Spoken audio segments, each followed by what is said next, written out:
Hello and welcome in. It is Wednesday, 22 July 2026.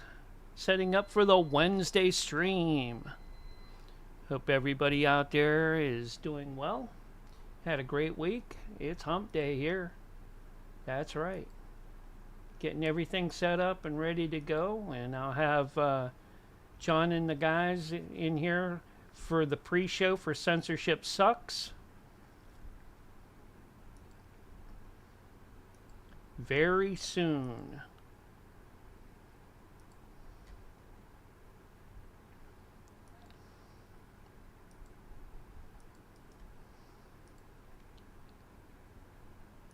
Get you guys all together going.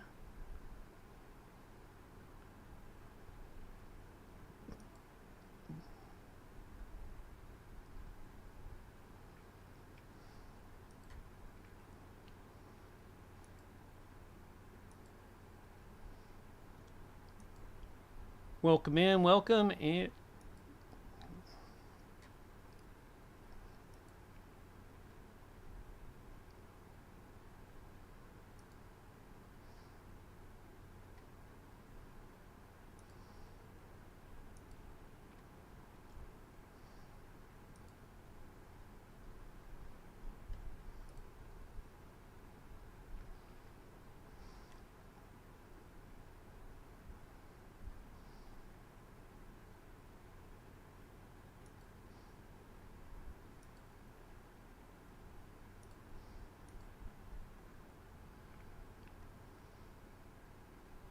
Trying to work on some things here, get everybody up and rolling.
There we go, there we go.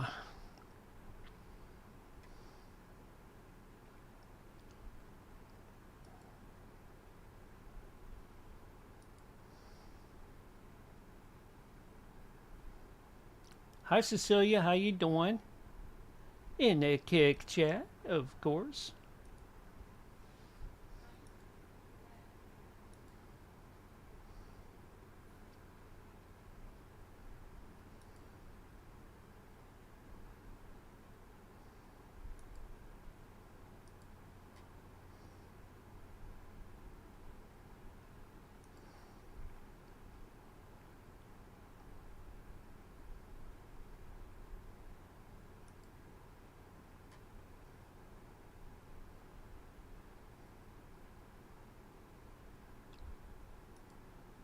Working it out, getting everything up and rolling.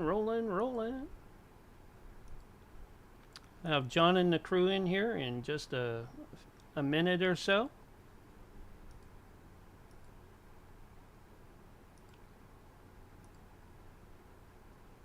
Like I was saying before, hope everybody had a great week and good weekend. And if you miss any of tonight's shows or parts of the stream and you just want to dig into only certain parts, you can go to the archives that I put out on social media and look them there. They'll be posted out by tomorrow. If you can't watch them live. And if you can, well, hey, we'd love to have you in. Thank you so much for joining us. We're live all over. Except for, that's right, we don't start the radio side until the top of the hour.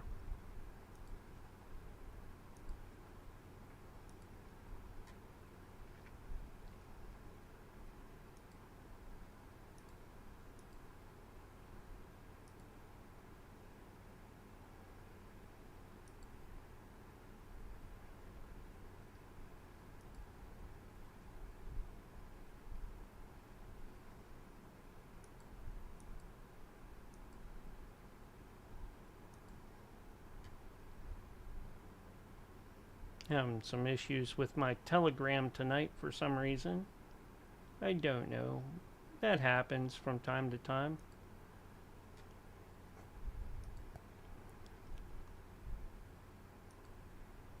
With some platforms, but tonight, oh, there it is. We got her now. Welcome in, all you telegraph folks that didn't catch us when we first came on. Still pre-show, and we're getting ready and set up. It is 22 July 2026, setting up for Censorship Sucks Roundtable Radio Show. Coming right at you.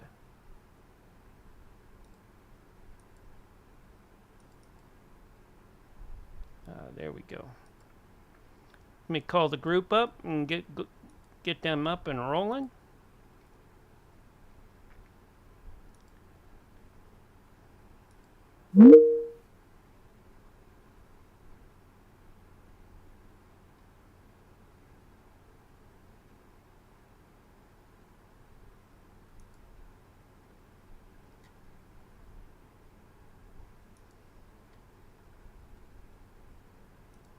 John and Barry.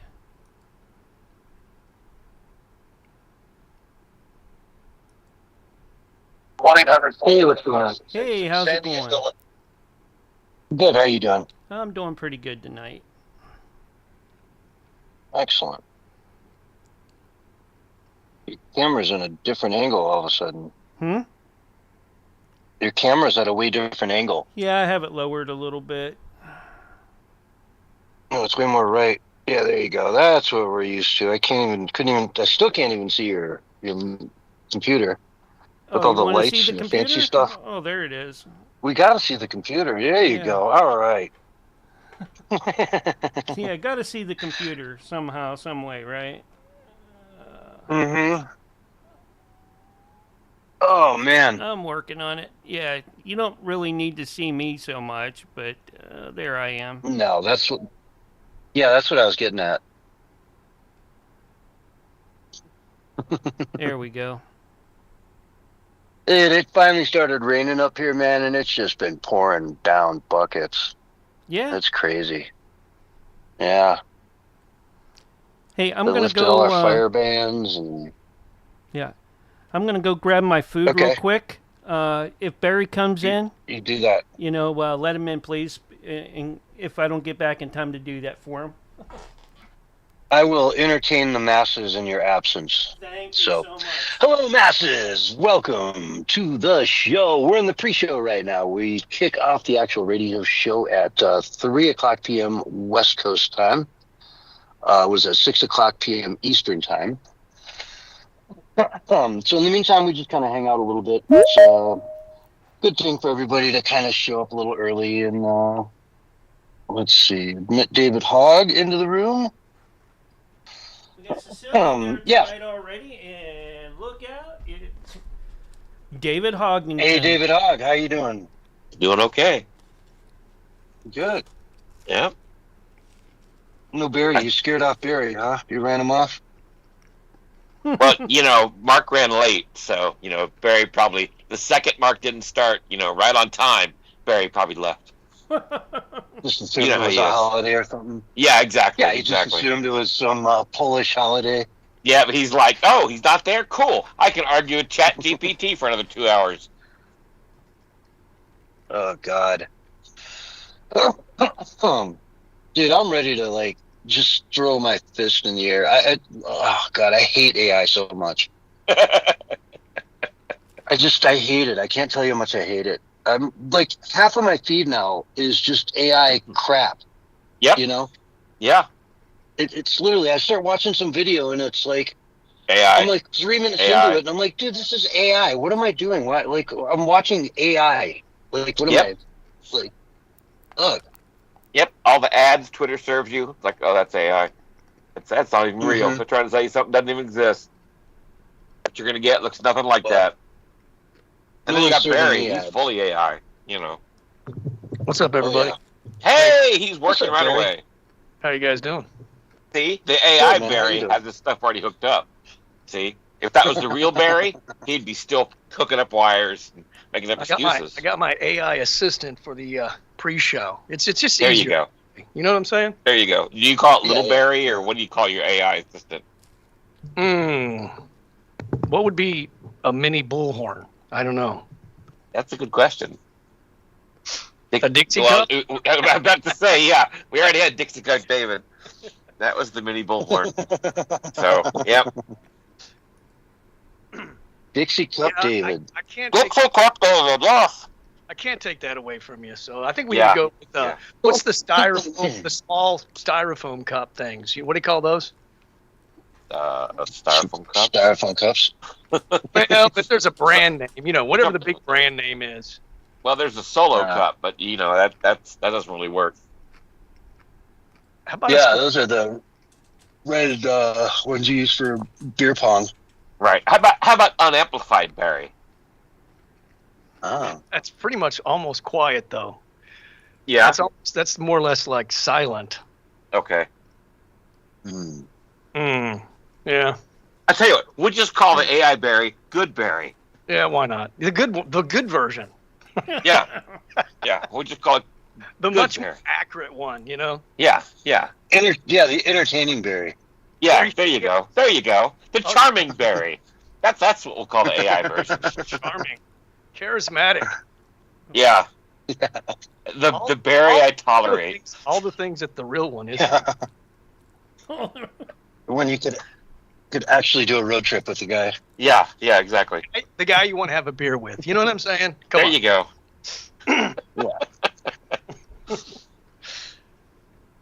I saw some funny video like that on X about this is the guy I want to have a beer with. I can't remember what it was. It was kind of funny though, but obviously not funny enough that I remembered it. Right. So, It didn't make you laugh, but it made you blow air out of your mouth a little bit faster than normal. yeah, it didn't it stick in the memory very long. Yeah. He did something and it was like very manly and masculine. I remember that. I can't remember what it was. He goes, this dude, this is a guy. This is a real man. Of course, it probably made all the Democrats extremely upset. Can you imagine? Yeah. They definitely want you weak like that dude from Texas. What's his name again? The weak Democrat, the woke communist. Oh, what the heck? I already forgot his name. Yeah, Tallarico. Tallarico. Yeah. Tallywhacker. Yeah. Yeah. Beto. He's a beta for sure. I think him and Beta should run together. Yeah, there you go. On the woke platform, we got Democrats, Independents, we got Beta and Tallywhacker. Yeah. Tallywhacker. I don't think he has a tallywhacker. That's the problem. He's got no cojones, man. That's right, no cojones. Oh man. Well, we had some hot weather yesterday. Man, 103 and 115 degree heat index. But I mean, that's we've had it hotter before, but it's been a while since we've had the triple digits. Right.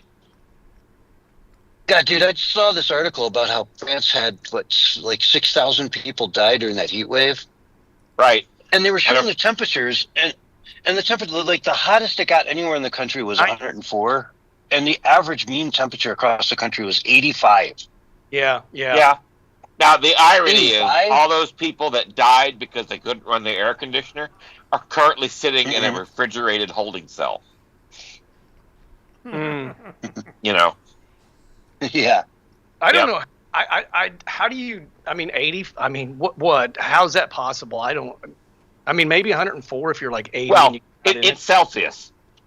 Mm-hmm. It must be. Well, yeah. Yeah.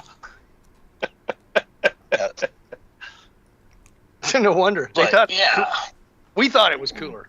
Yeah. We just naturally assumed the temperatures were in Fahrenheit. Yeah. In the summertime here in Texas, right? We don't even use the thermometer. We just go and call up the local steel mill and say, "Oh, it's in that many Kelvin." Exactly. You know, we count the number of seconds it takes to fry an egg on the sidewalk.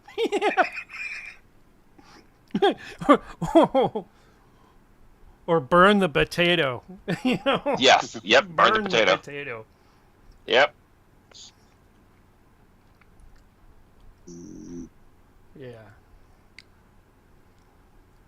Yeah. I am so thankful that where I'm at, that we still have wind going through at times. Right. But and air conditioning. Yeah, I couldn't live without it here. Yeah. Hey, Peggy 2, is that John's wife? Mm-hmm. Who's his wife? It's Peggy 2. Yeah, would that be his second wife? That's the woman that I was telling you needed to subscribe to a long time ago. Everyone subscribed to Peggy too. Come on, man. Yeah, she's just no, I subscribed to her. I don't know, man. She's just like... I just noticed she's commented on like all my stuff over the last week. Oh, really? Right. Okay, well, she probably listens to the show every now and then. At least she's listened to plenty of the clips because I post them all the time, and she's always thumbing the clips up, so she knows who you are. Yeah. She would be fun to bring on. I could ask her. Yeah, why don't you? Yeah. She said that you're her favorite channel on Minds. I don't know about that. She's fond of me. I'm fond of her. I think she's an awesome person. She's just a sweet person. You know what I'm saying? That's what John said. John said I was her favorite site, but I don't think so. Yeah. But anyway. You could have lied to him. You never know. True. Yeah. She's just nice to everybody. You know what I mean? And she seems to be very nice. Whenever I see somebody say something hateful, like if I'm on her page reading stuff she said, and somebody I want to just really jump through the internet and slap that person silly, because it's like, man, why would you talk this way to an elderly woman I don't mean she's elderly, but she's like our age. We're elderly. We're 60 and above. That's considered old. Well, I hate to break it to you, but actually Peggy 2 is one of my alternate accounts. What's that? Peggy 2 is actually one of my alternate accounts. I have like 40 Minds accounts. She's got a couple of pages. But anyway, yeah, why would you treat a woman in her 60s like that? Just that's sweet, that's kind, that would never hurt anybody, and say some people are idiots. There's just too many idiots, man. Yeah. And like somebody was telling me, I don't remember who it was. Oh, it was what's his name? Doc.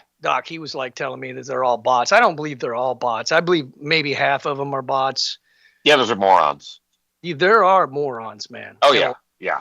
A lot of them. Yeah, the ones that'll block you and then post your last conversation as if it was a win. Yeah. I wish I could show you some of the stuff people have said to me, because it doesn't even make sense. It's almost like they have a scrambled mind, and that scares me because I know most of those people are behind the wheel of a car. Right. And so they're driving and they're in a constant brain fog because they can't put even a sentence together, right? And they can't even they can't even reply to what you've said, and then what they say doesn't even make any sense. Yeah. How do I know that stop sign's even real? Oh yeah. Oh Bridge out. Someone just put that sign there to stop me from going that way. Oh yeah. I get the people cutting me off, flipping me off after they cut me off. It happens all the time. Yeah, exactly. And I'm like, what? Well, you're obviously in their way, and their daddy probably owns the town that you live in. Probably. It has to be. You know. But it's like, that's a new one. You cut me off and flip me off like I did that. I'm like, that's a mind scramble. Oh, yeah. Oh. And I've seen in Tulsa, I would say at least 6 to 8 times of people literally chasing each other, getting out of cars, trying to, have fights and stuff. That stuff happens. I mean, over the last like 10 or 15 years, I've seen it at least on the highway. I've seen it in my city. I don't know if you've ever seen anything like that, but it's bizarre. And they're like, it's called road rage, Barry, and it exists. Yeah. And they're waving guns half the time. I'm like, whoa, dude, this is getting out of hand. Oh, yeah. Yep. All because somebody was doing 64 miles an hour in a 65-mile-an-hour zone. Yeah, or they in the left. Maniac. They were in the left-hand lane going the speed limit, and that probably ticked them off. Yeah. Well, okay. That makes sense. That's worth pulling a gun out for. It is kind of aggravating, but Yeah. Slower traffic to the right. Come on, man. But yeah, they want to get in that fast lane, but they want to do the exact speed limit and make everybody back up behind them. Mm-hmm. Yep. That's why I stopped riding with Mark. It was driving me crazy. Producer Mark? Yeah, we used to carpool. Yeah. What drives me crazy is like I always use my cruise control. Right. And you'll get that one asshole who like passes you, then gets in front of you and slows down so that you have to pass him again. Right. And he'll just keep going around you and slowing down in front of you. And it's like, dude, I've got cruise control on. Yeah. Like, the fuck? Yep. I know it's the same thing. I do the cruise control as well, and exactly what you just said happens to me all the time. Yeah. And I end up having to pass them and then get way ahead of them and then reset the cruise control after that. Right. Then they speed up and they ride your bumper again, and they pass you and they slow down again. And I actually got a speeding ticket doing just what you described once, Barry. Guy kept on like going around me, so I'm like, screw it. I pass him again and they speed up like another 5. Yeah, I'm just trying to put distance between us, and I get pulled over right at that moment. I was like, great. Yep. And the cop doesn't care about your story. He heard them all. No, he didn't care. You know what? Though, you could have just slowed down, let him pass, and go away. It was in California, though, and once a year you can make a speeding ticket go away there just by taking a class. Yeah, the defensive driving class. Yeah, exactly. So I just had to take that dumbass class, and literally that's just some guy who made this website, and he like knows someone in government. And he's like, hey man, anyone who gets a speeding ticket, will you just make them go to my website and pay me $80, and then we'll make it go away? Yeah. They're like, I would never do that unless you beat me on this hole. You win the next hole, I'll do it. Yep. No contest. Gonna take defensive driving. Okay, here you go. Yep. So I have a total of 8 articles that are new here. 9 total. Actually, 8. Is one about the illegal immigrant suing Trump? No. What's that? Apparently, the guy apparently is a murderer, and so Trump used his picture and referenced him quite a bit, and so he feels embarrassed, and so he's suing for like $15 million or something. Oh wow! Yeah, he hand wrote out his court submission. Interesting. Yeah, crazy stuff. I did see where Crazy Ben has given the Wrestling stole the Legos another second chance if they don't do the dance, the chicken dance like he asked them to do. Right. He's got. They're gonna rename that street. Yeah, he's got some new thing they have to do. I can't remember exactly Yeah, what it was. he's gonna rename the street that the guy lives on to Reckless Ben Way or something like that. So every time he drives by, he has to. Right, that's what it was. Yeah, and then he's gonna keep on adding more of these things. Yeah, that was hilarious, dude. I was laughing so hard. And I'm just like, no, just sue the crap out of them now, because he keeps saying, the lawyers say, this is a slam dunk case. We can get millions and millions. I'm like, do it. And then you've got your YouTube channel set, dude. You don't have to worry about, if they demonetize you, you're set, dude. Just get the millions and then do your thing, and we'll all be happy. Mm-hmm. Yeah. Well, we'll see what happens in part 4. I think he just doesn't even care about stuff like that, but he should be. He should be thinking about, hey, I might be doing this gig for a while. I might need that money.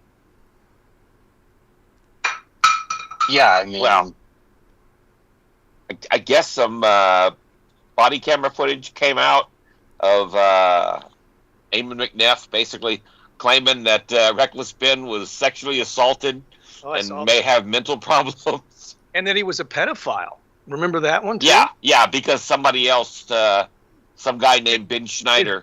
Yeah, with his name. Yeah, with his name. Because, that's such a rare name.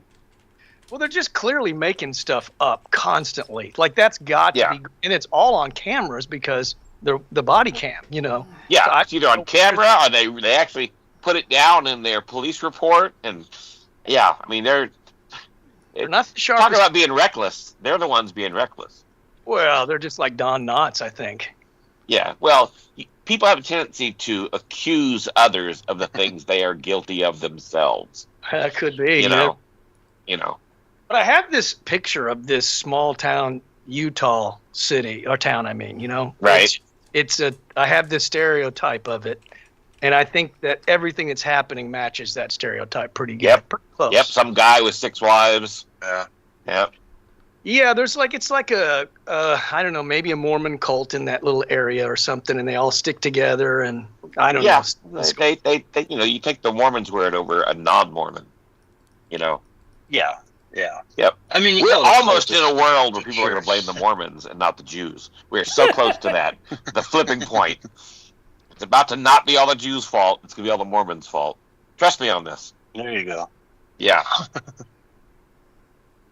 I went out to Zion a bunch of times, and there's a city there called, I think it's Colorado City, and it's where they had the dudes with multiple wives. Right. Like, it's just little polygamous sect. Yes. Yeah, and they're very, they have the police department. They've got everything. You don't fuck around there. You know what I mean? Yeah. When you go there, you don't mess around. And I went through it. I didn't even realize where I was. I was like, are you saying they play differently? Yeah. See, use their own words against them. Yeah, exactly. Yeah. He just said, well, what exactly do you mean by that? We play differently here. Yeah, exactly. What do you mean? And that poor guy, man, I can't believe they just held him. Oh, I saw your eyes shift like a reptilian shapeshifter. I know that you're on drugs right now. You're on fentanyl, I can tell.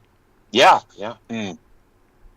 And the poor guy was, I'll take any test you want. Man, I mean, like, totally naive that he's totally played. Like, he's actually trusting these people somewhat, And that's what scares me. The guy that's defending Ben, at least with videos, he set him up with other attorneys that are more specific to his case, he set him up with other attorneys that are more specific to his videos. He set him up on YouTube that's real big. I watch his videos periodically. I watched a couple of those where he interviewed them, dude, and I thought he did way more damage to those guys than he helped them at all. Like, he let them say all kinds of stuff that I would not have want them to say as a lawyer. I don't think he was helping them at all, but go ahead. Yeah. As a lawyer, you're not supposed to say much at all. It's, Well, I'm just saying, client does their word. Seen some of the cases he's either helped with or dealt with, and watching the cops being so reckless is scary. And like that guy, that was his first encounter with the police, and now he's got this trauma, forever, that this ideal. He thought, that his policemen were his friends, but now, even though that may be the case with, I don't know, maybe the majority of police officers or what have you, he's not going to ever trust them. Yeah, you even go buy one of those welcome bats that say "come back with a warrant." Well, it might make him smart. He might start trying to find out what all of his constitutional rights. But you could still, claim them, but that doesn't mean they would abide. They could still put cuffs on Right. you. Oh yeah. You could say, "I know my rights," statue this, that, and the other, and they say, well, "Turn around and Yeah, cuff, well, tase you, maybe." yeah. Who knows? You'll never win an argument on the side of the road. You can only win the argument in the court of law. Exactly. So- you don't actually win there either. No. The court wins either way. Yeah, because they charge you court fees at the end. Yeah. It's like, oh great, The so I'm lawyers paying for my win. freedom. Yeah. The lawyers are lawyers the ones win. that win. Yeah, they always win. Yeah, the court fees are pennies, you know. Oh yeah, that's The why lawyers get divorce the attorneys dollars. love each other so much. It's just like, yeah, we're both screwing our clients. Some of us literally, some of us figuratively. Yeah. So, All right. are you missing? Are you going to avoid watching the Odyssey? I've chosen not to see. I don't even want to see it. Doesn't interest me at all. So, but whatever. What do you guys Yeah. do? Just out of curiosity. I'll watch it if it comes to like Hulu or something down the road. You know what I mean? If it's free, I'll watch it. But Yeah, will I was stick with surprised. the whole thing. I don't know. The Red Letter Media guys, who are very cynical, actually kind of liked it as a film. It did So- 120 million, so Yeah, it's done very well. It's epic. It's just it has some things that people find offensive in it. Well, know, I would say it's so- done very well yet. It had a good But- opening weekend, which happens a lot for movies that tank next. We'll know next Well- week. Oh, yeah. Well, Yep. fellas, it's time to switch rooms. So, There we go. Because you talked about the Odyssey, Barry. Yeah. You shut us all down. you shut us all down, Barry. All right, let's I'm not gonna have time to say flat Earth. ranch dressing. Ranch dressing. Anyways, see you guys in a minute. Bye. Bye-bye. All right, that was the pre-show for Censorship Sucks Roundtable Radio Show. Here comes the show. Getting them all set up. You'll hear me do the countdown, too, along with it. Let's,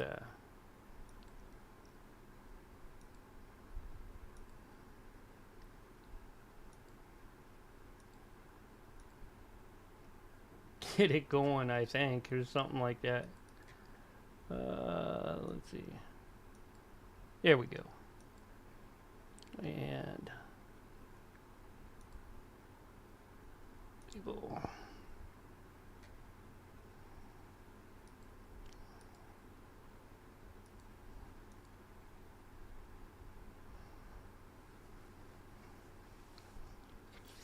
okay then. There you go.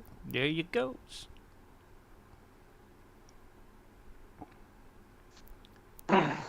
Hey, Barry. And there's Bullhorn Barry.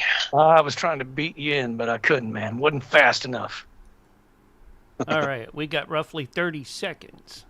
Oh wow, we just come in Okay. quick like that. Yeah. Coming in hot. Coming in Coming hot. in hot. In the danger zone, folks.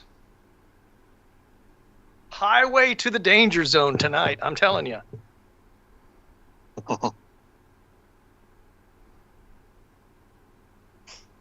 All right, here comes your countdown. 5, 4, 3, 2, 1, and you're live for the very first time tonight, right now. Hello, everyone, and welcome to the Censorship Sucks Roundtable Radio Show, Wednesday night edition for July 22, 2026. With me tonight, we got Bullhorn Barry on the mic. Barry, how's your week going so far, man? Going well, man. I got in a good jog today. The temperatures went down about, 13, 14 degrees, which was nice because didn't want to get in a jog yesterday, it was just too penetratingly hot. Yeah, you said it was like up over 100 for quite a spell, huh? Yeah, we hit 115 degrees for the heat index, and it was about 103 temperature. Okay, so yeah, 103 temperature. Let's go with that. I hate those heat indexes. You know, they're so misleading. They're supposed to tell you the true feel or whatever, but it's, whatever. I like to read a good old thermometer and know what the temperature is, and it better have mercury in it, you know? Mm-hmm. None of this digital stuff. I don't trust that. That's right. Oh, analog. Everything's got to be analog. Let's go back to paper ballots and analog smart meters. Mm-hmm. And watches, man. How many? It's shocking. You know, they took those watches, the clocks out of the schools because no one can read them anymore. I heard I remember that. covering the story about it like a year ago where, they're taking the clocks out of the schools because the kids can't read them. Whose job is it to teach a kid how to read a clock? The school. Don't take them out. Teach the kids how to use them. It actually comes in handy through life to know what time it is and not have to, like have your phone on you at all times to do so. I guess, whoever goes anywhere without their phone today. I personally do. I travel quite a bit without my phone. Like if I'm going shopping or something, I don't bring my phone with me. Yeah. But that's just me. I don't know. Are you always glued to your phone? Do you have it everywhere you go 100% of the time? Not necessarily, no. Yeah. I like to have it more as a tool to use for work, which is when I'm outsourcing something like that. But I don't like to have it with me. I don't like to bring it in with me if I'm going to lunch with somebody. Of course, they bring theirs in and they're always on it, so it kind of feels a little awkward. Yeah. Not having it, but Oh no, I'm the same way, and it's just it's politeness. It's being polite. I'm not going to be on my phone if I'm having lunch with somebody. I'm going to be there and engaging and talking to them. My phone's going to be out in the car. yeah. And as we've talked about, and now it's been in the news again, they're getting away from phones. At least that's their plan. It's going to be on us, and eventually, it's literally on us, like as in maybe, I don't know, in us or under our skin or something. I think is the ultimate plan, to be basically integrated with the tech. They call it the Internet of Things, as we've talked about. It's a real thing. Mm-hmm. Yeah, you're not ever going to get me to like put a chip under my wrist that allows me to have to take phone calls at all times of day and night. I can't ever get away from it. I can't just turn it off. No, thank you. I enjoy the time I have without my phone. If I'm going out for a walk in the forest or something, there's no way I'm taking my phone with me. There's just no way. But that's how I roll. It is what it is. Yeah. So before the show, we were talking about Odyssey, and you were saying you didn't have much interest in going to see it, but apparently it did pretty well in the theaters. And I mean, I don't know. It happens often that, the media will pick at a movie for having some terrible casting or whatnot, and then the movie turns out to be okay. A classic example was the all-female remake of Ghostbusters turned out to be one of the best movies I'd ever seen. Really? Just kidding. No, I'm just kidding. I'm kidding. I had seen it, so I was taking your word for it, but I heard differently. So no, it was horrible. I did end up seeing it one day. Again, you asked me if I would ever watch it. I'm like, yeah, if it comes to Hulu or something and it's free, I might watch it. Because it's hard to find good content on there. And that's, I think, where Ghostbusters 2 came up, the all-female version. I'm like, okay, let's give it a shot. Let's watch it. And it was pretty bad. It just wasn't written well. Yeah. I 100% believe it, man. I'm going to take a hard pass on Odyssey, even when it is available to me for free with ads or something like that. Doesn't interest me one bit. I've seen enough. I've seen the trailer. I've read enough about it. I've seen some other clips, and I got to push back a little bit. It's way too early to say that the film has done well, because many Hollywood films do really well the first weekend, and they've got to make around $650 to $750 million just to break even. I think the total cost to make was about $367 million, somewhere in that ballpark. That's pretty accurate. But you have to realize that the theater takes about half, and internationally theaters take even more. So the estimated break even is probably around $700 million or more dollars, and they ain't going to make it, in my opinion. According to AI, we can kind of gauge where it's going if we look at this weekend sale. If it does 50 million or less, it's on the way. It's going to tank. Yeah, I recall a couple weeks ago seeing another movie was off like 87% in the second week at the box office. So it was another one of these kind of woke films that, didn't really have much of expectations. But yeah, it did well the first week, and then the next week down 80-90%, and total bomb.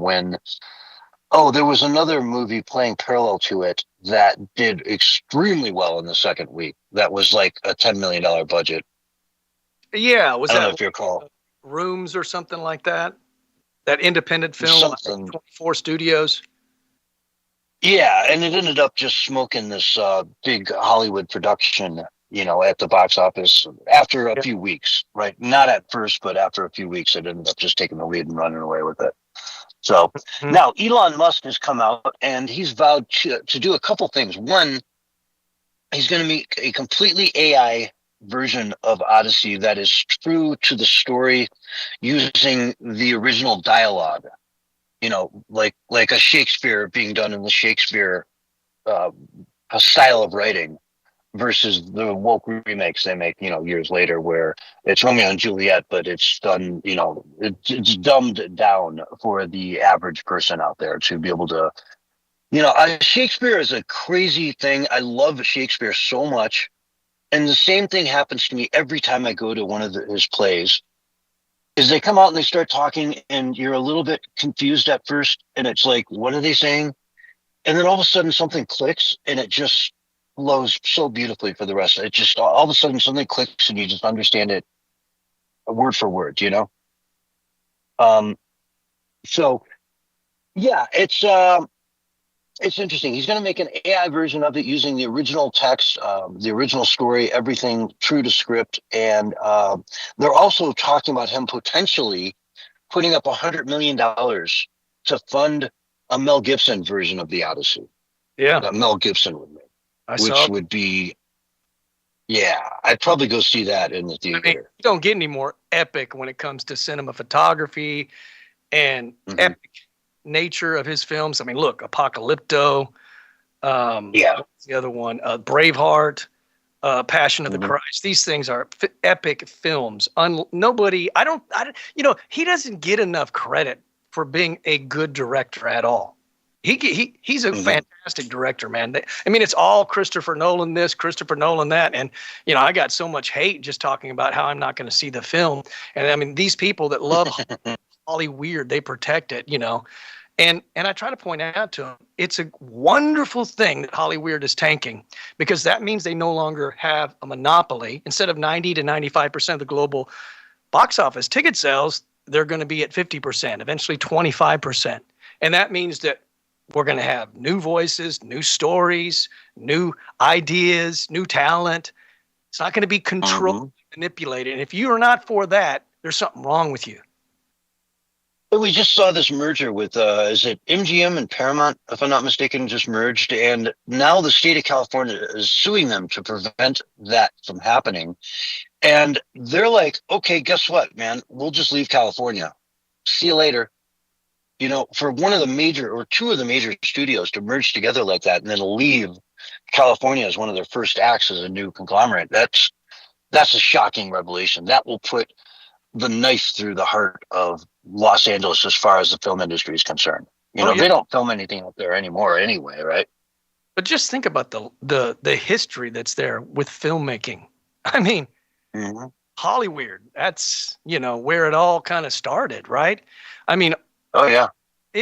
And they're throwing that away all because who knows what's wrong with these people in California, Governor Newsom and all these other people. It's as if we've talked about before, they love failure. They love having less and less. Yeah. And they're just going to end up losing everything great about California. And that's why they make America great again so much, because they don't want to make anything great again. They want to make everything a failure. Yeah. Yeah, it's amazing. I mean, California is such a fantastic state without the government. Just the geography is amazing. It's unbeatable. It's phenomenal. You've got the beaches, the mountains, and that's why they set up in California in the first place. You want to shoot a Western, it's a 3-hour drive that way. You want to film something that is going to look like it's in Indiana, we got Pasadena right over here. There's just anything you want. You want to be in the Alps, go up into the Sierras. You want to be on the beach, obviously the beach is right here. You can film anything in that state within 3 hours you can be in any kind of environment you want to be in, any kind of climate. So it's kind of magical in that respect, but yet they've just taxed and wasted and spent and put so much red tape that even the Hollywood studios now don't use California as that backdrop anymore, because it's so much cheaper to go to Canada, to go to Tennessee, to go to another state, and just there's no red tape. They'll match you dollar for dollar on the money spent, and you name it. I mean, other states are rolling out the red carpet, and California's like, no, no, no, no, no. Tax it till it dies, and then when it dies, subsidize it. Yeah. Well, and I just saw this video on X. I think it was like the TCL Chinese Theater used to be, I think it was formerly known as Grauman's Chinese Theater. It's where they showcase a lot of movies and stuff. And outside there was another insane brawl, and I could hear people. It sounded like they were, chanting Allah or praying to Allah, like, because people were scattering and moving around, and there was people fighting and trying to rob people. And this is kind of what it's been reduced to now, And then you had, I think it was a few weeks ago, that one crazy occultist. She'd laid out all of her satanic stuff on Donald Trump's, Walk of Fame star, and was casting spells on him and hexes and curses and summoning demons or whatever these people do.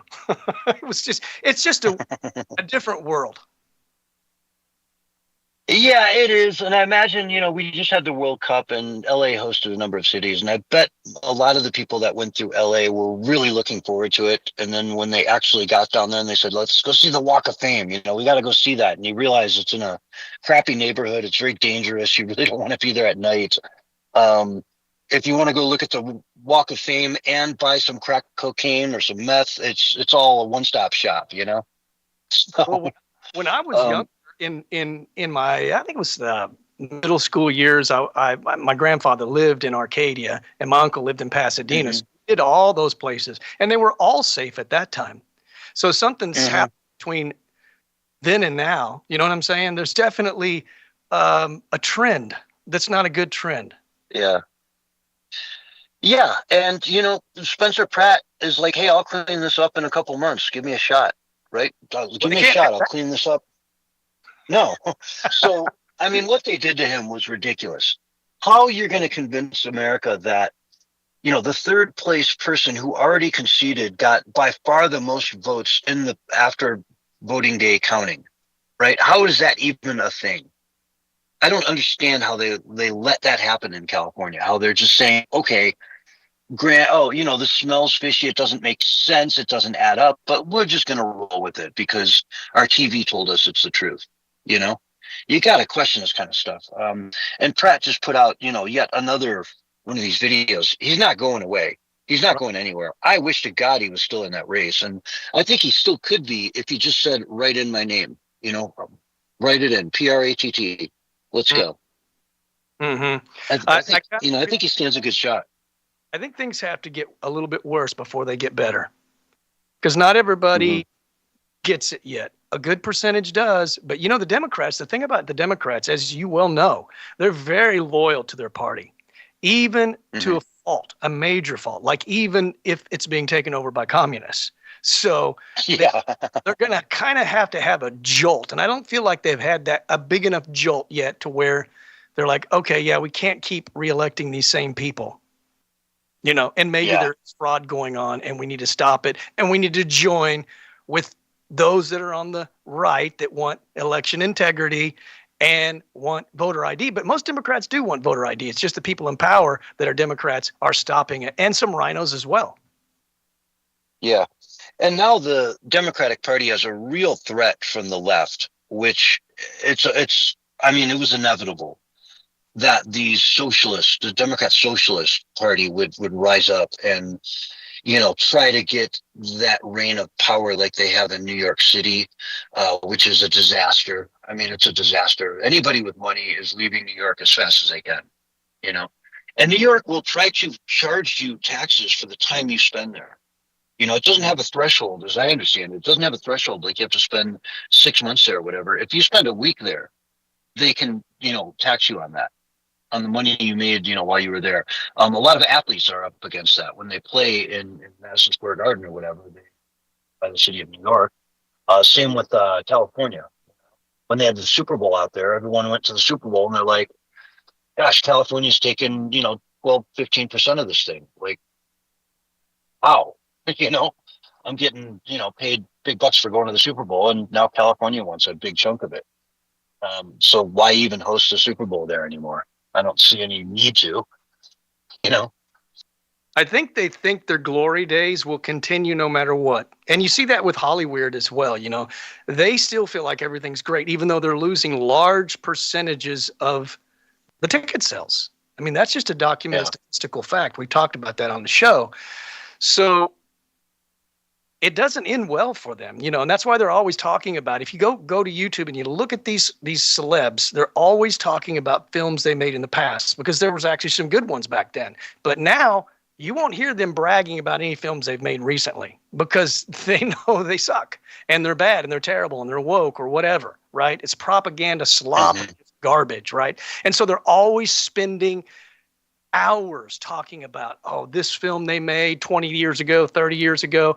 That's because they're so used to being praised, they have to go back 10, 20, 30 years. Mm-hmm. Yeah, I can't remember. And I mean this, I can't remember the last time I went to a movie in a theater. It must have been at least 10 to 15 years ago. Right. And I used to go all the time. I mean, there used to be movies that would be like, I remember when Jurassic Park came out, I was like, yeah, let's go see that. And it was like the greatest experience ever. In modern times, I just can't remember a movie coming out that I just said, hey, I can't wait to go see this. It's going to be great. It just doesn't, I don't know, maybe I'm old and cynical. Yeah, it's a tough question. Like, if you were to ask me that, I'd have to probably sit on it for a while. Like, what is one film that I really look forward to?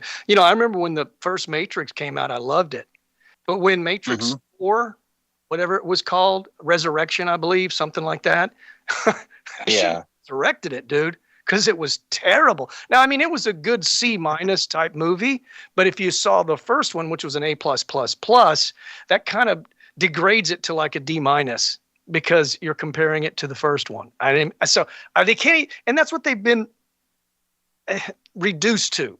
Sequels, prequels, remakes. That's it. Yeah. It's so true. They haven't had an original idea in a long, long time. All they can do is remake stuff and make them more gay and more woke and more, whatever, like Eric Cartman said. Slap a lesbian in it and make it more gay. And then you saw that movie by A24 Studios, low budget, that made a lot more money than some of the blockbuster films did, about rooms and just, I haven't seen it. I kind of want to see it. But I hear, it's very unique. It's an idea that's been circulating for a long time, like on the internet and Reddit and different places. But Hollywood never took it up. They never tackled it because they're stuck in a rut. Whatever mojo they had, it's gone. Mm-hmm. Yeah, and theaters, it used to be such a brilliant thing to go to the movie and get the surround sound and the big screen and all that stuff. And now most people have that in their home, right? I mean, you just talked about getting a great deal on this, 60-some inch TV recently? That's huge. You can sit on your couch, you can have a Coca-Cola fresh out of your fridge that you don't have to pay $5, $6 for, right? And on and on. You want popcorn? Okay, it's next to nothing to make a bowl of popcorn. It costs what, 50 cents? Or you can pay $15 at the movie theater. It's just, I don't know, man. It's so much more comfortable to watch a movie in the comfort of your home than it is to go to a movie theater and, sit in there with 100 other people and, put up with that. Yeah. Overpay for everything, right? I mean, it's literally you talking two people going to a movie. What is it? Probably close to $20 a ticket nowadays. So $40 plus popcorn, you're in for $50, $60, to take a date out on a movie night. That's a lot of money when you can sit at home and have an infinite selection of movies to pick from that are all, pretty much free to watch. And popcorn, like I said, is 50 cents. A Coke is 75 cents, Yeah, now they can bring in food, some of the theaters. So you got some guy sitting next to you, weighs 450 pounds, and he's chomping on popcorn and the nachos and slopping that around, and he's chomping, and you're like, hey man, come on, just chew a little softer, will you? Absolutely. Or you get that really tall guy sitting in front of you.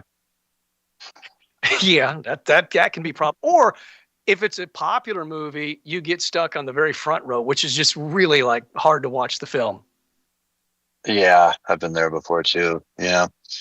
But I don't know. It is what it is. Hollywood, I wish you all the best. I can't wait to see where, if MGM does leave, where would they go? Would they just slap it down in like Las Vegas, or would they go to Nashville? Would they end up in Texas? It'll be interesting because wherever they go, I think will lead the trend towards other studios following suit, you know? So they have a opportunity to sort of build a new Hollywood somewhere else in the country that'll actually be welcoming to them. Yeah, I personally see other studios being born versus Hollywood getting it right and going somewhere else or what have you. I just think that Hollywood's not that smart. They're going to keep making stupid mistakes. They used to have a formula that worked. Let's make films that the people want to see. And if they thought there was a story there that people would like, they went for it. Yeah, exactly. And, find some phenomenal book or whatever, find some great story that's never been told on the silver screen and make it, I can't tell you how many movies out there that I've seen over the years that, were a book first that I read, and then I saw it coming to the theater, and it's like, oh man, I can't wait. Misery. Wow. Misery was phenomenal. Yeah. That book was amazing. Yeah, the book was amazing, and the movie actually lived up to it, which is so rare for a movie to go.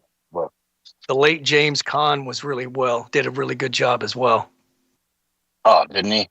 Oh man, that was just the two of them, and so much psychology, so much entire scenes where not one word is said, and it just you're gripped. Their dynamic was incredible. I mean, it was very believable. Because he played right along because he wanted to get out, dude. He wanted to live.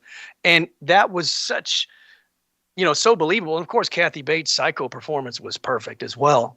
So it just had this immediate chemistry, Yeah, and the cop and his wife and the whole 9 yards. Yeah, it was good stuff. I also recently saw they made a film out of another Stephen King book called The Long Walk, which was phenomenal. One of my very favorite stories that he ever wrote. It was a short story. There were 4 of them in this book. So, I mean, it wasn't very short. It was a novella, I guess you'd call it. And they made a version of that into a movie that they stuck almost perfectly to the plot all the way through it. And they nailed it, like The Running Man was another short story by Stephen King that they made into a movie with Arnold Schwarzenegger, and they threw the book away. I don't even know why they used the title or anything. It had nothing to do with the book. The book was phenomenal. The movie they made was decent, but it wasn't the movie that they could have made if they'd have stuck to the book, which would have been phenomenal. It would have been 10 times, but it just would have been a very different book, or a movie, but it would have been phenomenal. So yeah, they do that too sometimes, where they take that story and just throw it to the wind and say, we're going to make this movie based off this book, and then they don't pay any attention to the book whatsoever. Yeah. You want to at least make it close enough that you don't tick off all the fans of the book. Yeah, I was really looking forward to Running Man. And I challenge anyone to pick that up and read it. It's phenomenal. It takes a few hours to get through. But anyway, we've got to go to break, folks. We'll be right back after these messages. All right, we're on radio break. Did you see how I noticed the time and I made a very short comment to enable you to finish it off? Did you see that? That was a first. You're getting better. You're really getting better there, Barry. Yeah. After 4 years, man, right? Yeah. Yeah. You think? It's like high school, man. You finally figured out how to use the clock in your senior year. I don't know if I should be bragging. Oh, now to use the calculator, all right, you have to put the batteries in unless it's solar powered.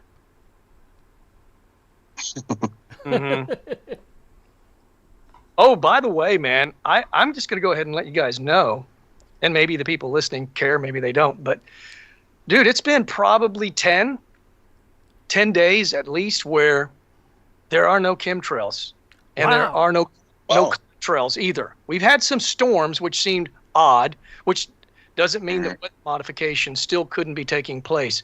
But I've been monitoring this since October of 2024. And this has only happened one other time, and it lasted maybe 6 days, and they started right back up.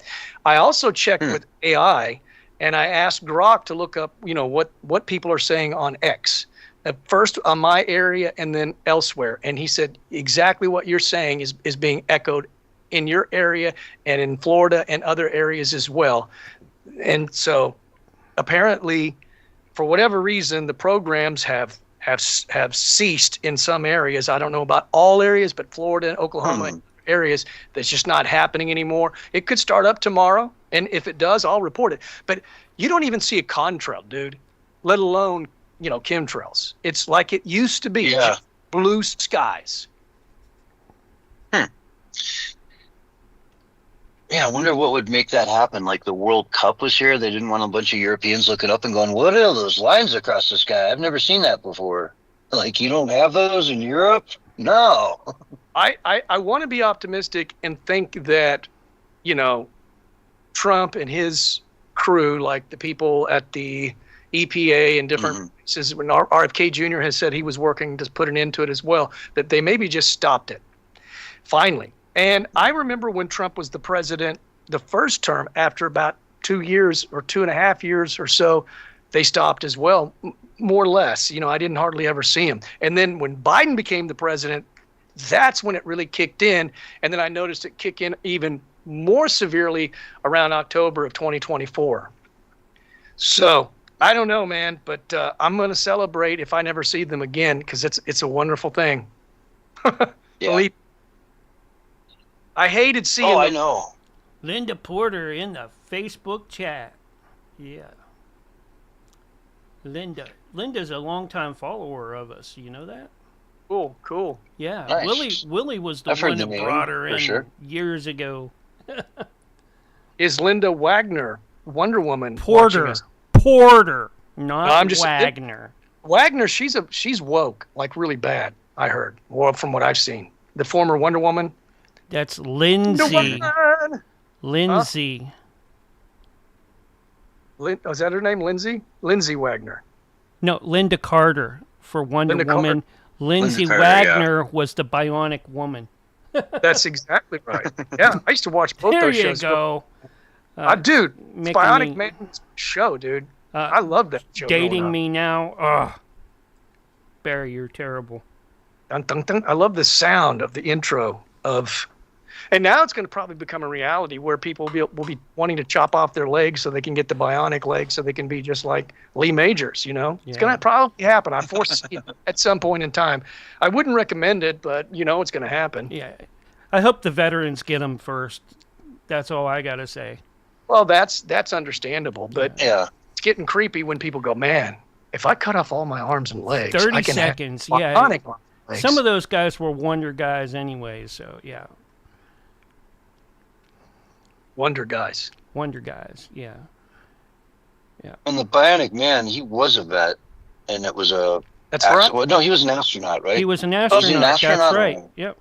Yeah. Here's your That's right. countdown. 5, And he had like 4, 3, 2. 2, 1. And you're live and back on the radio side right now.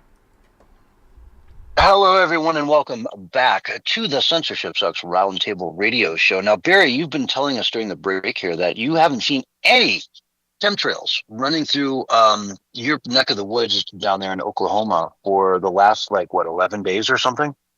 Yeah, I mean, it's been a week to two weeks, somewhere in that ballpark. I haven't calculated it or anything, but that's very rare. I haven't seen that happen, but once since October of 2024, where I've kind of been monitoring it, and it lasted maybe 5 or 6 days that first time. This is more like 10 days, maybe 2 weeks. I asked Grok AI, to do a search on X and see if other people were noticing that in Tulsa. And Grok said yes.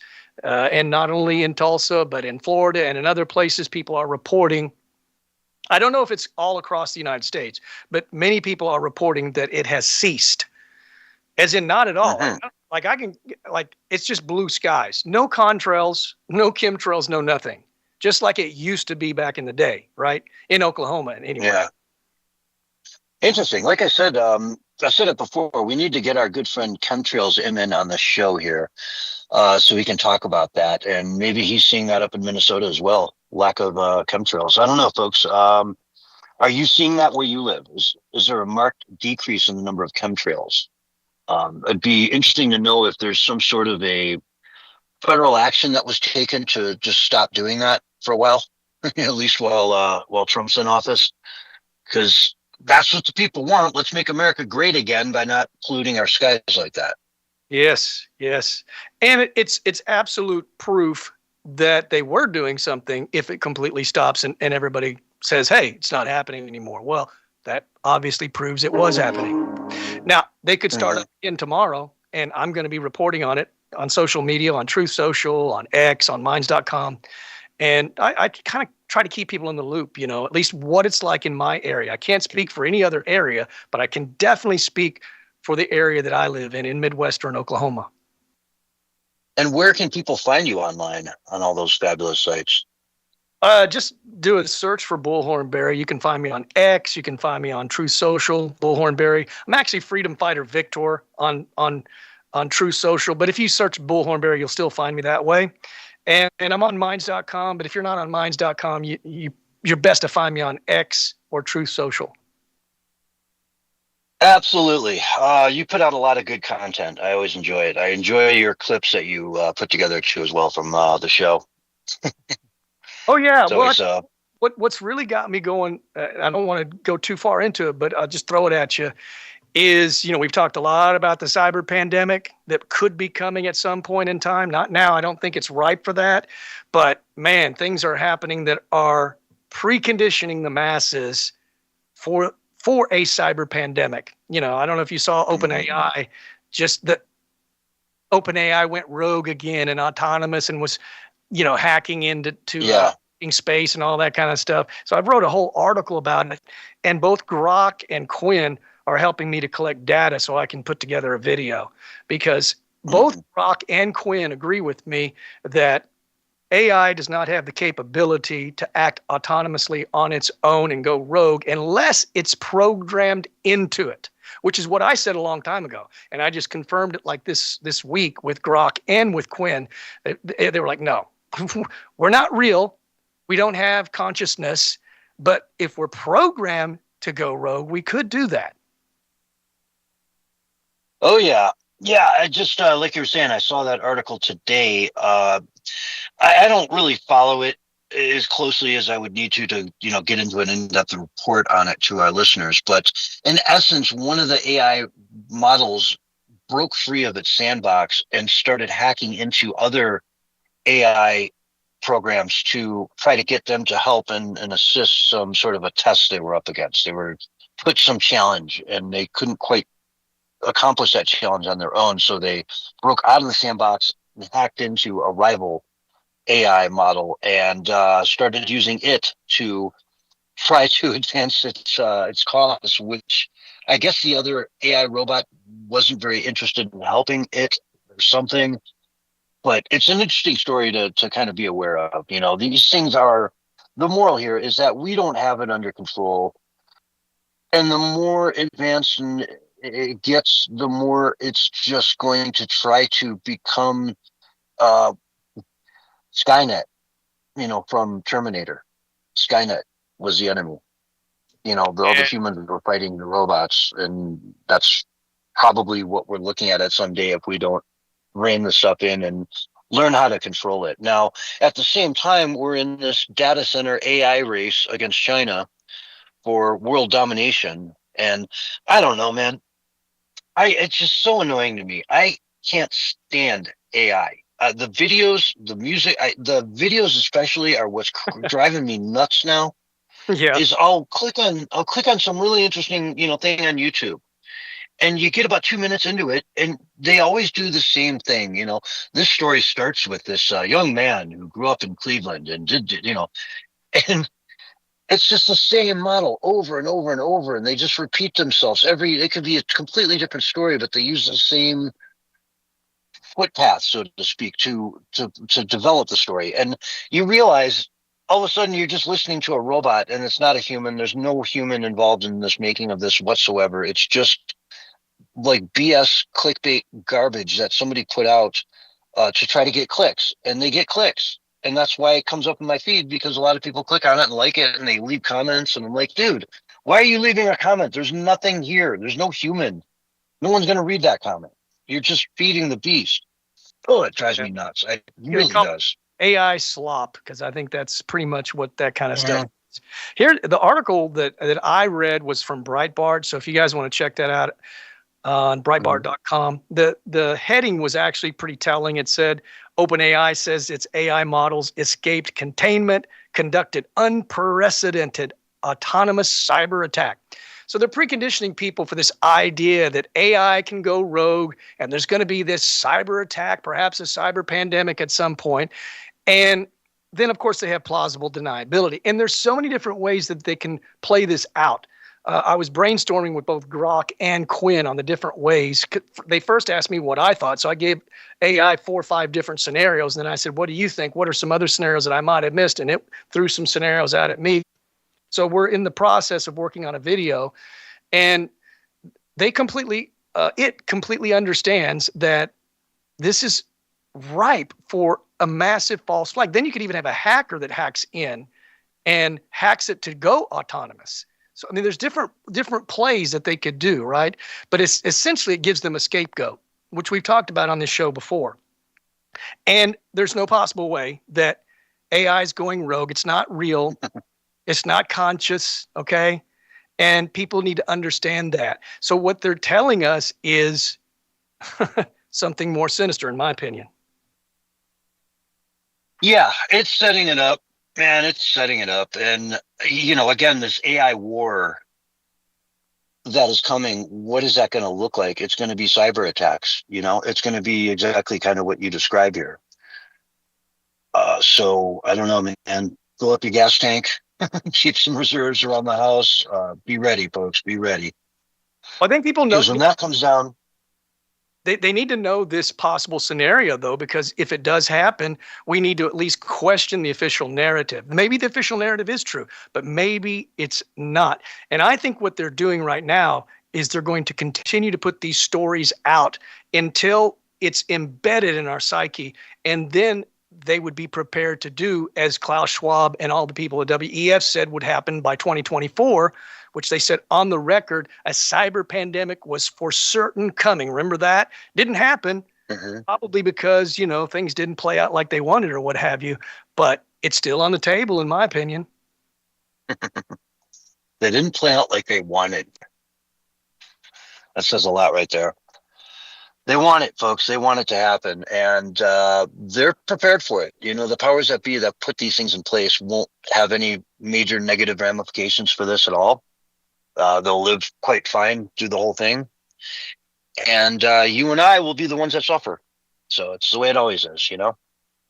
It's the way it all goes. But anyway, let's go to Chicago.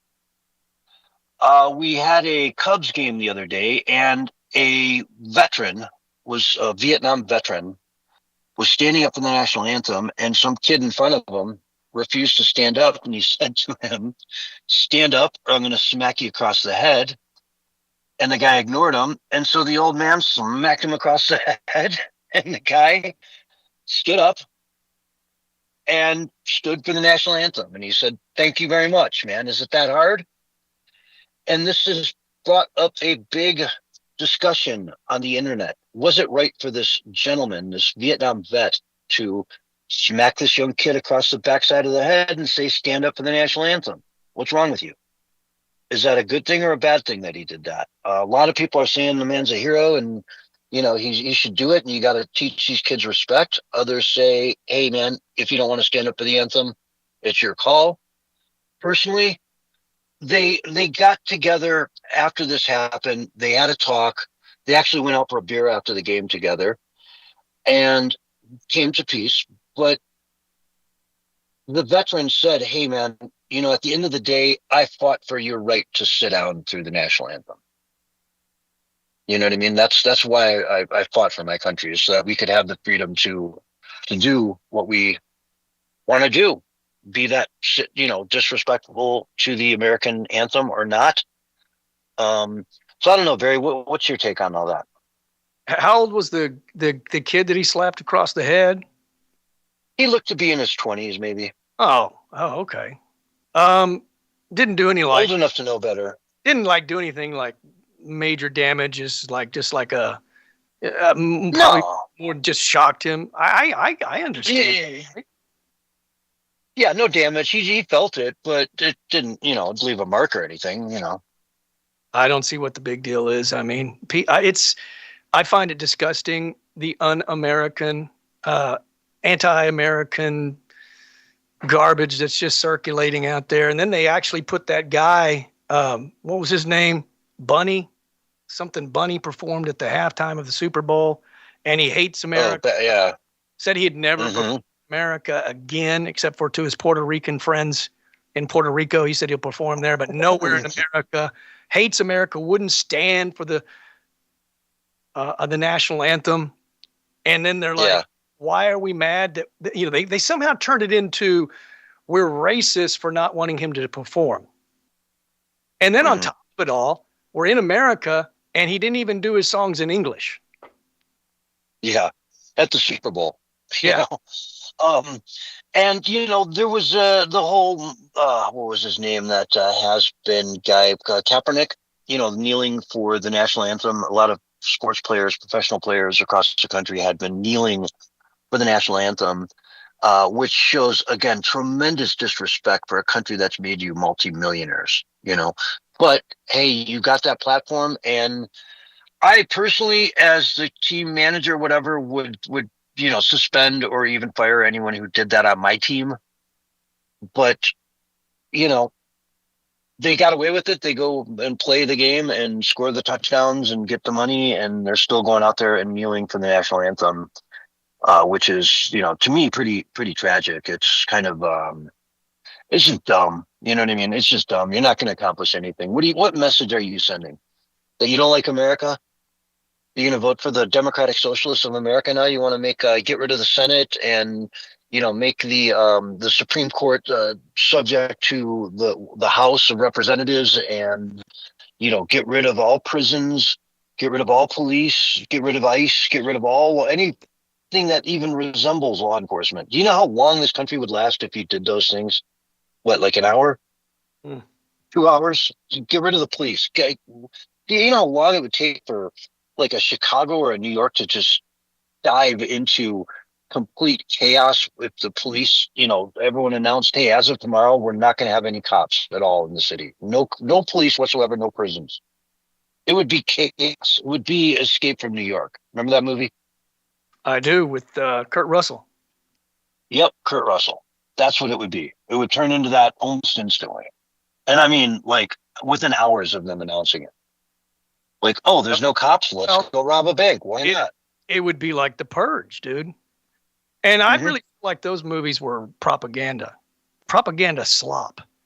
You know what I'm saying?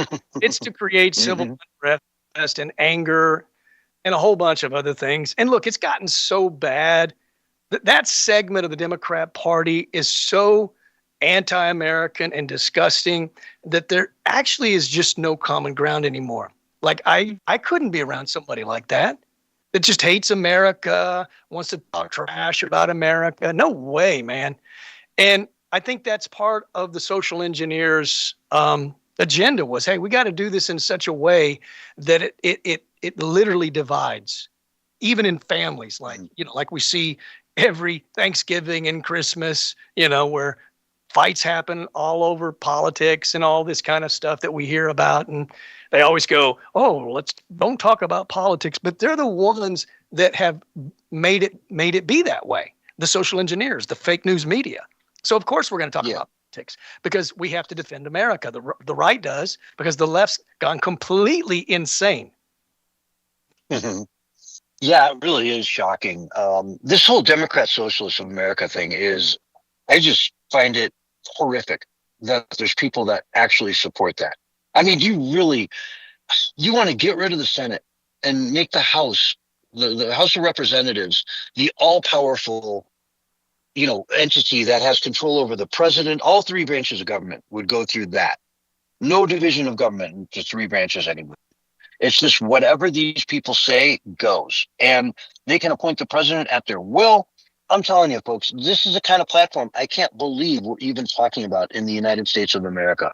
It is flabbergasting. It blows me away that there's people out there that actually want to do this. And AOC is their spokesperson. She's leading the polls on the left going into the next presidential cycle. I mean, she will be running for president. I guarantee it. And there's a very good chance that her and Buttigieg are the two leaders in the latest polls that I've seen. Two totally incompetent people that have never really done anything significant in their lives, right? Buttigieg was the failed mayor of South Bend, Indiana. Yeah. AOC is a congresswoman who's had no legislation, nothing. She really has done nothing in the House. And before that, she was a bartender. So, good luck. That's your next president. Someone who's had no experience in real life with any type of anything other than being a bartender, which, hey, it's a tough job, but it doesn't really groom you for presidency, Mm-hmm. So, and you have those stuff. So. And you have those Democrats that are out there saying, some of them are saying, well, maybe we need to drop the woke thing and all that stuff and sort of try to reformulate and rebuild the party, so to speak. I'm telling you right now, not going to happen. The globalists control the Democrat Party, and come, presidential time in 2028, if anybody is outside of that globalist, woke, far left agenda, not going to get nominated. They're not going to allow it to happen. It's just not going to. Yeah. You could say, well, Biden was kind of establishment. Yeah, but he followed the globalist woke agenda to a T. He posed as an establishment figurehead that kind of was middle of the road, but he was nothing of the sort. Van Jones came out the other day and he said, I don't know if I want to read this whole quote. Basically, the summary of it is, stop pooping in the punch bowl and telling us that turds are ice cubes. Okay. So James Carville as well came out and said that there is absolutely no place whatsoever for the Democrat Socialist Party in the Democratic Party. That they just have no affiliation whatsoever. They are just hijacking the far left wing of the party. And that's exactly what they're doing. They're doing it very successfully. And, James Carville, I don't know what to tell you, bro. You created a monster. You were one of the most toxic, members of the Democratic Party for years and years and years, calling everyone every name in the book. I've seen so many quotes from him, and I can't even play him on the air because I'd have to edit out 15 different profanities that he uses. He's just a vile, vile person. And he's seeing it, and he's scared to death because he's realizing the party he created has gone so far to the left that now they're talking about literally dissecting the United States of America to turn it into a actual socialist hellhole. And I mean, we just got to call these guys out for it. You got to call them out for it at every turn and just say, look, man, you guys are not the party that can be taken seriously for any measure whatsoever. There's nothing serious about that party anymore. It's just a joke, and it will burn in the history books, the ashes of history as a stain on the United States from its origin all the way up to today, to 2026. It has stood for Jim Crow. It fought like hell to stop the civil rights movement. It did everything. The Democratic Party did everything they could to stop the Civil Rights Act from passing. And now they act like they did it, that they made it, they wrote it, it was their baby. It's not. It never was. They were the party of the KKK, the party of slavery, the party of the South, the party of racial division from the get-go. All along, they've at every turn, racial division. And it's no different today. So when they finally implode and go away to, the annals of history, they will not be remembered kindly. I agree with you. But don't you think it makes a lot of sense this move that they're making, though? Because they sure can't be more pro-American than Trump, or more pro-prosperity, or more pro-freedom, more anti-censorship. They can't like top what Trump is doing, and they can't continue obviously with just bashing Trump. So what other option do they have but to go polar opposite and go commie? And that's what they're doing. And at least that way they have a platform, and they're going to sell it as a much better alternative. And they've got history, a recent past history of brainwashing especially the youth, you know what I'm saying, or the younger generation of America being bad, and that we can fix all these problems with socialism and communism. And a lot of people believe it. I heard John Leguizamo say today, just in an interview, he goes, yeah, I'm a Democrat socialist, man. Proud of it. So they have shifted people away from, being pro-America, and they're shifting them into this socialist, communist, Marxist, globalist mentality. And that's going to be their platform, because bashing Trump is not going to work, because he's not even going to be running in 2028. Yeah, I think the biggest mistake they made with Donald Trump was to hate him with such burning, hatred, that they decided anything and everything that he stood for, they had to be against, no matter what.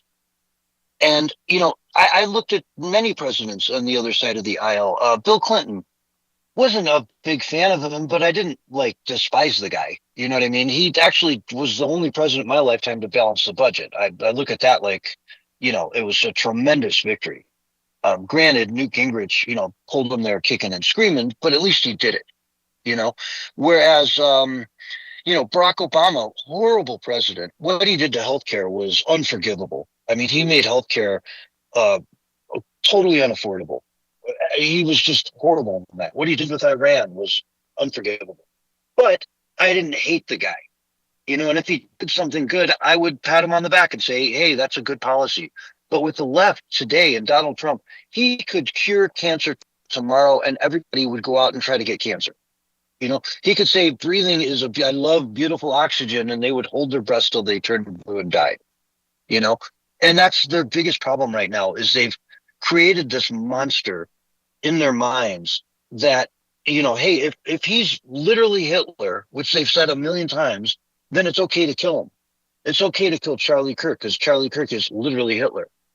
It goes on and on and on. We just saw this lady in England get assassinated the other day, hit on the head 20 times with a hammer from a guy who drove 4 hours each way to get there to do it. Anne Wincombe, I think is her name. And, they're saying, oh, this isn't political. It's not this, it's not that. But yet they're out there calling anybody, in Nigel Farage or Rupert Lowe's party, Reform and Restore, as being worse than Hitler. When you demonize people to that degree, you like you said, Barry, you paint yourself in such a corner that you have to go to the opposite end of the universe to try to find something you can run on. And for them now, it's not make America great. Let's blow up America and start over. Let's rename it, too, while we're at it. Why call it America? America is South America, North America. It's very offensive to people. If you go down to Brazil and they ask you where you're from and you say you're from America, they don't like it, because they're in America. They're South America, right? You got to say United States. But no, they're going to try to tear the whole thing down and rebuild it in some, horrible image that will end up looking a whole lot like the Soviet Union. And we've seen this great success of the Soviet Union. Boy, they're over there making a fourth of what we do. Their standard of living is a fraction. I've mentioned before, I play a lot of GeoGuessr, and man, you can spot Russia a mile away. The potholes, the crappy homes, the rickety fences, the weeds everywhere. I mean, it's just nothing like America. I show you an image of a city in Russia and a city in America, and they're night and day. There's no way you would ever confuse one for the other. Whereas Canada and America, it's very hard to tell them apart, because we all have, at least, up until the last decade or two, Canada was a free country. Things are changing, man. But it's break time. Time for a break. Time for a break. Let's go to break, folks. We'll be right back after this. All right. Thank you, Mark. We only went over a minute. Yeah. Oh, my bad. How long is this break? I'm gonna get some food, man. It's I'm a feeling 10-minute break, 10 but minutes. we're gonna change rooms here in about another minute. I'll wait till after we. Change rooms. Yeah. Or you can just hang out now, and when you come back, just come back into the room, and we'll be in the new one. You could do Same that. room? Yeah, same room. Yeah, same room. We just have to reset it. Yep. All right. You have to hang up though. All right. You have to hang up. Yeah, he hung up. Okay, good. All right. I'll see you on the other side, John. Okay. All right. We're close enough. I'll see you there. All right. All right, that was hour 1 of the Censorship Sucks Round Table Radio Show. Coming up is hour 2. We'll still be on break, but we'll get that all ironed out and worked out.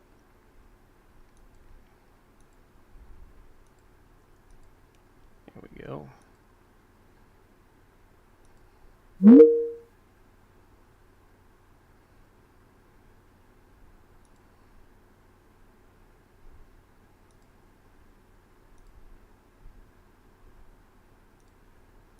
I'm going to get Barry in here again before he gets too hungry. Yeah. Welcome back. Welcome back. I guess he went to go grab his sandwich or something. Yeah. I gotta thaw out some beef. I got a couple pounds of beef that's frozen rock hard. I gotta thaw that out so I can eat it tomorrow. There you go. I'm gonna make me some gringo tacos. I got the Taco Bell seasoning and everything. There you go. That works. Just don't use their lettuce. Yeah, that works. Don't use their lettuce. You know? Right, Barry? No, I never.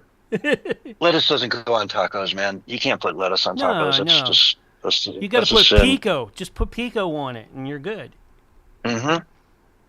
Exactly. But make sure you got lots of cilantro.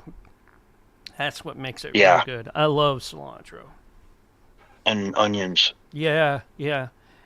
I like using the red onions better than the white ones. They just taste better to me.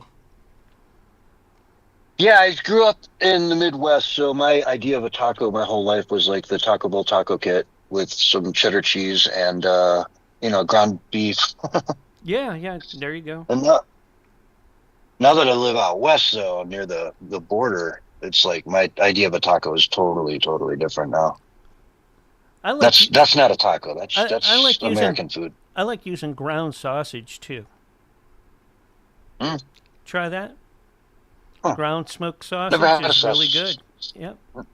I've never had a sausage taco. Yeah, use that for your taco sometime. Try it. It's a Polish thing, isn't it? I don't know, but it's probably something Slavic. It's TACOZ is how they spell it. Oh, Suzuki. Tacoza. Oh, tacoza or something. Oh, Suzuki is the cream that they sauce that they put on. What is it? Euros. Oh yeah. Yeah. And I love Euros too.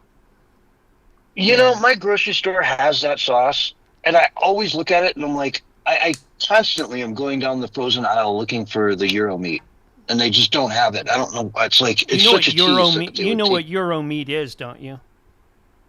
It's like lamb. Lamb or goat. Beef mixed. Yeah. And you got to go to the butcher to get it. Usually it's just, kind of ground or shredded. Shredded, like steakums kind of. Mm-hmm. They don't have lamb in my grocery store, though. Yeah. At least where I go. I'm sure somewhere out here does, but not the one I go to. Well, you probably have to go to a butcher. That's kind of what I have to do here. Yeah. Because I like lamb and goat chops. Oh, if I could have one of Chops. those little spinning man. things in my house, I would do that. The beef, what do they call it? The lamb, spit? like on a spit. You put it on the Yeah. spit and let it rotate around. Oh yeah. Oh, if I could have one of those in my house, I would do it tomorrow. Why don't you? You're outside. You can build a nice barbecue outside and barbecue it. Do it that way. Yeah. And I can actually have fires again now. It will come out great, and I'm sure Blue will love it too. And just make sure you don't give her the little bones. Give her the big ones, because I'm sure she'll love that. Chew them down to absolutely nothing. Oh, you know what she does with those? She actually just buries them. She'll go Really? out somewhere and bury it. Yeah. Oh man, if I give, go ahead. Oh, I was just saying, yeah, if I give her any kind of bone, she just always immediately buries it. Oh. Now, if I give, But she'll walk around for a good half hour with it in her mouth looking for the perfect place. yeah.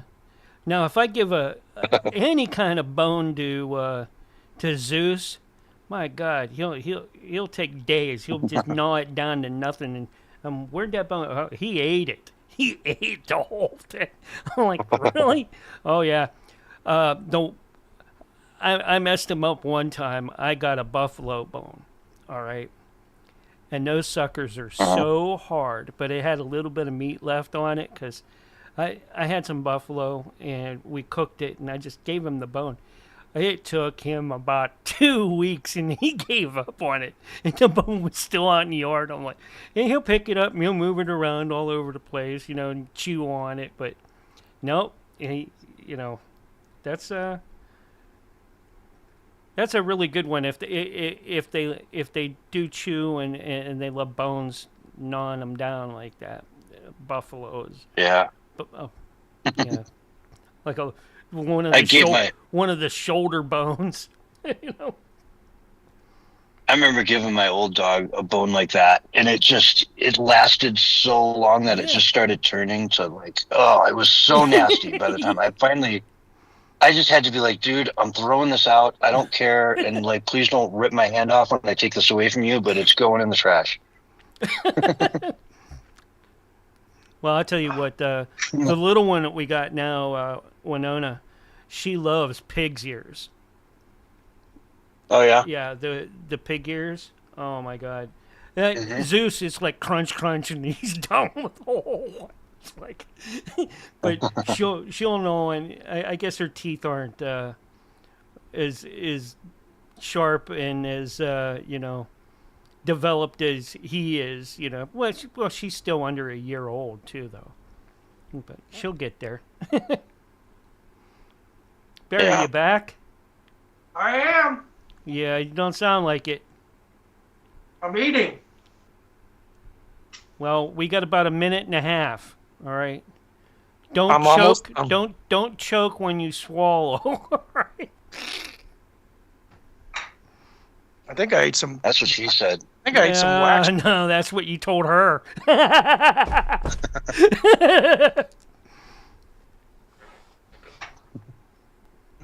30 seconds. You're going to munch that in 30 seconds. No, what time, man?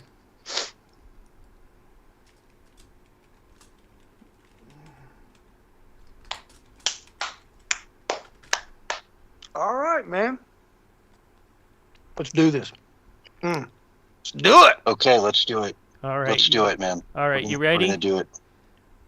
Yep. 3, 2, I'm ready. 1, and you're live right now.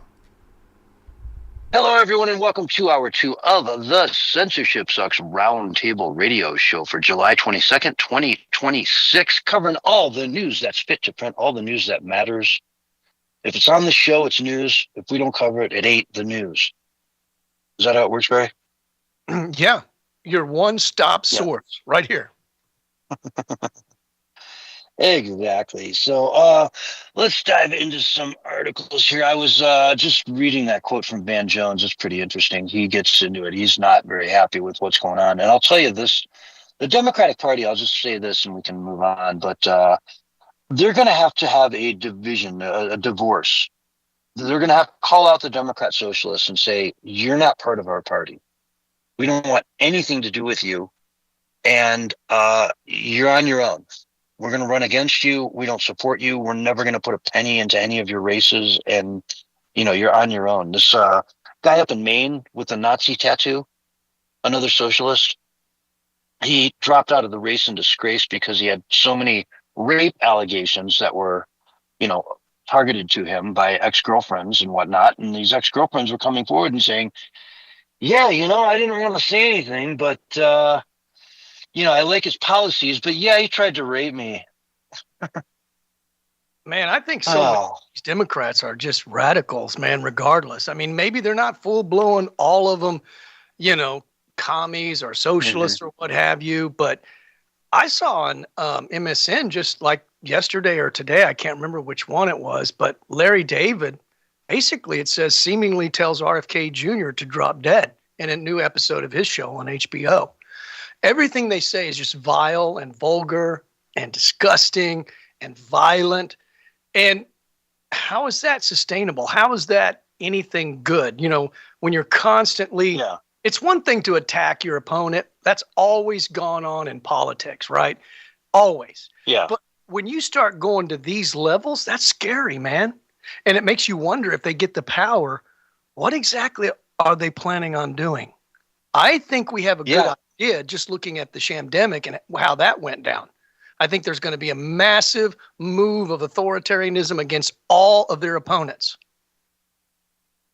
Yeah. In the words of the late Lindsey Graham, during the Kavanaugh hearings, he said, my God, you people want power, and I hope you never get it. Commenting on the length that they were willing to go to prevent Kavanaugh, the allegations of gang rapes in a high school party. I mean, I went to high school. I went to a lot of parties, and never in my life did I see 10 guys lined up to go into a bedroom to run a train on some girl who was passed out, never. And if I saw that, I mean, I would have called the cops, any of my friends would have called the cops. That's disgusting. To even suggest something like that occurred is so radical, so crazy. And yet they ate it up and they all believed it on the left. And they think, he's actually this monster when it's so clearly made up. It's just so clearly. It's like the Russian collusion stuff with, Hillary Clinton made up this whole dossier on, these. I swear to God, the minute I saw that story that Donald Trump paid a bunch of prostitutes to pee on a bed in his suite in Russia because Obama had slept in that bed previously at some point, visited that suite. I'm like, you got to be kidding me. You got to be kidding me. And yet they ran that for years as if it were real. And only now are we really, truly finding out just how bogus all that crap was. Complete made up garbage. And people are going to go to jail for that. And they should go to jail for a very, very long time because that is treason. That is treason, straight up, to spread those kind of lies. And I'm looking at NBC, ABC, CBS. People from those organizations need to go to jail as well. The news organizations that treated those things as if they were real when they knew it was all garbage. I knew it. How did they not know it? Well, they're not even acknowledging all the documents that have come out that have been released at the whitehouse.gov website, right? They're not even acknowledging these thousands of documents that are very condemning towards these people that committed treason, at least allegedly, based on the evidence. And Trump said it so many different times. He said basically the left plays dirty. I mean, that's actually putting it pretty nicely, actually. But they play extremely dirty, like really dirty, man, and maybe even criminally dirty. So there you have it. Oh, very much so criminally dirty. We all saw the drop box. We all saw these people showing up at these drop boxes in the middle of the night with 100 envelopes. We saw the videos of these guys up in Minnesota, the Somalis, who had his whole front seat was filled with ballots that he'd been, quote unquote, collecting and getting paid to go put that, he's bragging about how much money he's making by creating ballots and dropping them off in these drop boxes. I mean, we saw what happened in Fulton County in Georgia when they told everyone, we're done counting, there's a main water leak, we're all going to go home. And then all the Democrats kind of held back. And as soon as everyone went home, they took off their coats, they put their purses back down, and they got back to work. They pulled an entire box of ballots out from underneath a table where they were hidden and started counting those. And guess what? Overnight, poof, Joe Biden won the election. We had that F chart, the chart that was, they were neck and neck, and then all of a sudden Joe Biden goes whip straight up inside of like an hour, half hour's time. Boom, he all of a sudden, now he's in the lead. I woke up that next morning. I swear, I was watching that intently. They said, we're going to stop counting. In several different states, we're going to stop counting. So I went to bed. I woke up the next morning in absolute shock that they had stolen the election to that degree, Barry. They're more than willing to break the law. They're more than willing to break the law if it means that would you, if it meant you're going to stop the next Hitler? Because Donald Trump, we've been told, assuredly from many, many people on the left that Donald Trump is the next Hitler. So doesn't it make sense that you would cheat a little bit and all that adds up? And suddenly Joe Biden comes out with 88 million votes, a number so ridiculous that, I mean, Obama, who'd gotten the most votes in history, was pissed off, and they said, hey, man, you can't do this. You can't do this. It's such a huge, outrageous number. Oh, but anyway, folks, let's move on to the SAVE Act. Yeah, SAVE Act. We are hearing a term, though. I got to comment on what you're saying there. We are hearing a term circulate quite a bit, which is the word treason. And we've seen Carolyn Levitt say it as she's addressing the public and the press. And we saw, what's her name? Anna Paulina say the same thing today. We've got Tulsi Gabbard using that word treason. And if it's treason, we are talking some serious charges, man. And I think that's where we're headed. I keep seeing from very prominent people saying over and over that this investigation is ongoing. There's so many investigations ongoing. This will probably carry through to the next administration. I've talked about that before, but there are investigations for everything. And new stuff is constantly popping up. So not only are they dealing with the 2020 election steal and all these other crimes that were committed, probably starting back as early as 2016, what about all the new crimes that the left is continually committing? I mean, honestly, they've got their work cut out for them. And then they've got deep state figures that are still within the government that are trying to sabotage those investigations from going further into the realm of arrest, indictments, and convictions. So this is not going to be like an easy thing like a lot of the woke right people think. It's going to be methodical and take some time. Yeah. And it's so necessary that people go to jail over this stuff because they can't think that they can just get away with it. It can't be a thing in this country where you can just get away with this level of treason, sedition, of undermining the government, undermining the sitting president of the United States. If anybody on the right had done that to Barack Obama or whatever, they would have been in jail for their life. They would be the next Benedict Cardinal. But yet somehow one party, the Democratic Party, can somehow get away with it. And it's just vile. Even now, we're starting to see investigations from the Department of Homeland Security. And they just put out a report the other day. They had an opportunity to review 4 states, California, New Jersey, Nevada, and Pennsylvania. And they found 190,000 non-citizens registered in California, 35,000 non-citizens registered in New Jersey, 15,900 non-citizen registered in Nevada, and 14,576 non-citizens registered in Pennsylvania. And Pennsylvania especially is one of those states that is razor thin. Every time, razor thin. So we're talking about enough in many of these cases, enough votes to overturn the will of the people, having non-citizens voting. Now, the governor of New Jersey just the other day mentioned that, yeah, we found 6,000 non-citizens that had voted in the last election. It's allegedly more higher than that, but at least she's admitting that it took place because they're having to, man. The evidence is out there, man. And the mainstream fake news media is not even acknowledging it. They're pretending still like it's some wild conspiracy theory. That's not going to work. Man.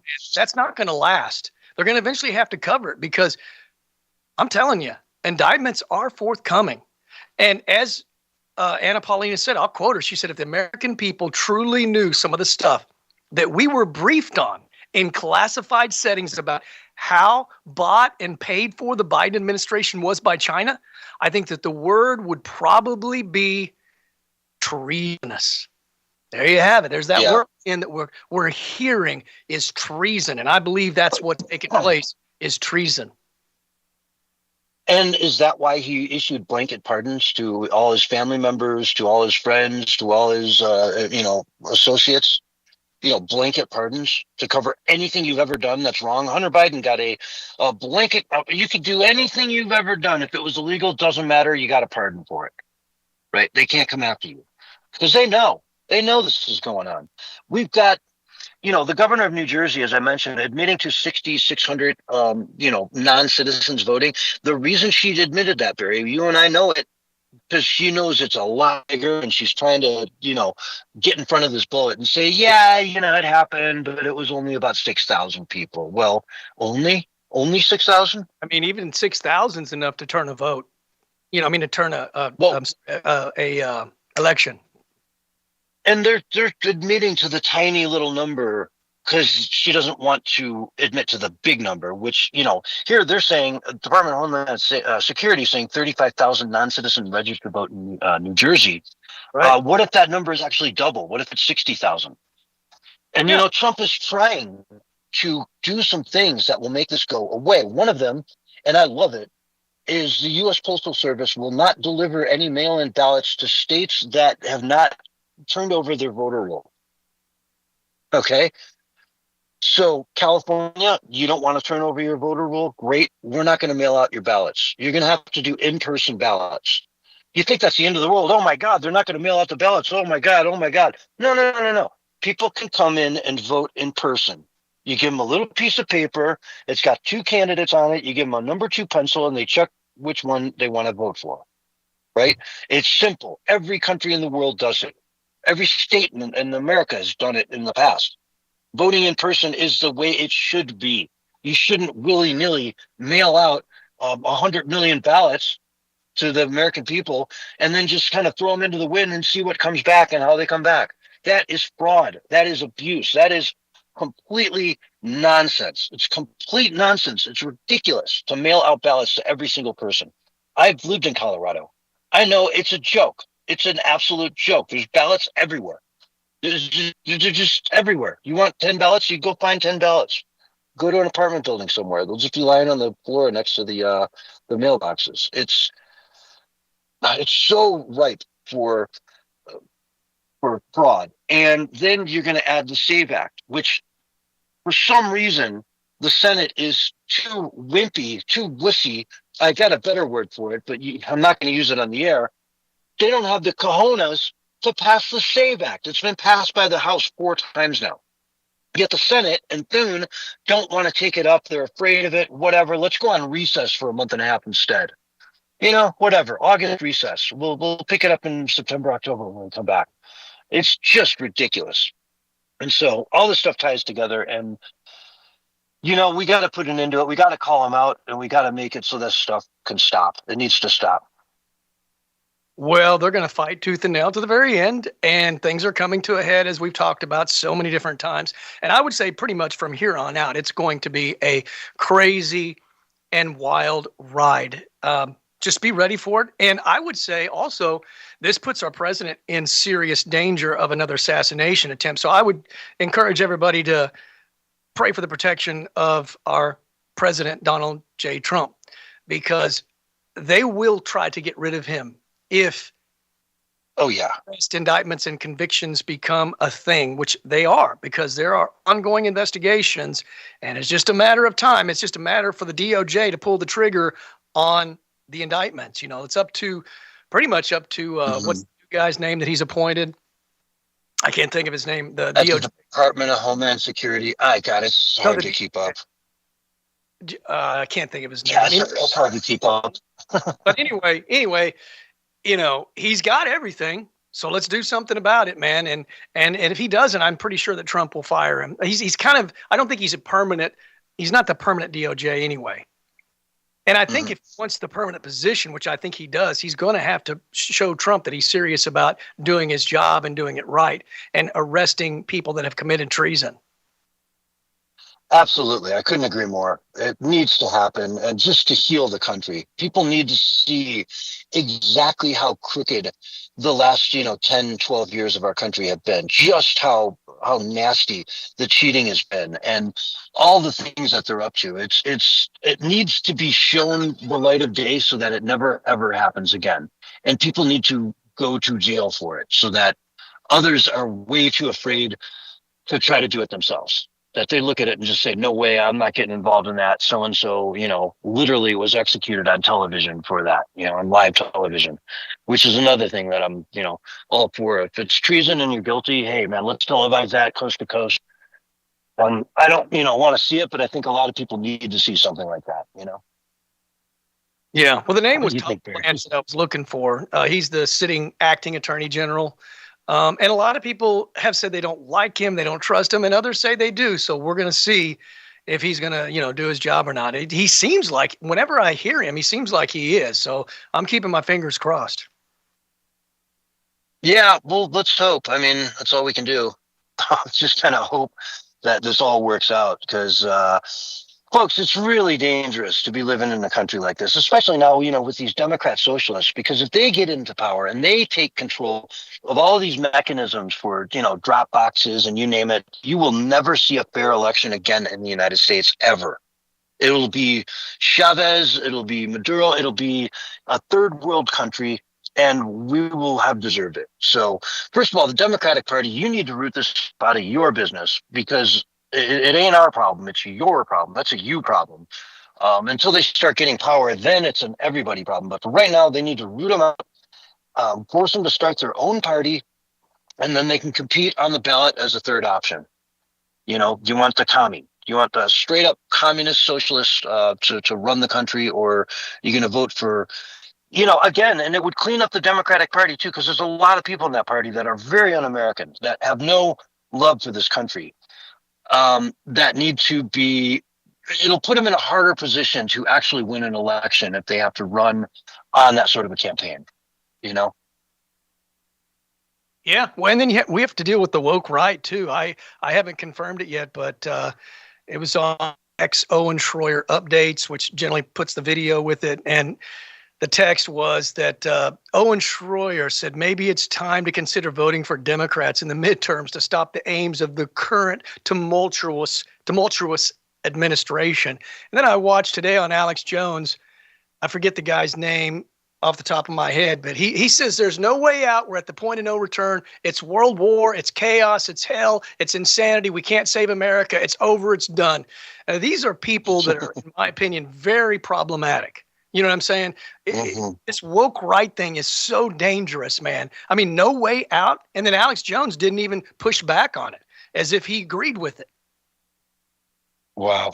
Anyway, folks, we got to take a break. This is the Censorship Sucks Roundtable radio show, and we'll be right back after these messages. All right, we're on radio break. Great job, guys. All right. All right. Of course, he's got that. Stay right here, Blue. Owen Schroyer got that porno mustache and that, I don't know, weird hairdo. I don't know what's gotten into him, man. There's something wrong with him. Yeah, he looks wild, doesn't he? He doesn't even look like the same person, dude, at all. It's like he's become woke or something. I don't know. It's weird, man. He's suffering from TDS. And he's got Drudge Report open every single day as his main source of news. It's open right now. I'm looking at his podcast. Looks like John popped out Hope Who? he gets back. John looks like he popped out. John out of the who? room. You know?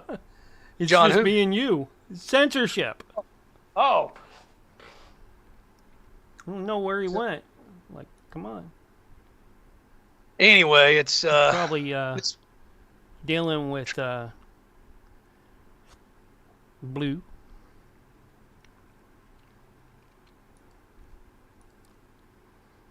Yep. I'm trying. Yeah, it's a Dave. It's a pass area. You're cutting out. I don't think that works with us. We're not part of. No, we're definitely not a BLM. Yeah, we're a subcontracting company. It's $12 for a day pass. Oh, I don't have an hour pass. Here, I'm just going to mute him until. Go ahead, Barry. And while he's talking to a potential customer where he's at. Yeah, I'm trying to bring up the Alex Jones network right now. I'm trying to think of the guy's name he had on.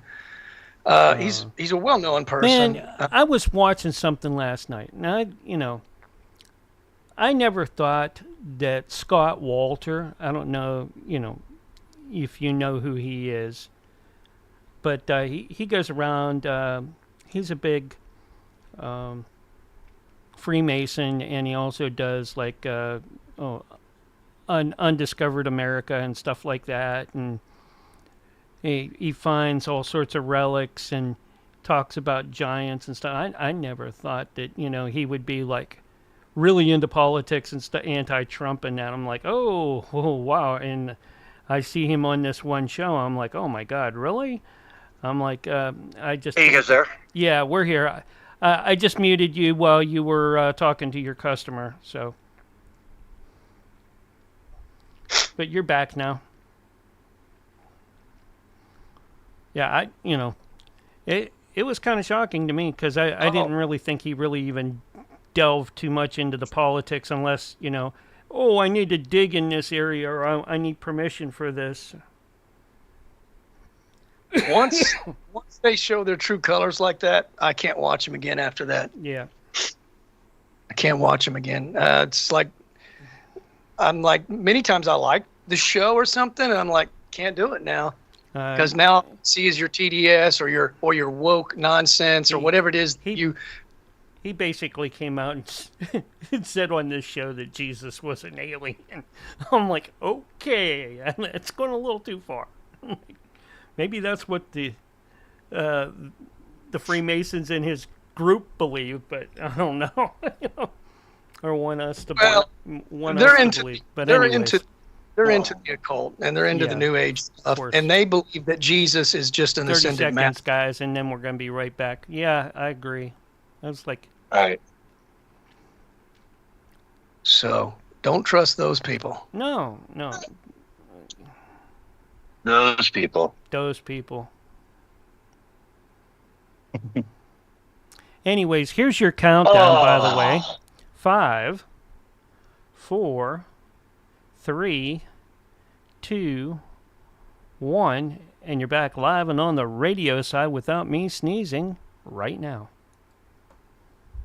Hello, everyone, and welcome back to hour 2 of the Censorship Sucks Roundtable Radio Show. Tonight with me, I've got Bullhorn Barry on the mic. How are you doing, Barry? Doing good, man. Just riding this storm out, the good, the bad, the ugly, the pretty, the beautiful, the majestic, the not so majestic. It's just a wild ride. I hear you. Politically speaking, I mean, we're living in a very tumultuous period in history. It's a dangerous time for this country. If this DSA thing takes off, and a lot of the kids today, by a 2-to-1 margin, prefer socialism to capitalism. It's pretty gross. And we just had the entire world come to America and experience America. Literally the global spotlight was on this country, and man, did we hit it out of the park. We did it better than any other country on the planet could. And you know what? There were 104 games. We could have put every single game in a different stadium. And we could probably bring them back in 4 years and use 104 brand new stadiums that they've never even seen yet. We have to have 200 stadiums in this country that would be big enough for a soccer field and hold, say, 60,000 people. Mm-hmm. Trump was saying, let's bring back the World Cup to America. He just said that the other day. Yeah. Well, I want to bring home the trophy first. And I'll tell you, it's going to be a sad day when America wins the World Cup. You know what I mean? Because they probably won't lose it again ever. You think so?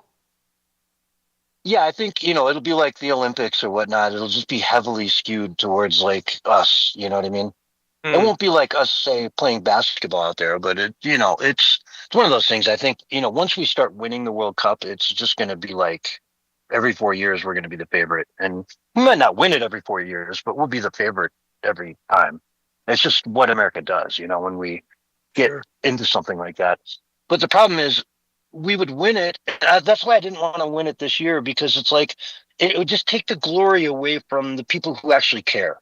You know what I mean? There's people out there that actually care who wins the World Cup, right? And America is not that crowd. Like the majority of people don't even know what's going on. You know what I mean? When the Qatar and the Russia, when the last 2 World Cups were going on, I had no idea. I never saw one score. I couldn't tell you who won, at all.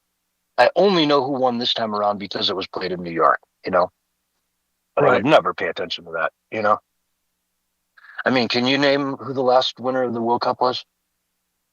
No, I really don't follow soccer or football, as they call it in most places. But, there's so many distractions, man. And some distractions are perfectly fine. Like soccer is probably perfectly fine if you like it. But I'm so busy with other things. I hardly have time for all the stuff that the world is doing. I kind of have my little niche that I like. I'm comfortable in my world that I live in. And it's more than enough for me. Yeah. I'm kind of the same way. To be fair, I don't think I could tell you who won the last Super Bowl or who played in it. Oh, I don't either. So, I don't want to know, because I despise everything about the NFL. I don't like it. Haven't watched it in 15 years. Don't plan on it. It's a circus to me. Don't care. Not interested. Don't want to hear about it. And it kind of gets awkward at times when you're around people that are really into it. Sometimes if I'm in a really cheerful mood, I'll go along with it and go, oh, yeah, that was a great touchdown. Yeah, I remember that. That was fantastic. Just because I don't want to, because I don't want to spoil their they like it and they're really into it. And it's not that they've been manipulated into it, then, hey, more power to them. But I came to the point one time, like 15 years ago, I realized it wasn't for me. So I said, I'm out. I exited. And I think a lot of people that watch it are in the exact same place I was 15 years ago when I figured out, hey, I'm really not interested in this. So why am I watching it? Yeah. There's just something to do on Sunday, In the fall, like you can't go out anymore. It's not as nice. It's cold. And so there's just something to do on a Sunday. Watch the football game. It gives you a reason to drink beer on a Sunday afternoon, Okay. Well, I mean, hey, like I said, different strokes for different folks. I like my world. It works for me. Whatever works for you is your thing. I don't really have much time. When I watch TV, I like to watch talk radio, get caught up on the news, and I got guilty pleasure of I like to watch conspiracies, the wild ones that are probably not true for sheer entertainment value. Yeah. I find my thing I'm hooked into now is Phil Hendry. Listening to reruns of Phil Hendry. That guy's hysterical. He's the greatest guy on talk radio history, Wow, that's kind of a unique spin. I like that. Going back and hearing what people had to say back in the day. Yeah. Yeah. If you haven't listened to him before, look up Phil Hendry, Hendrie, and just dive into one of his. He's so funny. I mean, no one has ever done what he did, and I don't think anyone ever will. I've tried to some degree, but I'm nowhere near ready for that. I don't think. I don't know. But yeah, Phil Hendry. So anyway, let's dive into some news here. We've got our good friend Jeff Donald has. I just didn't have it in me tonight, man. I'm so tired. Okay. I'm ready for him to be gone. I was waiting for you to jump in there. It might be one of our last Jeff Thomas that we get to yell I out. can't get excited about him anymore. Out of office. He's gone. He stepped down. Andy Burnham. Yeah. Andy Burnham has been installed as the new prime minister, and wisely, he just announced a 10-year plan to fix the country. Right? Mind you, this is like the 7th prime minister they've had in the last 8 years or 10 years. So the odds of him being in office for 10 years are about exactly 0. Right? He's going to step down sooner or later. But I was listening to Sargon of Akkad, if you know him, Carl Benjamin. Mm-hmm. He was talking about this guy, and he said, look, most of the people in England who are on the left are either evil or they're dumb. He said, Keir Starmer was evil. Mm-hmm. But Andy Burnham is just dumb. He's just not a bright guy. He doesn't know what he's doing. And he'd probably be easily manipulated to do evil, though. Yeah. Well, that's, part of being dumb. You can Exactly. be manipulated into doing evil things, which he's, of course, going to do. Of course. He's going to sit there and let these borders wide open. No plans whatsoever to clean any of this stuff up.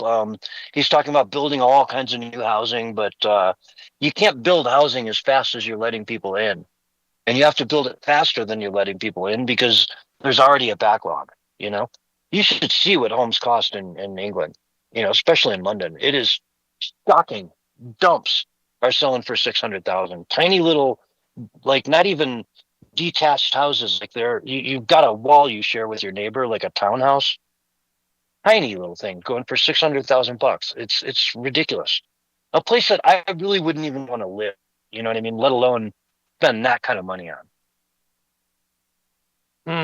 Can They've got some real problems. Can you imagine if America truly succeeds, right? Trump gets done a lot of these things that he's wanting to do, and then whoever takes over in 2028 carries that torch onward and forward. Mm-hmm. And we're just like going to the moon and beyond. And all of these nations that follow this, agenda of chaos and scorched earth, they're going to have collapsed by then or near collapse state.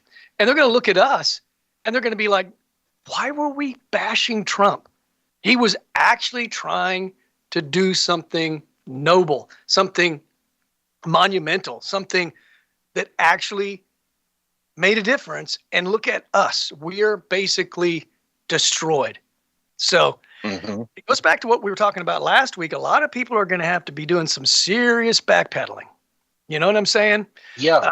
Because the trajectory they are only ends poorly. It only gets worse. And there's a lot of countries right now that are going one way or the other. Like Argentina, with Melee, definitely looking to go down the capitalist route. So let's give people freedom. Brazil going the opposite direction completely, throwing their former presidents in jail over trumped up charges. And Right. So we're going to see that division right there. Those two countries border each other. You know what I mean?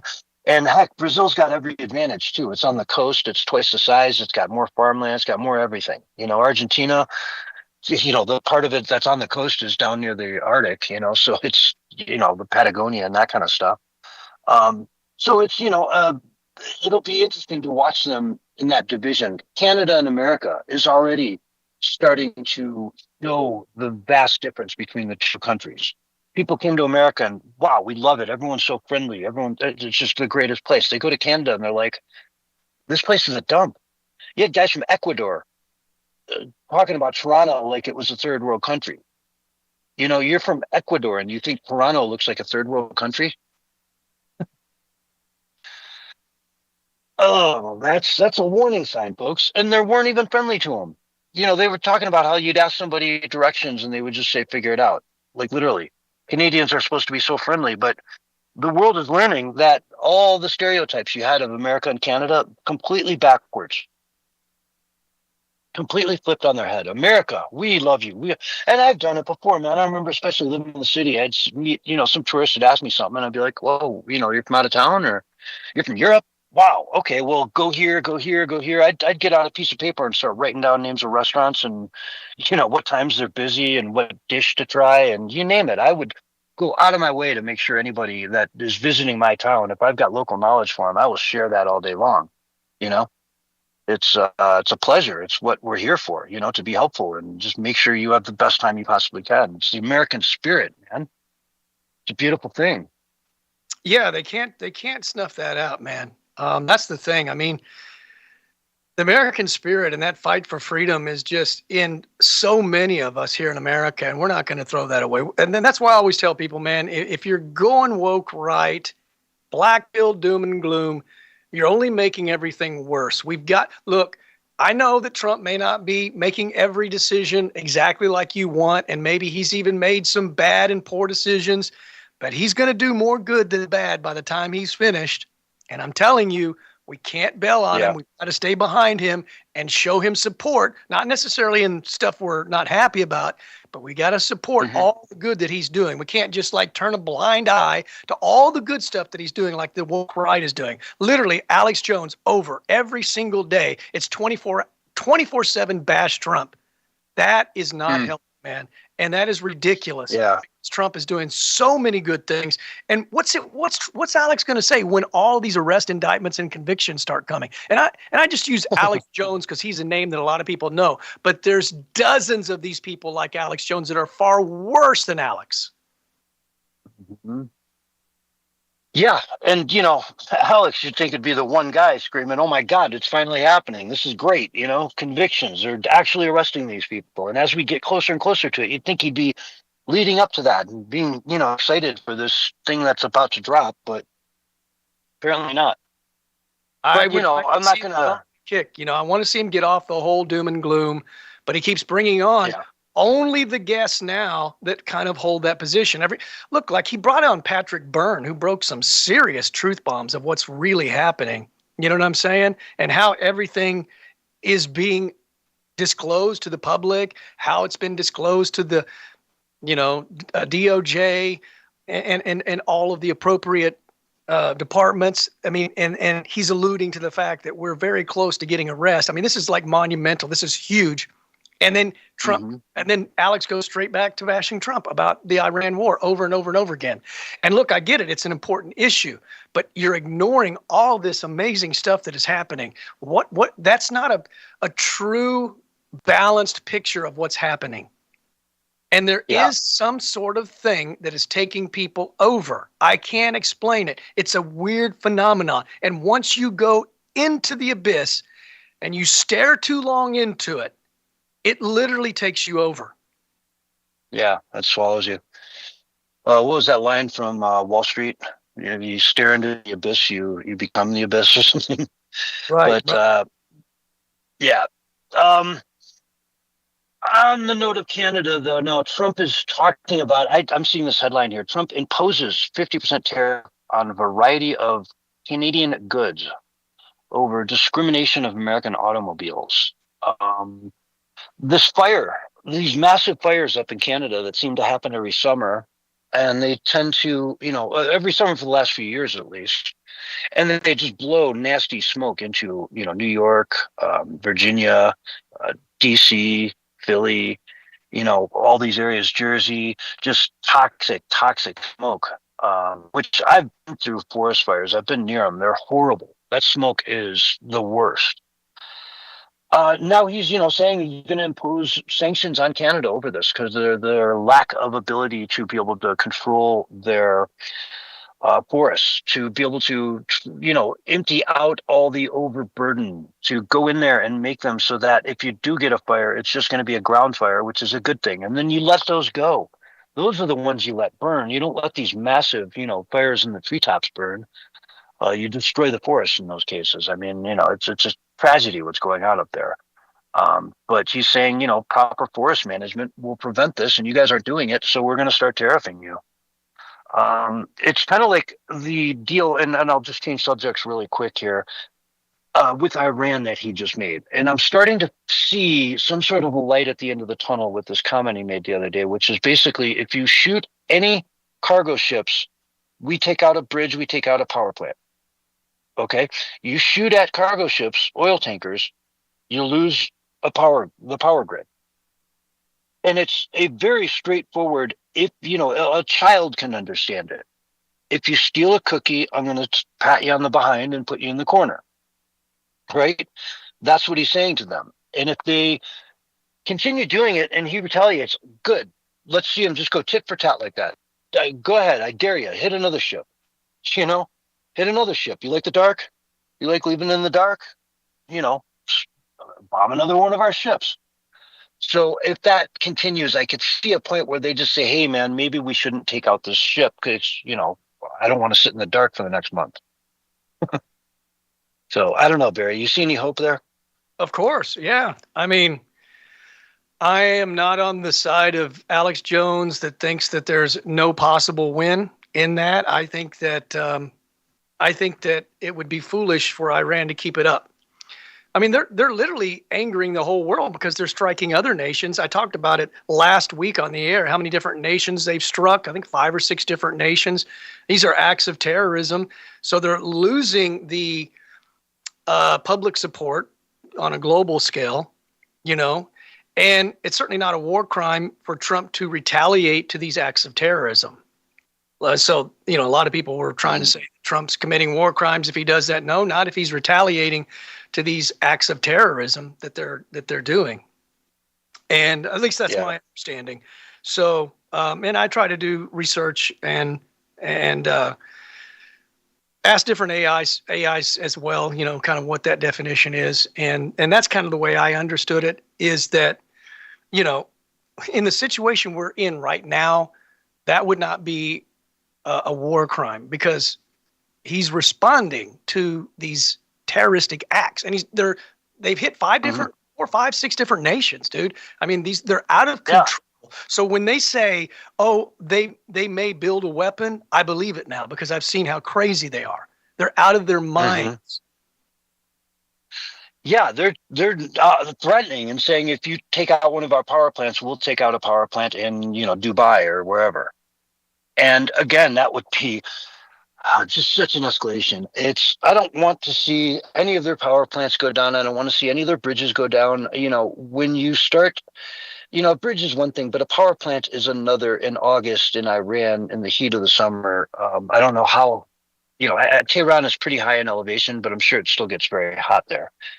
And, in hindsight, they probably don't have air conditioning at all over there, do they? It's like, if Europe doesn't have it, how do they? How in the world would Iran have it if England and France don't have it? Well, what will the people do if they know, the threats that they're getting and they're continuing to do their stupid acts of terrorism and violence? I mean, would the public then turn on the regime as well? I mean, there is no out for Iran. I think there is an out for us, and that is a peaceful deal, an agreement. I think that's very likely, but that's just my opinion. I'm no war expert by any means, but I don't buy this doom and gloom that there's no way out.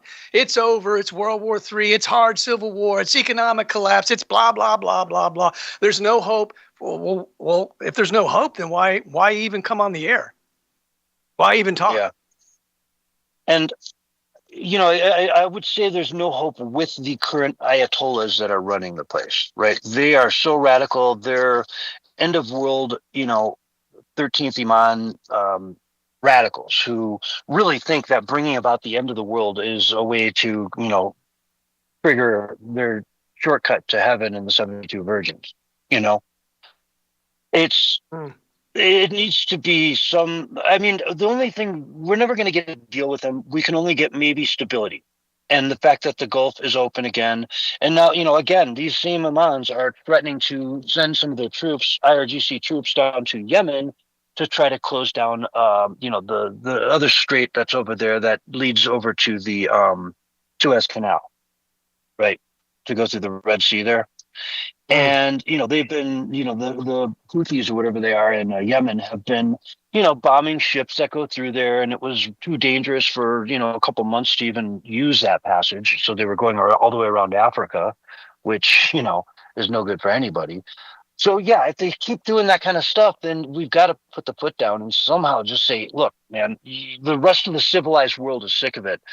I don't understand why it's only America here. It should be every single country on the planet united saying, hey, enough is enough. Stop with this crap, Yeah. Spain wouldn't even let us fly over their territory. You think, they're going to put people... I think a lot of people are helping Iran. Maybe China. A lot of people think China might be supplying them with different kinds of weapons and so forth. I don't know if any of that is a fact. I'm just saying there's a lot of speculation going on. And so that's one reason why they've been slightly emboldened. So it's not as easy of a fix as some people might think, but I think it's doable. I really do. I think if Iran is smart and they love their people, they will try to work some kind of a deal that's reasonable. You'd think, but I don't know, man. I think they're going to be a pain in everyone's butt for a long time to come. And until the world unites and says, hey, man, we all think you're being a jerk, would you stop it? You know what I mean? Then maybe they'll wake up and be like, hey, gosh, we've got a letter from 192 countries telling us we're pricks and we need to cut it out. Like, at some point an intervention like that might just work. And you say, look, you can torture your people. You can tie up your women and keep them in dark basements, whatever you want to do. We don't care. Just stop pointing that at the rest of the world. Leave the rest of the planet out of it. Your lunacy and your nuttiness, Well, but the best thing would be a revolution where they put in a democratically elected secular government. Sure. But I see a problem kind of with what you're saying, which would be great if all bunch of nations came together and said, hey, man, this has got to stop. You guys are out of control. But I'm just wondering, we've seen it already. Nations that supposedly are our allies not cooperating with us. So it makes you wonder who's even on our side. I don't even know that NATO is on our side. Maybe we need to get out of NATO because they don't have shared values. You know what I'm saying? I don't know. This could be a big turning point in a lot of different ways after this whole thing is resolved, because a lot of people have shown their true colors. Who really supports America? I would think if you were a big and important nation in the world today, you would want to support America, at least in whatever capacity you possibly could, because we are a threat as far as, if you mess with us. We've got the strongest military in the world, according to Trump, and I believe him. So they really shouldn't want to mess with us. Nobody should want to mess with us. Exactly. And, you said we're a threat. We're also kind of a threat in a way to other, friendly nations. And England, per se, Trump goes over there and says, hey, we've got the freedom of speech over in America. And Starmer goes out and says, well, we invented it. It's been here forever. Well, you don't have it now, buddy. You arrested 12,000 people last year for tweets. That's more than China, Russia, and every other communist country combined. You guys are the bad guys. And so when we have this sort of a World Cup, everyone gets to come over here and see for their own eyes just how much better this system of government is. But I don't know. We got 30 seconds left, Barry. Any last words? I'm just wondering who's allied with us, at the end of the day. I don't know that UK is truly allied with America. They may say they are, but they have different values than we do. Completely, man. They're for enslaving people. Both Marco Rubio and J.D. Vance have come out recently and said, are we your allies? I mean, you have nothing in common with us anymore. We used to share our culture. We used to share these things, but we don't seem to anymore. You've drifted away from it. But anyway, folks, that's all the time we've got. Thanks so much for listening. This has been the Censorship Sucks Roundtable Radio Show. Oh, yeah. Great show, guys. Great show. Thank you so much. All right, man. God, we had to cram that in there in the end, didn't we, Barry? Yeah. Took it right up there. Good job, though. Yeah. I'm going to take and get Jack Carey up and going, and I'll tell him you said hi, and I'll get this up and out like I always do. You guys take care, and I'll catch up with you, Barry, next week. And All I'll see right. you on Sunday, John. All right. See you Sunday. All right. Have a Peace. good one. You too. All right. That was the Censorship Sucks Roundtable Radio Show segment of the stream. And coming up is Jack Carey with the Paranormal Intelligence Agency Radio Show.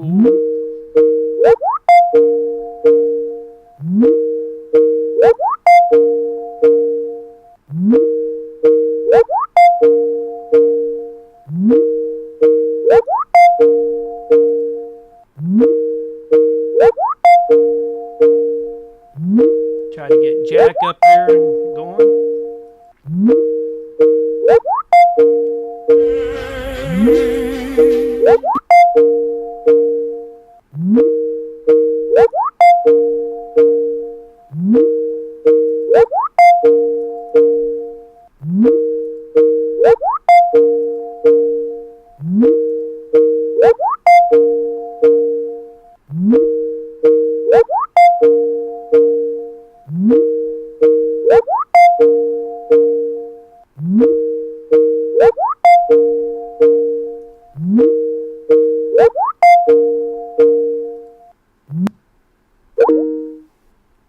Well, I guess that one didn't work.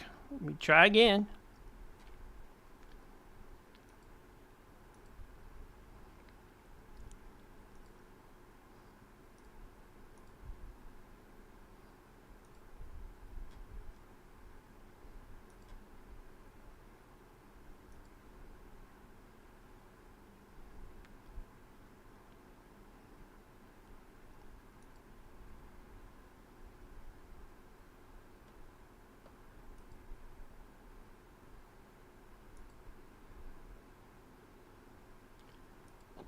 Trying to get Jack Carey in here with us.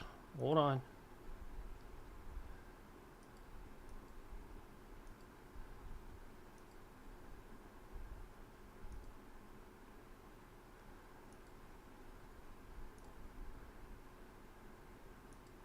Working on it.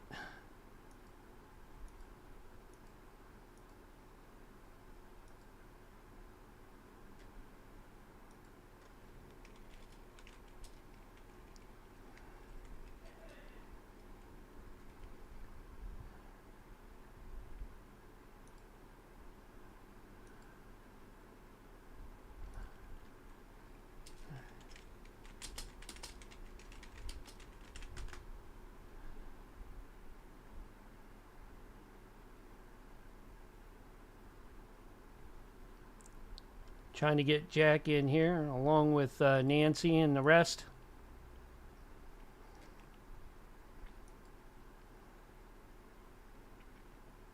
Come on.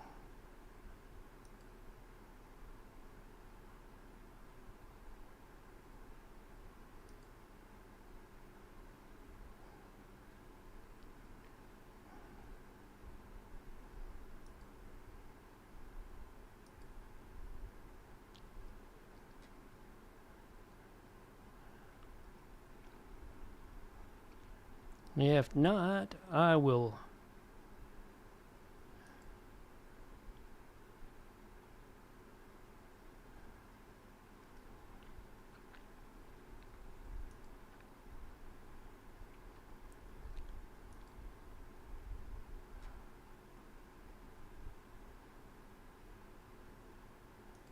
have to try to get an encore coming up here.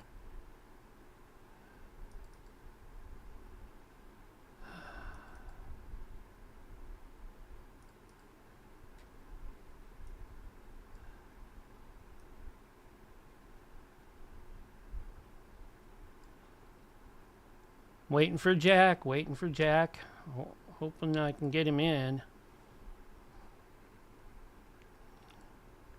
Not sure what's going on. I don't see him.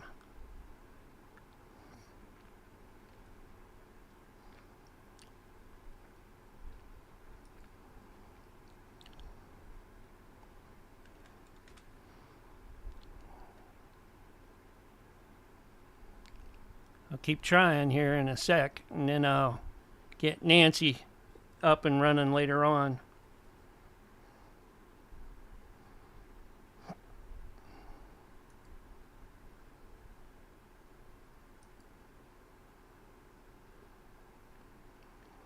Might have to run an encore for Jack tonight if he's not coming in. I didn't get a notice.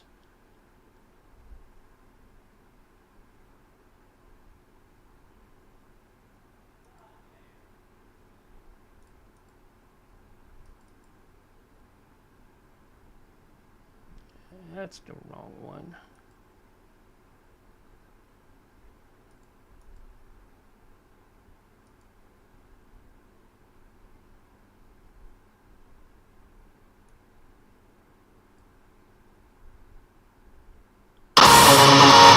The views and opinions expressed on the show are those of the guests or hosts, and not necessarily those of the advertisers, networks, platforms, or stations.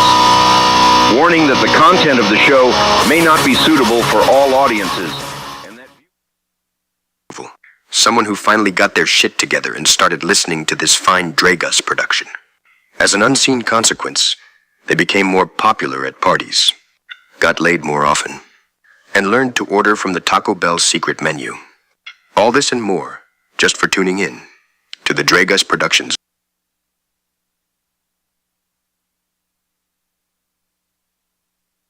Not necessarily those of the advertisers, networks, platforms, or stations. Warning that the content of the show may not be suitable for all audiences, and that viewer discretion is advised. The show does not intend to provide medical, legal, or financial advice, and viewers or listeners should consult with a professional before making any decisions based on the information presented. Welcome back, everybody, to Paranormal Intelligence Agency Radio Live. I'm your host, Jack Carey, and we are broadcasting from 300 feet deep in an abandoned nuclear missile silo somewhere lost in the post-apocalyptic wastelands of the Dakota Territories. And I am joined, as always, by the paranormal crime fighting duo Daisy Sundance Kid in the house tonight. And, it's been as usual, a hectic week in the paranormal world. We got an interesting show for everybody tonight. We kind of have a three-topic show, a trilateral show, if you will. We're going to be talking about paranormal aspects of finance. That'll be fun. I call that part of the show Escaping the Wheel, and I'll reveal why we call it that pretty soon. We'll be talking about the coming disclosure of the plasmoid beings. Are you ready for this? This is interesting stuff, guys. There's every indication that the first step in disclosure is going to be disclosure of a very certain specific type of alien, and a lot of videos that were released in the third tranche of UFO files coming out of the Pentagon at the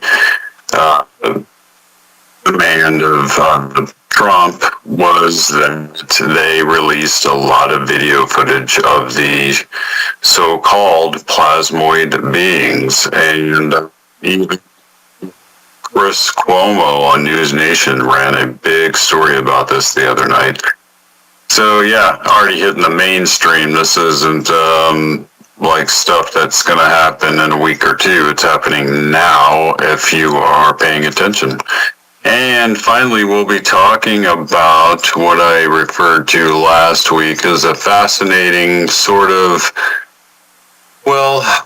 disclosure. It's part of disclosure, I believe. A testimony is leaked out onto particular channels, specifically YouTube, coming from a gentleman who says that he worked for a government black budget facility in which he was one of the guards for an actual alien being.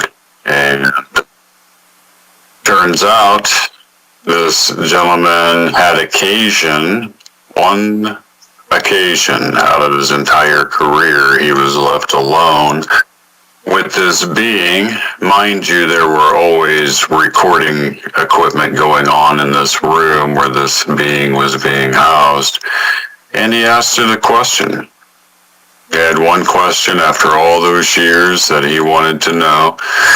And we're going to explore what the alien told him. And where that might lead us down into some very interesting exotic rabbit holes that we will explore tonight. And by the way, that question, it was, what happens to humans after they die? That's some fascinating stuff. So, but, his response was not what I expected, but we'll get to that. But last week we did some exploration of kind of where we are right now in the whole cyber prophecy realm, Webbot included, and we're seeing a lot of that manifest right now in our mainstream news media. The fact that they had the plasmoid being story the other night really kind of shocked me.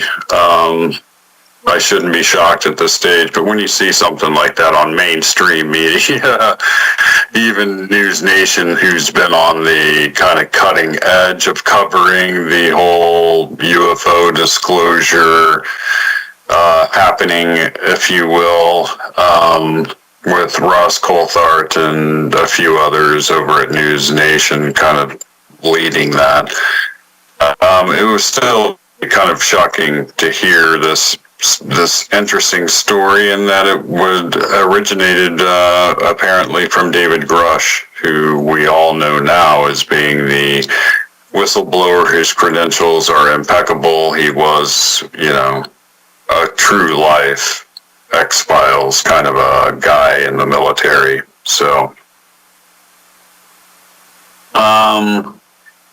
but all of that's coinciding with Steven Spielberg's new movie coming out.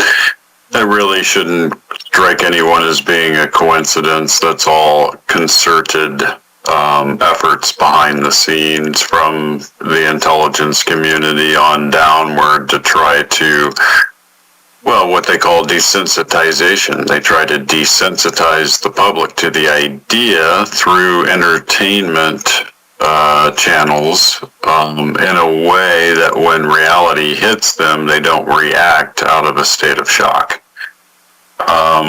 This has been a long-running program in our intelligence community, and it started with the code name Project Mockingbird.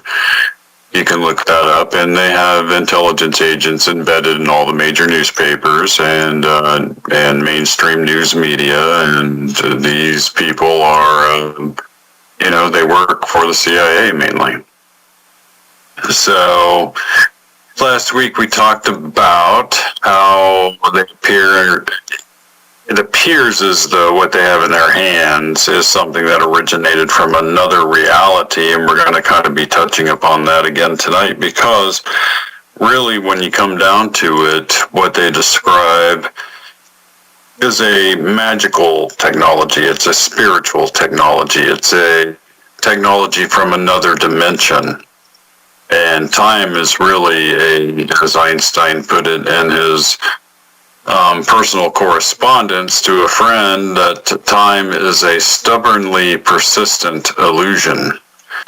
Well, that's exactly what it really is. It's just an illusion caused by space between points. But, we won't get into a physics lesson and all of that. What's important here is that the propulsion on the craft that they appear to have recovered can bend space and time. And when you bend space and time, apparently that can open interdimensional portals that allow for the egress and transgress, if you will, of beings from other dimensions into this one. That inherently sounds dangerous. to me, but apparently they have these beings who have created this craft don't fear that from occurring, or they have some way of dealing with it, or what have you. But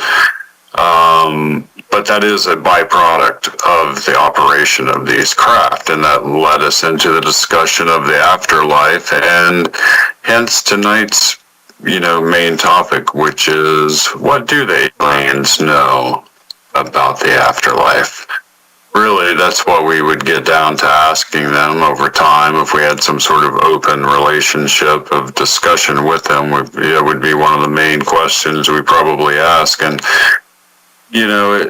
when you take some of the research put out there by Linda Moulton Howe, no matter what you think of her body of research, she has put out some very interesting information over the years that tends to dovetail, if you will, other information that she could have had no hand in. So explain that one. Jim Mars, in his book Alien Agenda, claimed that he saw a file where she was listed as a CIA asset.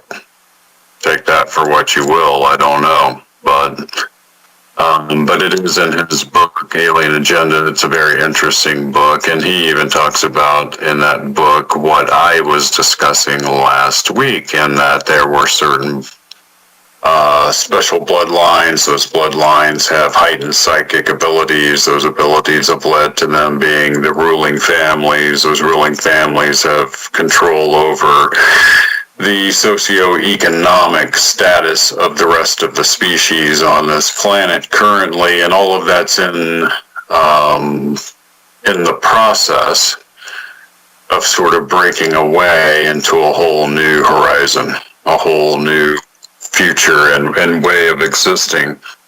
And people like me refer to that as the upswing of the Kali Yuga, and that's where we're at right now. So you'll hear me talk about that often, because we try to tie all of the disparate ends of the puzzle together to show you how these things may be connected in some way.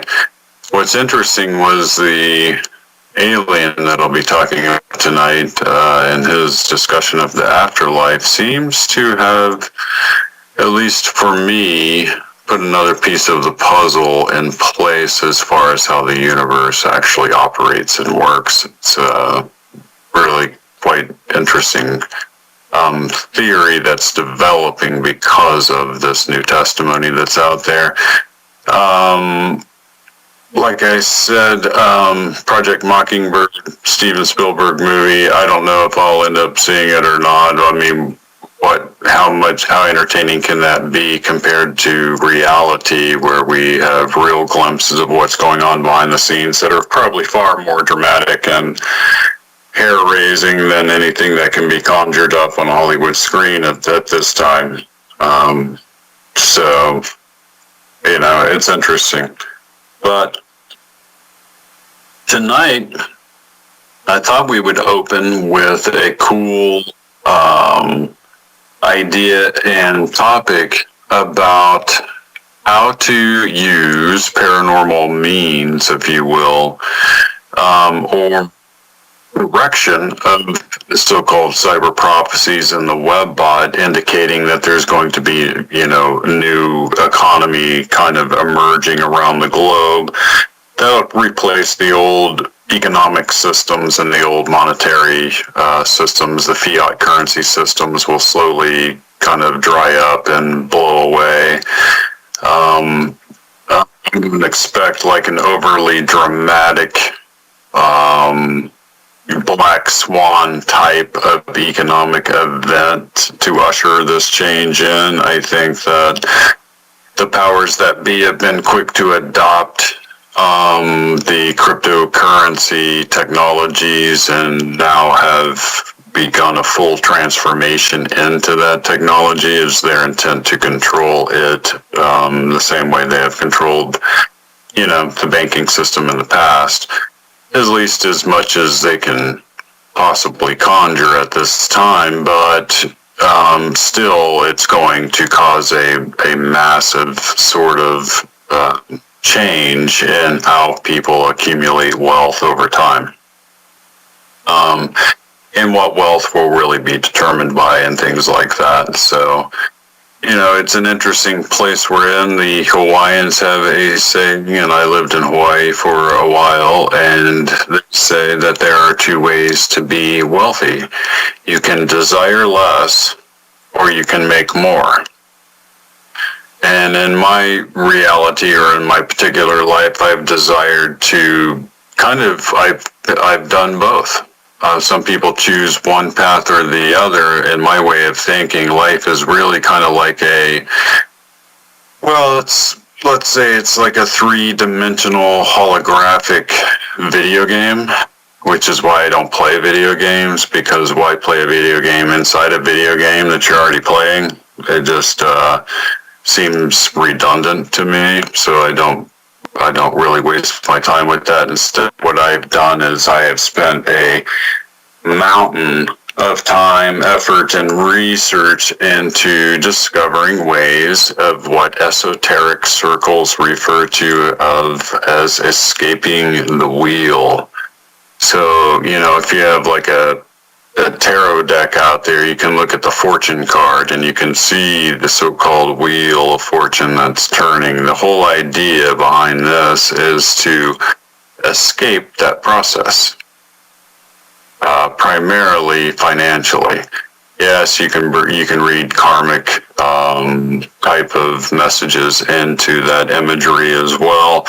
But for our purposes, and what I'm discussing tonight is a way of escaping the socioeconomic wheel that you were either born into or wandered into, however the case may be. The idea that you get up every day, go to work, punch a clock, come home, sleep, do it again and again and again for 40 years, and hopefully you get lucky and you can retire and enjoy 2 or 3 years before you die, kind of thing. So, that's escaping the wheel.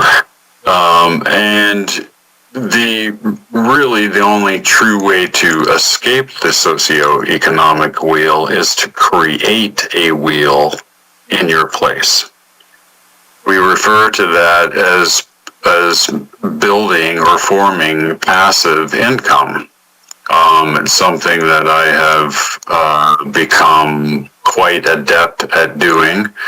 And we're going to discuss a few different ways that you can utilize to go about escaping the wheel. Primarily, I would say that, and I've been covering this in the past, there is a lot of opportunity right now in the so-called, not cryptocurrency per se, although there is some opportunity there, of course, but in the precious metals derivative futures contracts markets. I say that because it's the one place now, if you go to platforms like Coinbase, etc., where you can take a small amount of money and acquire a huge amount of leverage in which to,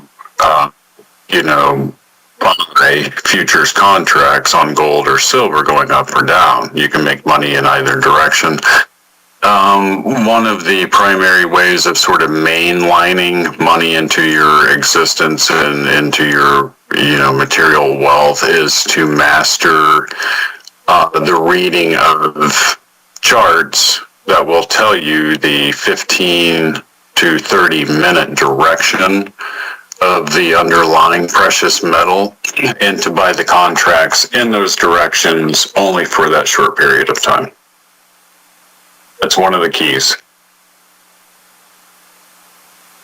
Over time, going up and down, it can produce an absolutely enormous amount. But it's not all that fun, and one might even call it kind of soulless. There's not a lot of joy in the process of doing that. And I enjoy doing a lot of other things, so I've explored a lot of other avenues by which one can go about escaping the wheel, and one of those is through Amazon. Believe it or not, Amazon is actually, I believe, one of the best opportunities there is out there for anybody that's looking to be an entrepreneur or a solopreneur. Where else are you going to get access to 3 billion users every day? 3 billion shoppers, right? And where else are you going to find a publishing house willing to publish any, quality book, a stress quality here, that you submit to them for no cost? And they will provide space for your book on their, virtual store shelves for other people to buy, and simply take their cut and give you the rest. There's no printing cost, that you have to suffer. It's taken out. It's all print on demand. It's taken out of the sale of the book itself. If you know how to make book covers, if you know how to generate good quality manuscripts, which is another skill, all of these areas require a skill, and you have to somewhat work at that. I have been doing these things for many years now, so I know what I'm talking about. So it's very easy if you know how to put the pieces of the puzzle together to even generate just ebooks, right?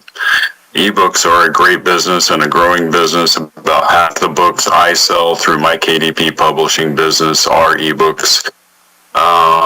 So that's pretty, that tells you 50% pretty much of the book traffic is in digital form right now. Audiobooks are a big thing coming on. So for every, one book that you publish, you can create 3 products out of it. You got a printable form, you have an ebook, and you've got an audiobook.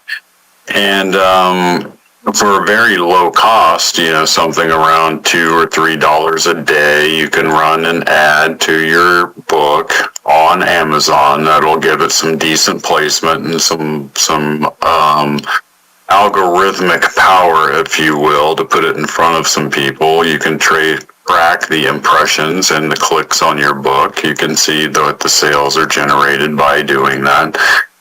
And it doesn't take a lot to kind of get that snowball rolling. I will tell you that there is software out there. Look at BookBeam. It's a nice extension that you put on your Chrome browser, and then when you go on to Amazon, you can start looking up topics you're interested in, and you can go to your BookBeam extension, click on it. It will pop up exactly how much money each one of those books is making that author each day and on a monthly basis, and you can begin to hone in on where you want to place your first book. You sell books that people want to read. You don't write a book and then hope to find somebody who wants to read it. You do that in reverse. Think of, alien reverse engineering. We're reverse engineering demand. That's how you run a KDP publishing business. Is you go on to Amazon, you research a topic, a niche topic of some kind. You find the best-selling books in that niche, and then you make a better book. It's really not that difficult to do. You read the reviews, you see where people didn't like this or didn't like that about a particular book, and you add those things to a manuscript covering a lot of the same material that these better-selling books are have in them, and you produce a better book and put it out there. You will end up producing books in all kinds of genres. That doesn't really matter so much as long as you're producing good quality content that is solving a problem for someone. So the vast majority of the books that I produce are all how-to books, and that's really a good, safe place to publish in. in Amazon are real high quality how-to books on any kind of genre, subgenre, niche, sub-niche that you can think of. And we'll get back to how you kind of engineer that coming up after our break. But in the KDP business, here's an opportunity where if you wanted to get started on creating a passive income, you could do so with little to no cost. So, you know, it costs like $15 a month for a Canva membership, and on Canva you can actually produce some pretty nice looking book covers. And there are various services out there that you can go through, like Fiverr, for instance. You can find a ghostwriter on Fiverr, provide them with a nice quality, detailed outline of what you want your manuscript to include, and wait a week or two and you'll have a finished manuscript that you can then publish under a pen name with a beautiful cover on it. You know, a nice description, and you can put it out there for sale in a genre you know where money is flowing into. And we'll talk about how you determine really what that's going to be in the future utilizing Google Trends. Very interesting connection between Google Trends and what ends up being published just a few months after major trends are identified on there. So that's sort of the mechanics behind the scenes, and we'll get back to that and a couple other interesting ideas on escaping the wheel right after our break.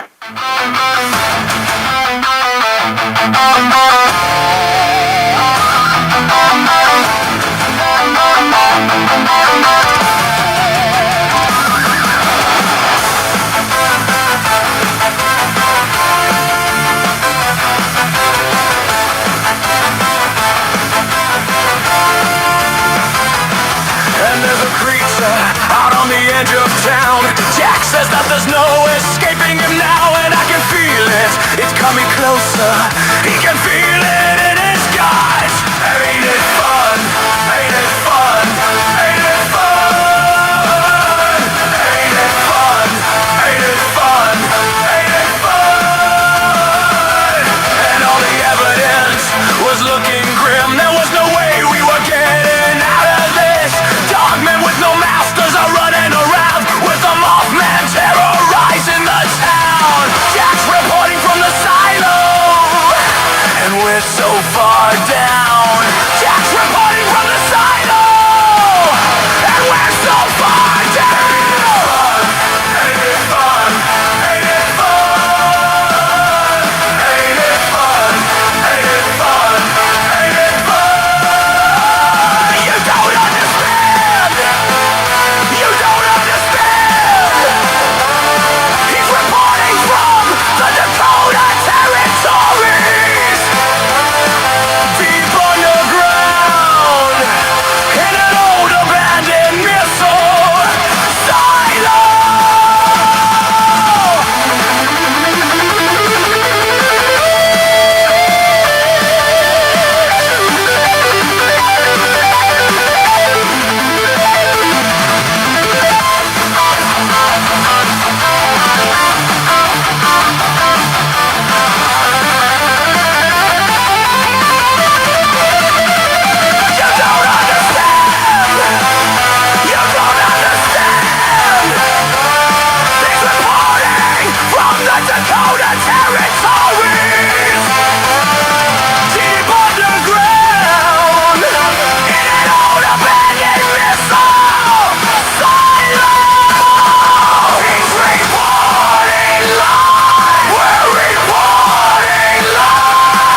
back, everybody, at Paranormal Intelligence Agency Radio Live. I'm your host, Jack Carey, your personal tour guide to the Twilight Zone. I've got a face for milk cartons and a voice for smell-o-vision, and tonight we're talking about escaping the wheel. We're talking about life after death, as Alien puts it, and we are talking about beware the plasmoid beings. So those are our three main topics tonight.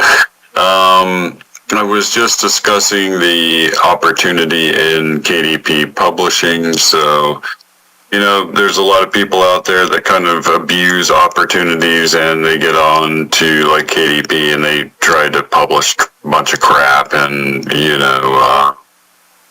stuff that is just, it's bad for people to spend money on. It's not good content, etc.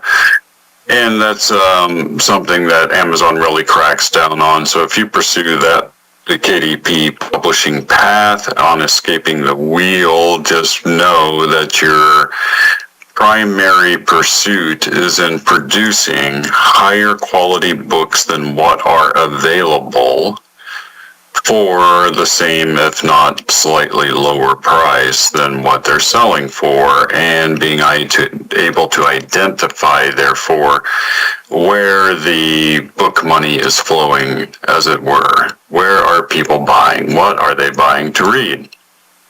Turns out there is a lot of opportunity in producing so-called low content books. I don't produce low content books, never have. But there are a lot of people that do. These are like coloring books, or writing journals or diaries. Stuff that don't have a lot of content inside of them, but is a nice book for its own purposes. Or you can go with the medium to high content books, which is what I produce, which I have a lot of fun producing. So for me, there's a lot of enjoyment in producing a very high quality, nice looking, informative, with the latest, greatest information, if you will. So and you kind of do that by starting off looking at topics you're interested in, finding out what the best-selling books are in that topic, and then, producing a better book in that topic.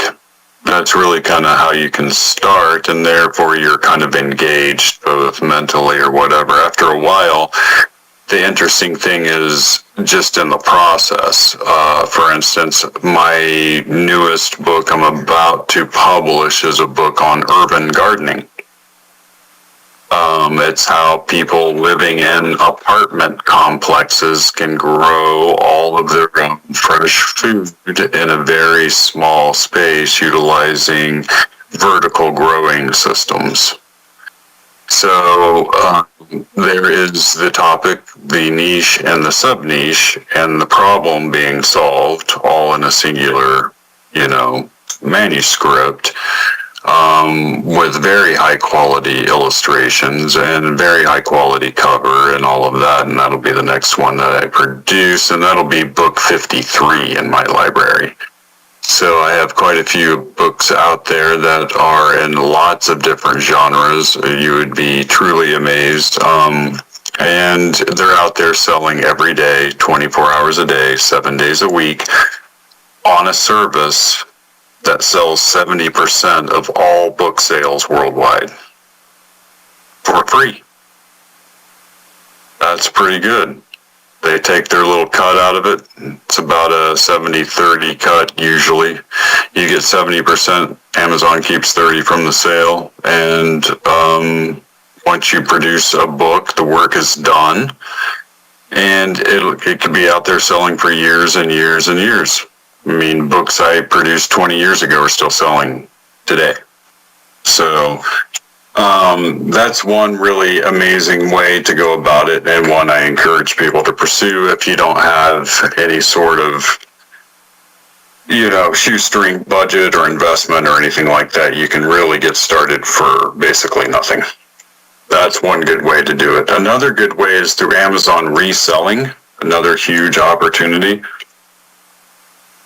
Touch on these last two couple of ways briefly because we'll get to our paranormal discussion.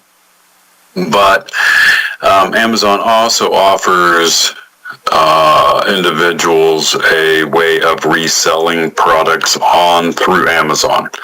So most people don't realize it, but vast numbers of products that are sold on Amazon actually come from third-party resellers. I'm one of those guys. I can tell you how it's done. I've done it for years, and I have a professional reselling account. My store is JLS Holdings, but what you do is you identify what are called retail arbitrage opportunities online. Some of these resellers will, you'll find like videos and stuff where resellers are going out to like actual brick and mortar stores, and they're finding deals, and they're actually buying product in hand, if you will.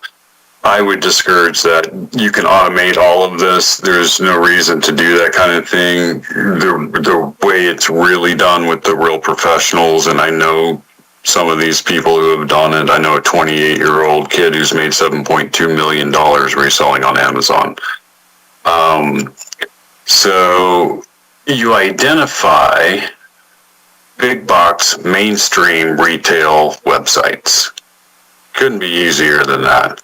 Walmart.com, Target.com, Kohl's, you name it, Dillard's, whatever. All of those, any kind of known, really well-known, established retailer that's out there.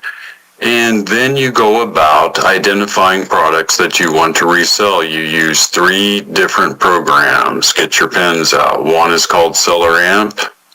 The second is called Keepa. Those are the 2 essential programs you're going to need to be a reseller on Amazon.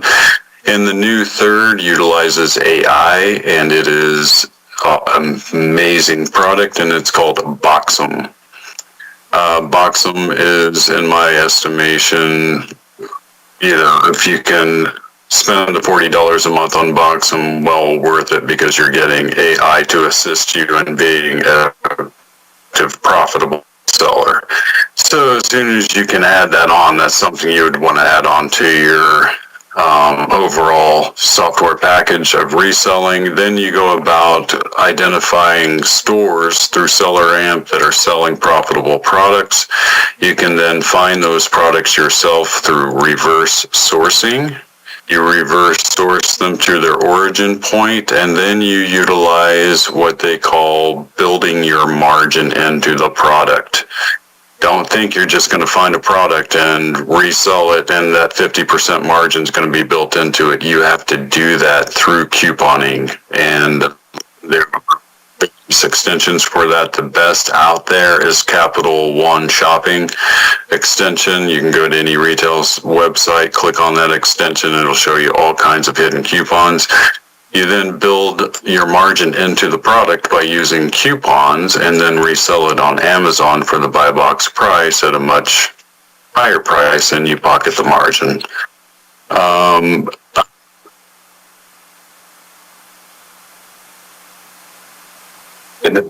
You can do the same thing on Temu, and you can do the same thing on Walmart.com. They both now accept resellers.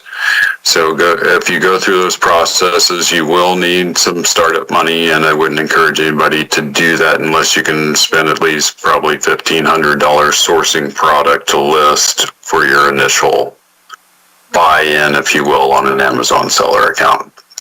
So there's a few ways right there for escaping the wheel. I'll touch on some more details down the road on how you go about tweaking this or tweaking that. So, but look into those things if you're interested in building a nice passive income over time. Nothing's a get rich quick, but if it's like a garden, if you tend it every day, it will bloom. So, but, I was watching TV at 2:30 in the morning. I often wake up at 2, work till about 6, sleep till 10 in the morning, then get back up and work the rest of the day. It happens routinely. And at 2:30 in the morning, they were replaying Chris Cuomo on News Nation. I assume it was probably a 9 p.m. primetime show originally, and they were just replaying it.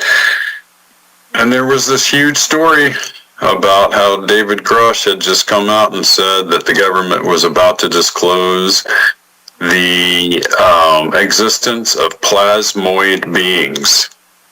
Now, what in the heck is a plasmoid being? Well, it turns out you can't make this stuff up, right? You try to write this as fiction, and people just, in the past, they would have laughed. Now they're all going to kind of cry. But a plasmoid being, apparently, is a sentient, intelligent life form that lives within plasma light bubble.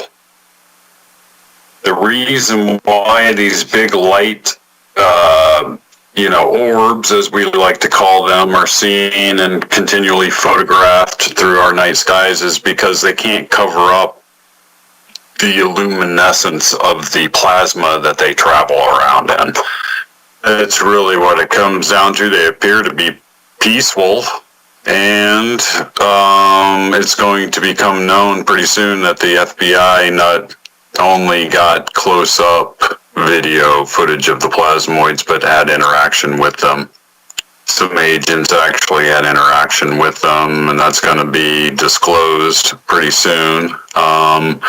And so, yeah, it turns out that the very first alien disclosure isn't the little gray guys like we all thought, not the mantis insectoids like we all thought, not the not the good-looking 7-foot-tall, long, blonde-haired, blue-eyed Nordics. They could have whipped that one out. That would have been a good one, right? Because everybody would have been like, woo, woo, instead of horrified. But now we get the plasmoids. I'm not sure what to think about the plasmoids, but it is interesting. And, when I heard of the plasmoid beings, I thought of light orbs naturally, and then my mind drifted back to the testimony of Dr. Gary Nolan, who said that on a podcast that he had personally interviewed a carload of witnesses he believed to be the absolute best of the best witnesses. And there were 5 of them. A vehicle they were traveling in had a see-through top. They saw a light orb down the road. They slowly got closer and closer. The orb flies over the top of the car. What the 4 people in the car saw was a gigantic UFO craft. What the 5th person saw was a little orb of light. It was like the projection didn't work on the 5th person. And the real perpetrator of this big UFO craft being projected was a little orb of light. That's weird. Why would the plasmoids want to project the idea of a large alien craft into the minds of humans as they went by? I don't know. It's a good question, right? But you're going to see disclosure of the plasmoids very soon, and with that, maybe open contact. I wonder what that's going to be like, talking to a being that's trapped inside of a light bubble.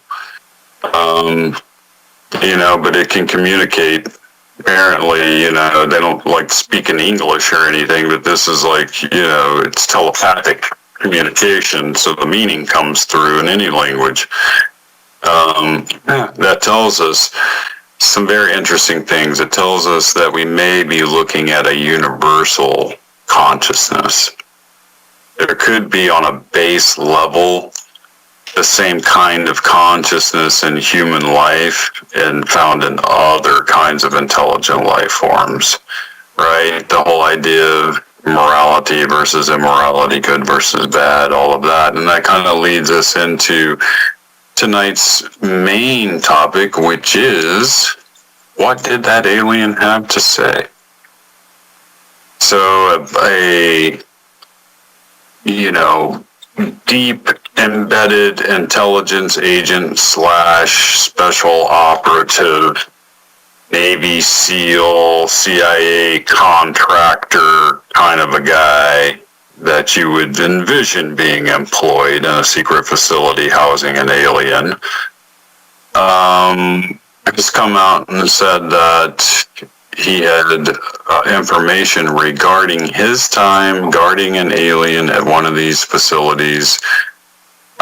Turns out that this real weird feeling of dread and unease would come over the soldiers who were tasked with guarding this being, and it would stick with them even when they left the facility, even for long periods of time. Go on vacation for 2 weeks, they still felt this feeling of dread because of having dealt with this being. Now, it's interesting, you would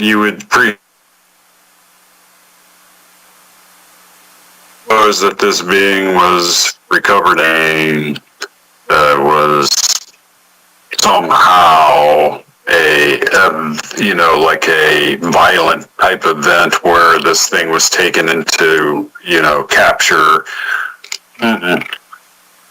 Nothing like that. This thing was underground in a chamber by itself, sitting there stationary when they came across it. It didn't react.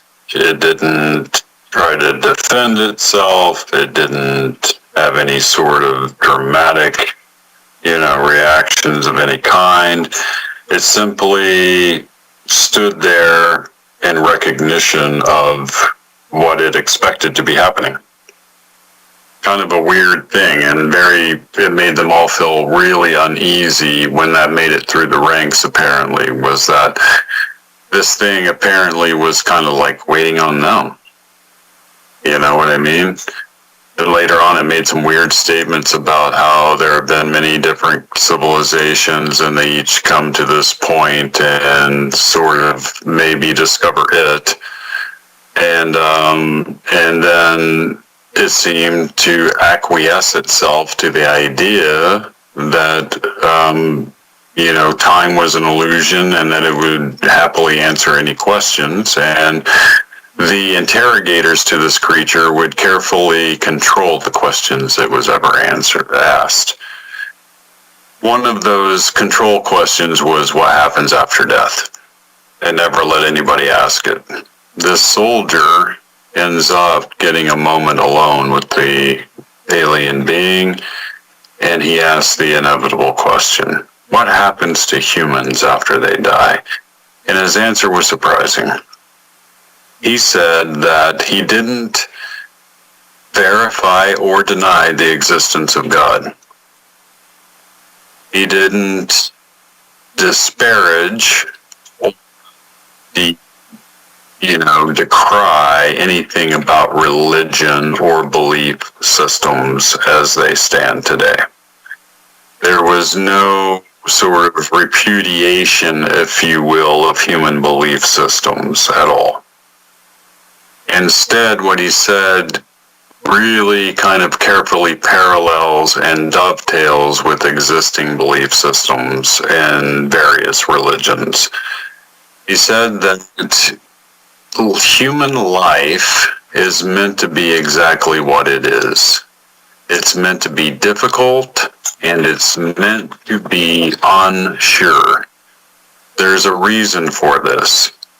That reason is that if there were a predefined outcome of your actions that you understood before you took them, you would only ever take the actions that led to the best outcome for you, irregardless of how you felt morally.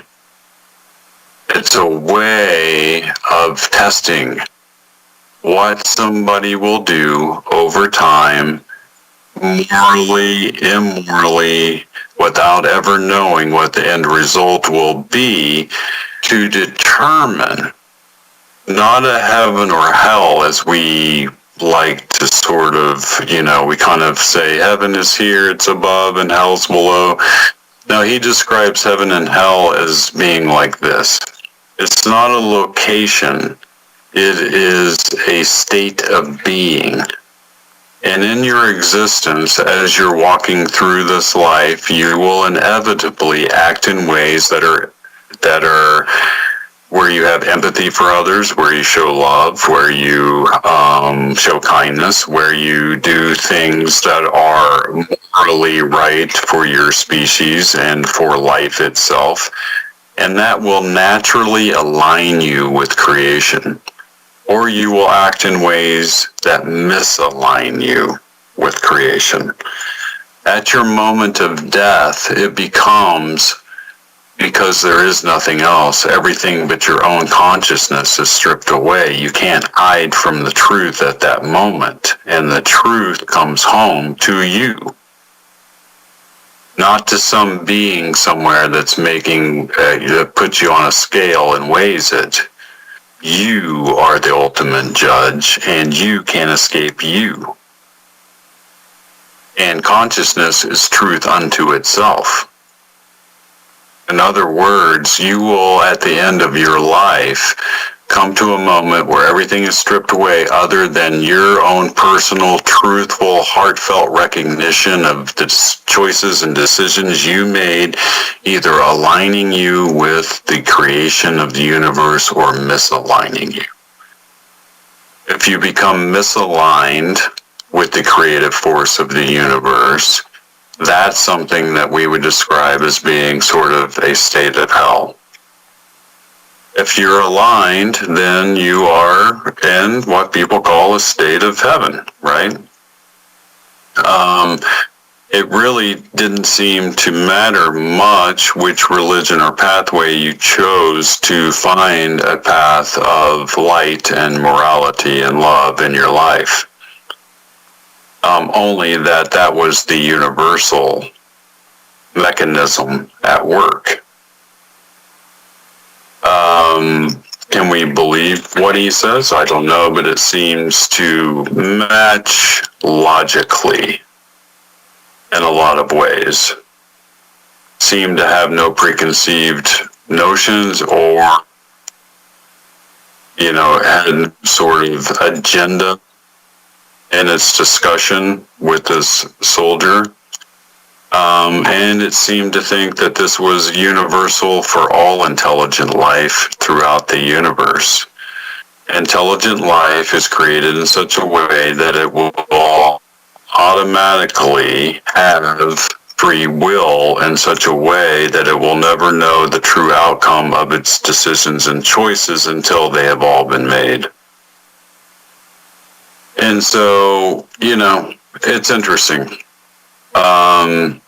We might begin to see some way of all of the world's religions kind of getting along, because really what we're all seeking is the same thing. We're all seeking that creative, genius, light, loving part of the universe that brings about success, fulfillment, joy,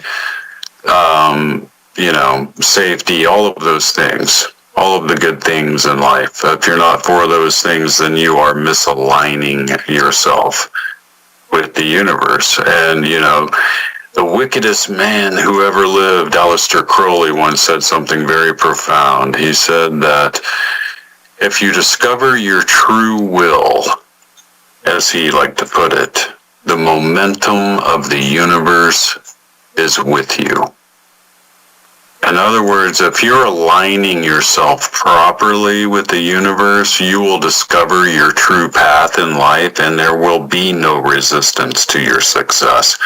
Why? Because the universe and its momentum is working in your direction. That's what he meant by that. Sounds pretty wicked to me, right? Pretty wicked stuff. coming out of old Alistair. But Alistair also said, love is the law. Love under will, right? So I kind of going to leave it with that tonight. Love is the law of the universe. All else can, we can clean up in the details. But if you can exhibit love in all of its many forms to the life forms around you, that's going to be your best path through this life, for sure. And join me down another rabbit hole. Next week, we'll be examining another one of these exotic rabbit holes right here on Paranormal Intelligence Agency Radio Live. And until then, guys, I will see you on the radio. All right, that was Jack Carey, Paranormal Intelligence Agency. Let's get Nancy Planetta up and running here. So, get everybody up and rolling. Hopefully, she said that she was having some issues earlier with connecting. David Campione's in the house. Here comes Nancy. And Mark Edworthy. And hey, Mark. Hey, how's it going? Let's get Roger in here, too. Yeah, Roger, and I Vicky, just typing. I don't know if Vicky's coming in or not. No, she said last week she had those 2 birthdays. She got another birthday tonight. Okay, well, who else do I got here? Okay, Worthy and Nancy. Jack's green now. I don't know what happened to Jack. Oh, he never contacted you. No, I'm going to... Can you guys hear me? Huh?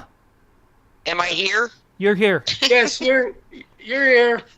All right. I rebooted my phone and changed off my network to see, because when I started looking, I was seeing that there was actually network issues in the area, probably because of the storms and the winds. Yeah, but, yeah. Dude, it's been so crazy weather-wise here. Yeah. Well, at least you're getting rain. We're not getting anything where I live. Look at Mark Edworthy. He looks like crap. Oh, boy. Yeah, hey, Mark. I guess he didn't get his hair conditioner from Stexenhammer lately. So anyway, everybody's been telling him he won't listen. He's tough. He's Mr. English guy. Dude, at least he's not trying the What About Mary brand of hair conditioner. Or gel. I know that would have been kind of awkward. I was saying like an air conditioner. I wasn't. I'm sorry. I thought you were talking about actually getting an air. It's hot as heck over there, and he's like dying in his apartment. How hot? Let me see if I can laugh, because I'll tell you what our heat reached today. All right, we got 30 seconds. It's not bad. We actually 15 degrees centigrade. It was 27 earlier. So okay. Yeah, late. Let me give you an idea. We reached 106 degrees Fahrenheit today with our heat index. Yeah, that's what we had yesterday. All right, Nance, here comes your countdown. 85. Oh no, maybe not. I'm sorry. Sorry. No. Actually, I made your disclaimer, but your disclaimer says 20 seconds. But when it comes up and starts playing, it'll say, 53. I don't know why it does that, but it does. But anyways, it threw me off once again. Yep. So, psych. Yep, Yeah. I hear you, Mark. Yeah, you just like messing with everybody's emotions. I sure do. But with that, here's your countdown for sure. 5, 4, 3, 2, 1, and you're live for the very first time tonight, right now. Welcome everybody back to the Vixen's Vault. Today's date, July the 22nd, 2026. It was 9 p.m. on the dot. It is now 9:01 p.m. Eastern Daylight Time, on the nose. Welcome to the show, everybody. It's funny because right before we went on air, we get that 10-minute, 5-minute little, hey, everybody, how you doing? Before we get on air. It's like family reunion time. And a course, we're all looking at Mark Edworthy, our little fishy in a pond on the other side of the world, and he looks like he he looks like he just got put through like a humidity ring or something. I mean, poor guy looks like he's like heat exhausted. And those of you who live in the southern part of the United States, you know what I'm talking about with the heat exhaustion look, where your eyes swell up, your skin looks like you've been submerged for like 5 years. I mean, it isn't a good look. It's not a pretty look. I will tell you that. To be fair, I did get a bit. I was worth asleep just before we started, but I was up ever since Roger and Mark was having that discussion last night. I sort of woke up about 10 minutes before they were having that discussion, and that was something like 5 a.m. my time. Good Lord! And are you up because sleep because of the heat and humidity, or are you up because you're just not able to sleep? Period. I have weird sleeping patterns anyway, and I've had stuff to do today. So it's most likely the heat. I mean, do you guys even have air conditioning over there? He doesn't help. But I've got a fan just over where. Yeah, air conditioning. We just don't do air conditioning. Okay, so as a person who lives in a state that's literally described by most people as a sponge because it's so humid here, fans are not effective. It just blows hot air on you. So it's like, yep, now you got the humidity, and now you're getting really, really hot air blown on you by a fan. We have things here, though, and I can suggest it to you over there. It might work. Get a swamp cooler. Go on Amazon, look up swamp cooler, and get one. And it basically, you put ice in it, and the fan blows on the ice, and it comes out nice and cool through the front.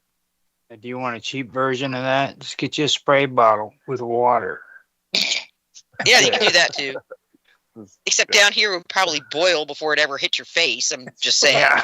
I mean, it's funny because Dave Campione and I are in, as you guys know, we're in the same state, and I'm on one side of the state, and he's more center and north than I am. And where I'm at, actually, I could use a fan as a comparison. Right now, we have a tropical storm that's kind of off the coast that's doing one of these things that when it spins, it's like slapping us to the face every time it spins. It's like, oh, gee, there it goes. Oh, wait, here it comes. Oh, gee, there it goes. So, yeah, we're getting kind of hit with squalls, for lack of a better term, from this storm. And, you know, when you have this kind of heat and humidity, squalls come in ridiculously powerful. People don't realize that the thing that powers a storm like that is usually the heat. How hot can the water get? If the water in the bay and in the Gulf are above average temp, which of course they are right now, yeah, it's like putting jet fuel into a storm. So yeah, we've been getting over here where I'm at, we've been getting lashed. We've been getting, you know, just deluge with rain, and then the winds are coming out of all different directions because the way the storm moved, it actually moved north. And here's poor Dave. Literally, I think you're maybe 2.5 hours driving distance from me, and they haven't gotten a drop of rain where he's at. Not one drop. Yeah, the guy was here yesterday, my pest control guy, and he comes there every 6 months, and he lives towards Live Oak, which is about, I don't know, half hour from me. And they got 4 inches up there in like an hour. That's usually what it's like, though, where I am, because I'm right a little bit south of Weeki Wachee, and we'll see the storms north of us. We'll see the storms south of us. We'll see the storms to the east of us. And it'll be like clear skies above us. And it's like, really? I mean, everybody else is drowning. We're choking on dust up here. What is going on? But this storm, I think, again, because of the way it was circulating, just nailed us. But it was much needed. I mean, we were so dry for so long. In fact, I think one of the problems we're having with flooding around here is because the water's not absorbing correctly. because it was so dry. You're getting floods down there? Some of the areas are because the sewers are backing up too quickly. It's got nothing to do with storm surge or anything like that. It's got everything to do with sewage and how it's, and the fact that we hadn't had rain. And so the rain, you know how that goes. The longer you go without rain, the deeper the dry earth goes, and the longer it takes for the moisture to soak in. So basically, it takes forever for the rains to actually soak in. And in the interim, the tree roots are all loose because there hasn't been rain. So then we have trees go down. That creates more blockage. So nothing drains. It's an ever-loving, beautiful circle that just never stops. But I would rather see the rain and go through this than not have any. Because, again, you're talking Florida, and in this kind of heat, it doesn't matter if it rains or not. You're always going to have the humidity. So it's just been, oh, God, the humidity's been absolutely horrific. Mm-hmm. And I know I was saying to Rafa the other day, it almost feels like a microwave oven. You walk outside, and it's like, oh, God. I mean, it's like radiating heat. And we both, he's been here since he was a child. I've been in Florida since I was 6. So we have both been here a very long time. And I do remember it being this hot before. I kind of laugh at the meteorologists who do the doom and gloom. It's never record temp. And I'm like, wait, what? You're saying 105 degrees is record temp? No. I can tell you a couple times it's hit above the 110 on the mercury, with the field flags. So, yeah, it's definitely hotter than this. I think the big difference is they like to scare people. That doom, gloom, oh, prepare for what? Running out of water? That would be bad. But, I mean, as far as weather, I've lived through worse drought than this. I mean, back in the 1990s, I still remember they had all these developers, digging up for new homes down here, and they dig these fake lakes. And they had filled it beautiful ponds and lakes and reservoirs, and then a drought hit. And I am not joking. Like, there was no water in any of those lakes. They were bone dry, and they were eyesores. But, again, it's cyclical. Everything runs in cycles, and what comes around goes around, and will pop back up again, and we'll get drenched. And that's kind of what's happening. I was just telling Roger before we got on one of the springs, it's called Post Springs, about 10 minutes from where I live, it dried up. It's not even pumping. Oh, wow. Yeah. And we only got 300 more to go. It's interesting. Oh, sorry. It is interesting indeed. I was talking to somebody on the east coast of England, on the west coast, on further west, and they've been saying they've been experiencing a lot of rain, and I haven't seen any rain for days, for weeks now. But also, you talked about records. The Met Office in the UK is claiming that this is the hottest summer that we've had on records. Only thing that they don't tell is that the records have only been going on for the last 80 odd years. Well, here's the thing, but even in my memory, and I'm with you on the 80 years thing. It's kind of like when they say, oh, the Arctic ice caps are melting, this has never happened. And then you read ships reports from the 1800s when there was like no ice up there. It was completely sludge. So it's like, yeah, you guys are fibbing, and you know it.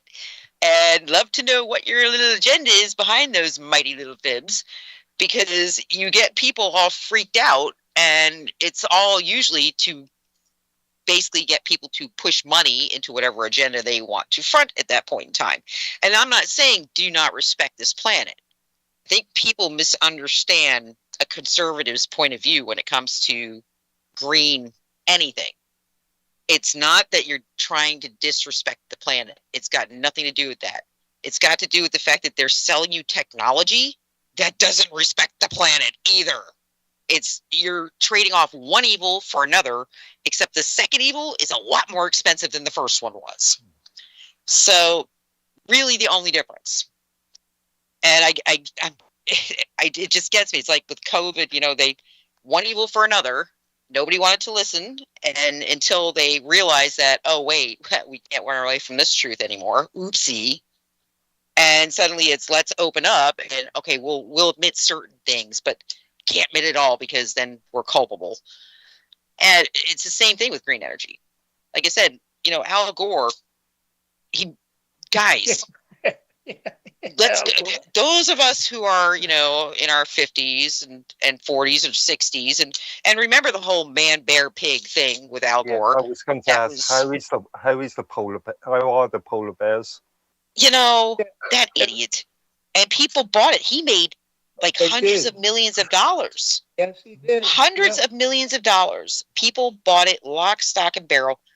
And again, I don't have a problem with bringing in awareness to people, with making them understand that you cannot.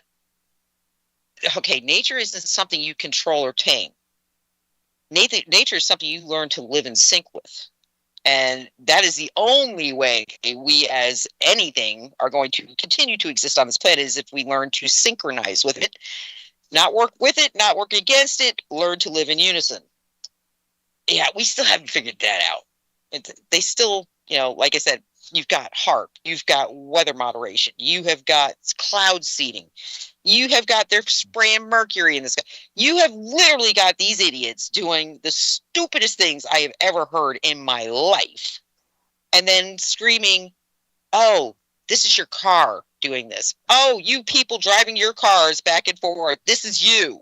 This is what's causing this mess. Oh, wait, Mr. Gates, it's not you spraying aluminum into the sky.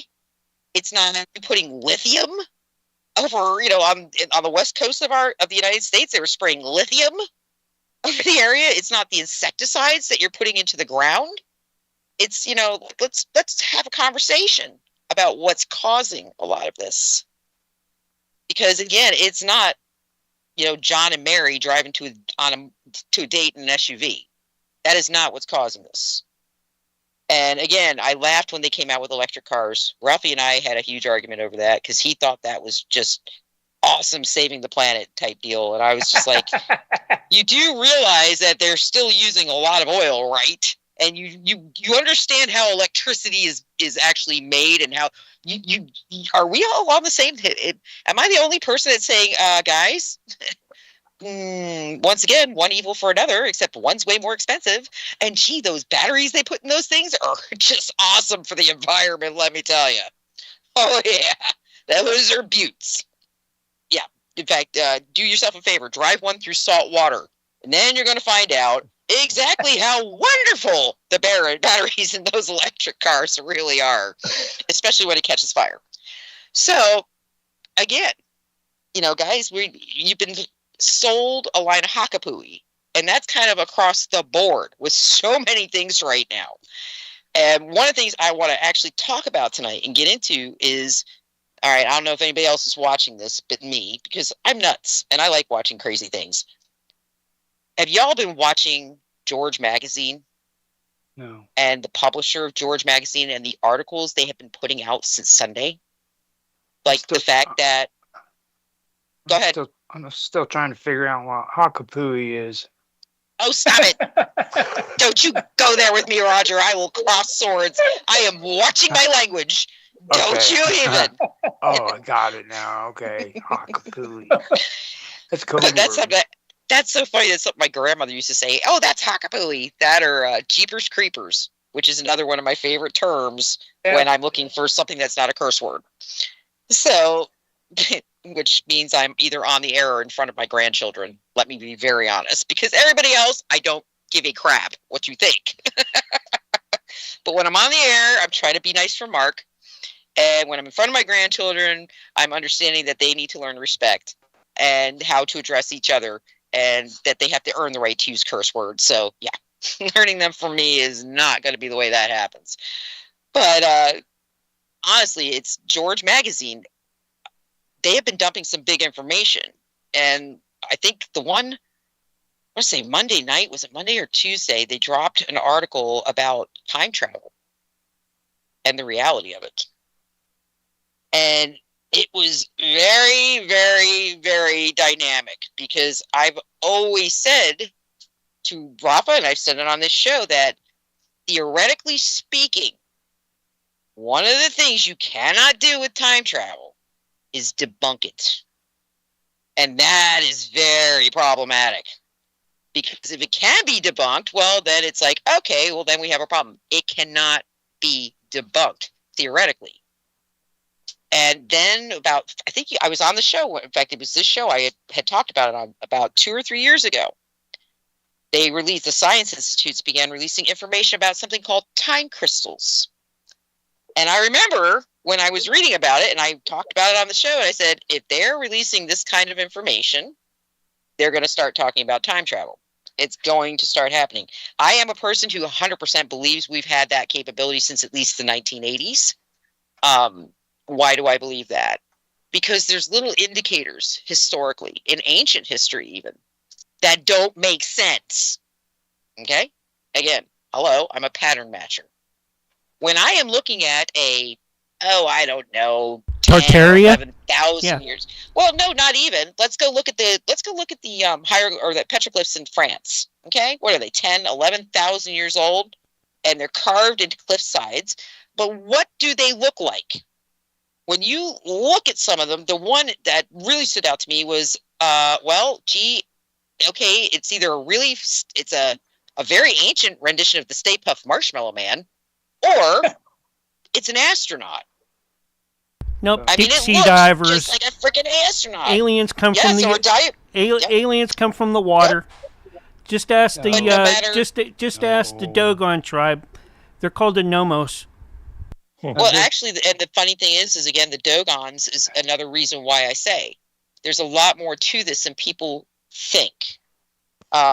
This has to do with JFK Jr. still being alive. No. Actually, not with George Trump's Magazine, a time traveler. I don't even know. I don't even care if it's that. What I'm saying is that they're beginning to pull back some of the shade that was on some of the stuff. And like I said, the weapons, the technology, MK Ultra, things they have denied over and over and over. And people have lost jobs. People have lost credibility. People who were telling the truth have gone through this over and over again. Some have lost their sanity. And it all existed, no matter how much they denied it. You know, this all goes back to their issue of the Survival's Guide to the Future back in the 1990s, right? But again, Roger, I'm a person who, so like I watch movies like Dune. Okay, I'm a huge Frank Herbert fan. Okay, I literally read 12 years old, I started reading the Dune series. I've read every book in the series. Okay, I love Dune. One of the reasons I love Dune, I could see a reality within it. It's what it spoke to me. I was like, folding space. Well, that's interesting because that sounds like an Einstein-Rosen wormhole. I could see that between the ages of 12 and 14 years old. I could see comparisons to a reality. I've got to question the credibility of George Magazine. I've never read it, so but from what I'm reading there, it seems like the George Magazine is very similar to the New Statesman in the UK. Yes and no. The New Statesman is not overly credible. I can actually say something good about George Magazine when it comes to what he just said, though. Okay, now a lot of people don't realize this, but they actually they successfully predicted like the transportation and infrastructure and technology in the United States, and the whole magazine is framed around celebrities and modern politics, and then pop culture discussions about online things that are going on online and how it's all coming together. Like she's talking. They saw the AI. They saw the AI boom and then bust, which hasn't happened yet. They've talked about all this, and they did it, a while ago. Not current. This is in the past. They've spoken about this since the 90s. Yes, and there's something very. It's not eerie to me, but there's something very not even prophetic. Maybe some people are just really good at reading patterns. Or some people were there to do this for a reason. And again, I keep saying that people do not understand soft disclosure. They don't understand how it works. It's kind of like, for 2,000 years, you all have been getting soft disclosure in the form of the New Testament. That's kind of a soft disclosure. And you've also been getting soft disclosure for longer than that in the Old Testament. I mean, what have they been preparing you for? End of times. All these things that people, but what does that do? It puts a program in your head, because you've been reading the Bible. If you're Christian, or I'm not even Christian, but obviously I was raised Catholic. If you're exposed to the Bible, you are very aware of the book of Genesis. You're very aware of the book of Revelations. You are very aware of certain books within the Bible. When you see the way that can be manipulated, and I've said it over and over again, the problem with having a book and calling it prophetic is that it can be made to be prophetic if enough people have read it. All you have to do is have the ability to manipulate events. I was going to That's say, all you need to do. I was going to say, well, what comes first, the chicken or the egg? Does the belief in something? Well, I think the belief. I don't have a problem with believers. Mark, I really don't. I think belief is actually a beautiful thing. I think faith is a beautiful thing. I think hope is probably the most beautiful thing. But I do have a problem when you give up your autonomy to that belief. Okay, and that's kind of where, like, I see that even here in the United States. I had a conversation with somebody about communism and socialism. And I said, well, you can't have it in the United States. You can talk about it because you have the First Amendment. Okay, so you can discuss your opinion about wanting to be a communist or a socialist. But if you actually read the Constitution, it goes against the Constitution. Because we have things like the Fourth Amendment, the Fifth Amendment, the Sixth Amendment that protect our right to privacy, our right to private properties. These things are embedded into our law. So I was just going to say, tell New York that. It's true, though. But with that, I got to take us out to our first break. When we come back, hopefully I will not give you all a tutelage in constitutional law. Hang in there. We shall return in just a moment. All right, we're on radio break. Now, if he keeps talking about eggs, I'm gonna have to get into my myth stuff. You're gonna have to hear about cosmic eggs and shit. Oh my God! Well, honestly, I'm assuming that probably, if I think about it, I would have to say probably the chicken came before the egg. No, because laying an egg was something that was a matter of that was actually an evolutionary thing. That was not something that they were doing when they were reptilian. Don't or reptile. No such thing as revolution. There's no such thing as evolution. That's right. No, I disagree. I look at people every day and I see them evolve every damn day. Yeah, but you know, you can devolve a species through medications and things Religion. like that. Yeah, and stuff like that. But you know, that has nothing to do with time and interbreeding, you know, and things like that. I don't believe that. You know, it's like I do believe we have been devolved. I think we were shut down. I think we were a lot more advanced than we are now. Well, you know, have you ever heard of the that orphic creation species, myth? that species Yes. of human, I believe, either left, all right, No. while the other I disagree. species of humans stayed behind, and some of us died off, some of us didn't, and you know what's here now is what's still here. You know.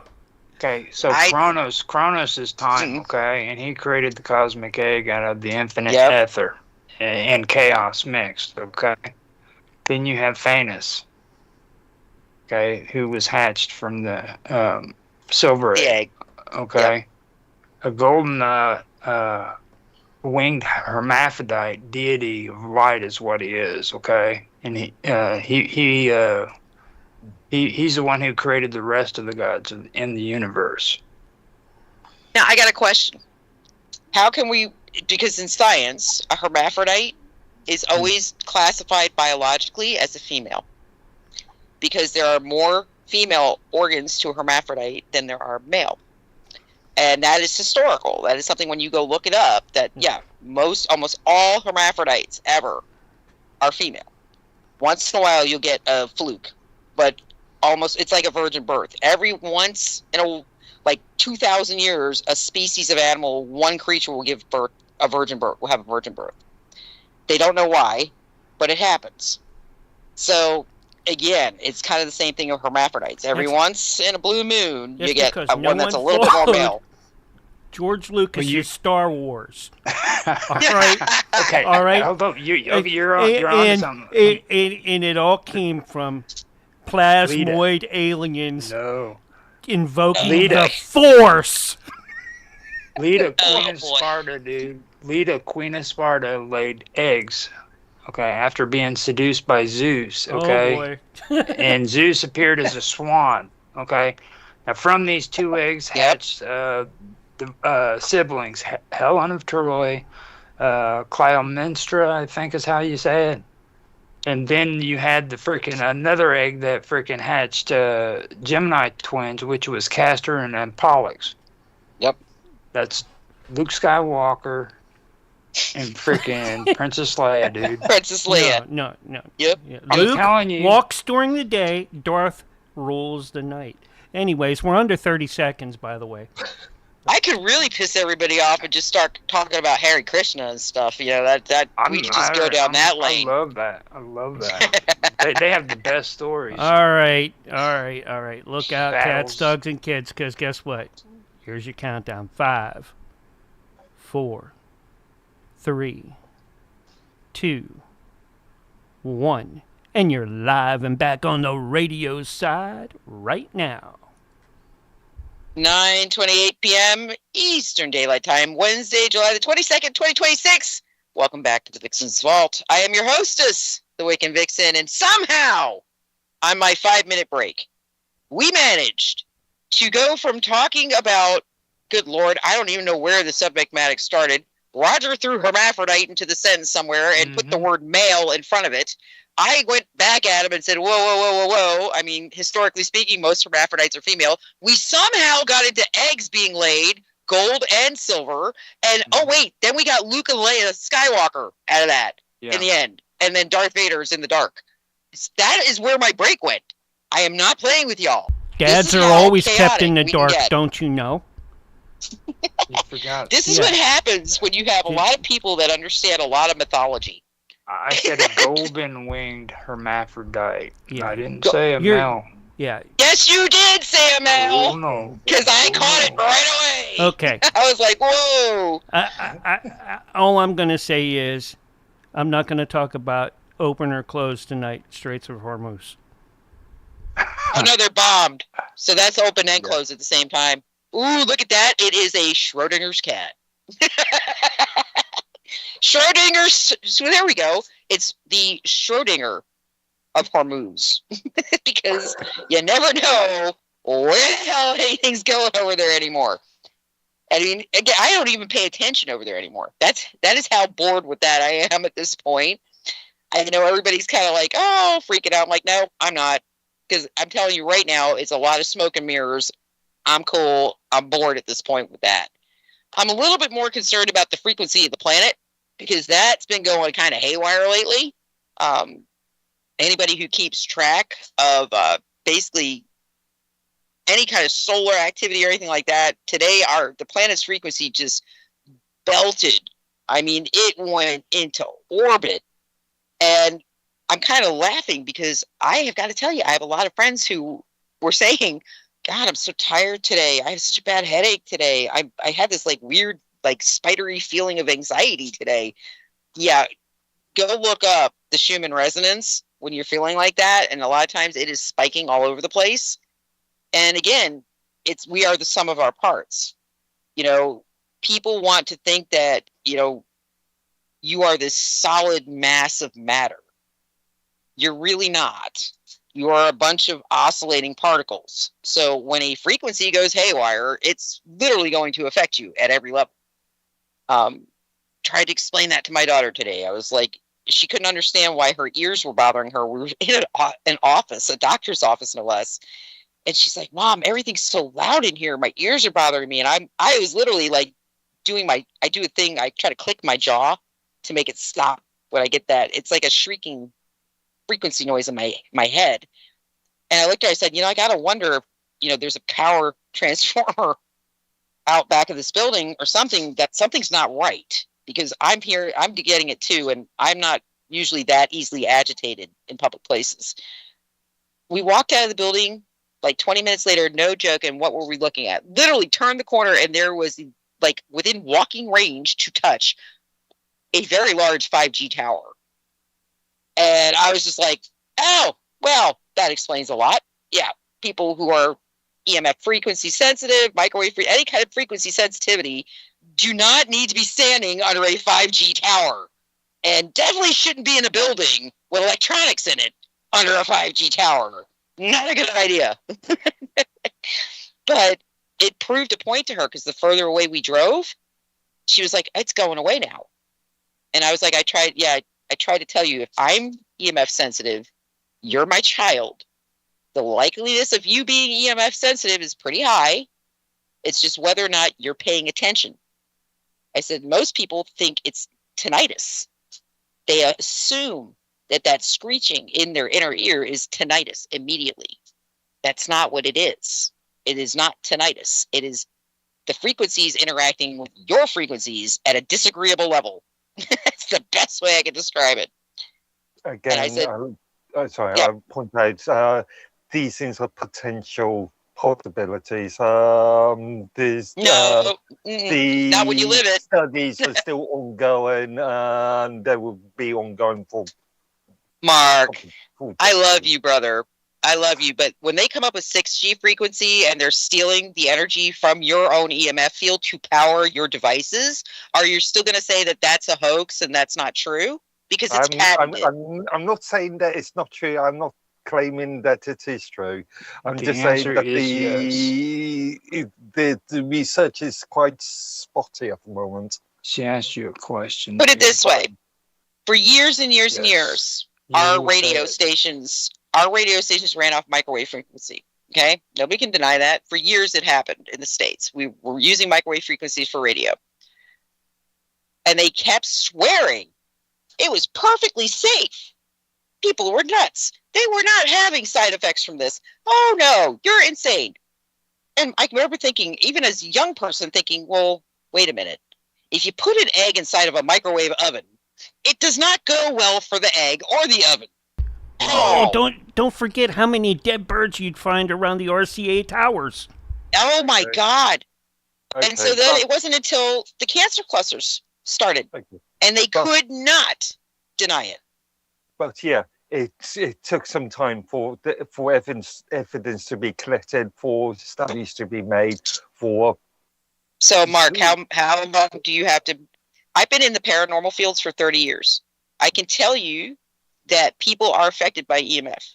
Okay, I can tell you that a lot of times when people get headaches or are feeling anxiety, if you run a meter against their walls, you're going to find a frayed wire somewhere in the wall. You fix the freaking wall, the wire, the headaches go away. It's very interesting. I can tell you that many people are like me, where you can feel the difference in the air when something's off with man-made electricity. Natural electricity or natural EMF is a little bit different. It's a little bit of a different, how do I put this, pitch to it, and a different feeling to it. It's not as, how do I put this? Man-made electricity makes you feel like you're walking through 20 million pounds of mud. Whereas if it's a natural EMF, it's more of an anxiety. It's like you feel like 1,000 little needles going through your body, like you've been electrified. Very different. See, but discernible. I have issues with people when I talk about the Schumann resonance, because even though it's a proven fact and it's scientific, you talk to people about this and they do not want to believe it, because they're so caught up in physics and all this other shit that they don't want to believe that there's a relationship between the ionosphere and the Earth. for some reason, and and it's like in that everything that you talk about when it comes to the Schumann resonance is fact. Okay. Yep. But these people do not want to believe it. It's not just that; it's also religion. There's a lot of reasons why people do not want to talk about the Schumann resonance, because it is a form of collectivism in some ways, because the resonance is a measurement of pretty much all energy. So it's a field of reaction. And I've always said that. It's a field that's reactive. People don't want to hear that. They think everything is controlled by God. They think there's always a reason why, or they'll point to physics, and I'm always like, but science is not written in stone. Science is only what you're allowed to understand or have been taught to up to this point. We can't even say that the current physics that are being taught are actually accurate. Because we've been told they're accurate doesn't mean they're accurate. That's like being told COVID vaccine was safe. Didn't mean it was safe. I have learned one thing in 30 years, gentlemen. That is to absolutely question everything until there is no question to be had. And if it still feels off, don't accept it. It's interesting that you bring up the vaccine, because I don't know if you've been following Canadian news within recent days, but it seems like the Canadian government, Trudeau's government at the time, knew the potential risks. And so did ours. Yeah. So it's it's just coming out now. I went back at Willie, the worm farmer, on a thread today about the vaccine. And, I basically said, so where do we say enough is enough? They lied to us about the origin of COVID. They lied to us about the vaccines. They lied to us about lockdowns. They took away people's freedoms. They made a toe tag more valuable than a human recovery. He did all of these things that go completely and very clearly against any human laws known to mankind. And yet, they're not being held responsible. Where do we draw a line and say that? And then they say, well, because our intentions were. I'm so sorry, but unless you're like very, very, very wealthy with a very good attorney, if you murder somebody and go before a judge and say, well, my intention was, you're still going to get your ass thrown in jail and most likely get the death penalty. What's the old saying? The road to hell is paved with good intentions. And I don't think this was paved with good intentions. I think this was paved with a real strong intention to make themselves wealthy. And to basically, in many ways, remove the wealth of the elderly. Because again, those are the people that got hit the hardest by COVID. It was the elderly. The people who had retirement accounts, big fat retirement accounts that were still due to be paid out. People who were, collecting Social Security. People who were in very expensive nursing facilities and, alternative living facilities and got locked into them like jails. Your family couldn't visit. Nobody could visit you. My mother, in fact, my parents had friends that were in a place locally that is literally, to stay at this location, it is $16,000 a month. And you have to basically give up. If you die, basically the facility inherits all of your wealth. That's the deal. But it's like living in a palace. It's absolutely beautiful. They couldn't leave. They couldn't go get groceries. They couldn't go to their friends' apartments. They couldn't have friends over. They couldn't, nothing. They could not leave. So what, luxury prison? Pretty much. And if somebody got sick, well, guess what? The whole floor got sick. It was a death camp. A very wealthy death camp. And that, to me, and nobody has been held accountable for that. Nobody. That was an absolute decision. To put sick people in the nursing homes was an absolute decision. I mean, these were not willy-nilly, oh, oopsie, I put a check mark on the wrong box decisions. These were absolutely planned out decisions. And when people balked against it, they got put in jail. I had to go get coffee when Mark started talking about Canada. Now, did he mention to you too that they were intentionally trying to withhold the records for the COVID epidemic for like 20 years. No, and he didn't mention anything about cannibalism up there either. Well, that's without saying. I mean, we don't. You have, well, we in the States, you forget, Roger, that here they tried to lock them down for 55 years. Well, they tried very hard to do that. That was actually what they started it off of, because Canada wanted to do it first, and now they're putting in petitions to stop it. And here they just it came to a dead halt the moment Trump got in office. I remember reading, I think in 2023, 24, in the UK, that they were thinking of, the British government at the time were thinking about not divulging information for something like 99 years or something. Yeah. And it those of you who still defend these people, and there are quite a few people out there who still defend, like Anthony Fauci, they still defend these people. It's like, guys, why would you have to lock something up for multiple generations if what you were doing was above board? Let me think. You wouldn't. It's kind of like the JFK assassination. You may to stop panic. To stop what? If you're above board? Well, yeah, but the truth may cause a further reaction. Right, like, I don't know, accountability, Mark. Like massive Doesn't matter. I would rather live with insurrection, rebellion, and accountability than live with a government that's trying to kill you. This goes back, well, he's talking about is like Abraham Lincoln. Like, remember when Abraham Lincoln was assassinated? Yeah. There was so much tension between the North and the South that they didn't want to divulge the fact that there was an organized assassination squad that was executing the operation to kill Abraham Lincoln. So whenever he died, they just blamed it all on frickin' what's his face, the dude, John Wilkes Booth. John Wilkes Booth, but they didn't want to divulge the fact that there was actually like 5 or 6 other people that were caught and hung who was affiliated with there them. were they also didn't divulge the fact that England was in the mix. Yeah, they did not divulge a lot of things about the Civil War. Period. I like the fact that you brought that up, because like England has always been caught up in all that, like even with abolitionism and freaking freeing the slaves. Come on now, Roger. All roads lead back to the church. It's true. Well, the Vatican, but again, you've got the 3 pillars, Mark. You've got DC, Rome, and London. Those are the 3 pillars. And Israel's supposedly the 4th.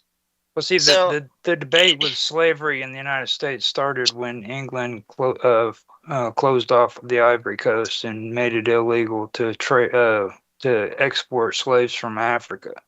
When that happened, that's when everything about slavery started happening in the United States, and they were putting pressure on the North to abolish slavery here in America. Yes, but the interesting thing was they lied to you about, I hate it when you talk about history and people don't understand the dynamics that were behind everything. They didn't want slavery abolished because they were these humanitarians, okay? Let's get that straight. Do a little history homework, people. It had nothing to do with humanitarianism, except for maybe the poor people who were truly fighting. They thought they were fighting for an equalization, okay? But they used that as a weapon. The governments, the people in power. The reason they needed slavery abolished, it was because it was free labor. And the North didn't have it. They were going to the industrial end of things. It was at the Civil War was at the very forefront of the Industrial Revolution. The Industrial Revolution could not have happened unless slavery had been banned. It would not have happened. Technically, the US was late to the game when it comes to the Industrial Yeah, Revolution. and you know why? Because we had slaves, dear. That's now, why. See, that all got exposed whenever freaking it came to the cotton trade. Whenever the war actually started out, the South actually thought that they could have a step up against the North because of their cotton trade. They had real strong cotton trades with England, and they thought that they could trade cotton with England and still be able to finance the war, but England didn't finance them. Yep.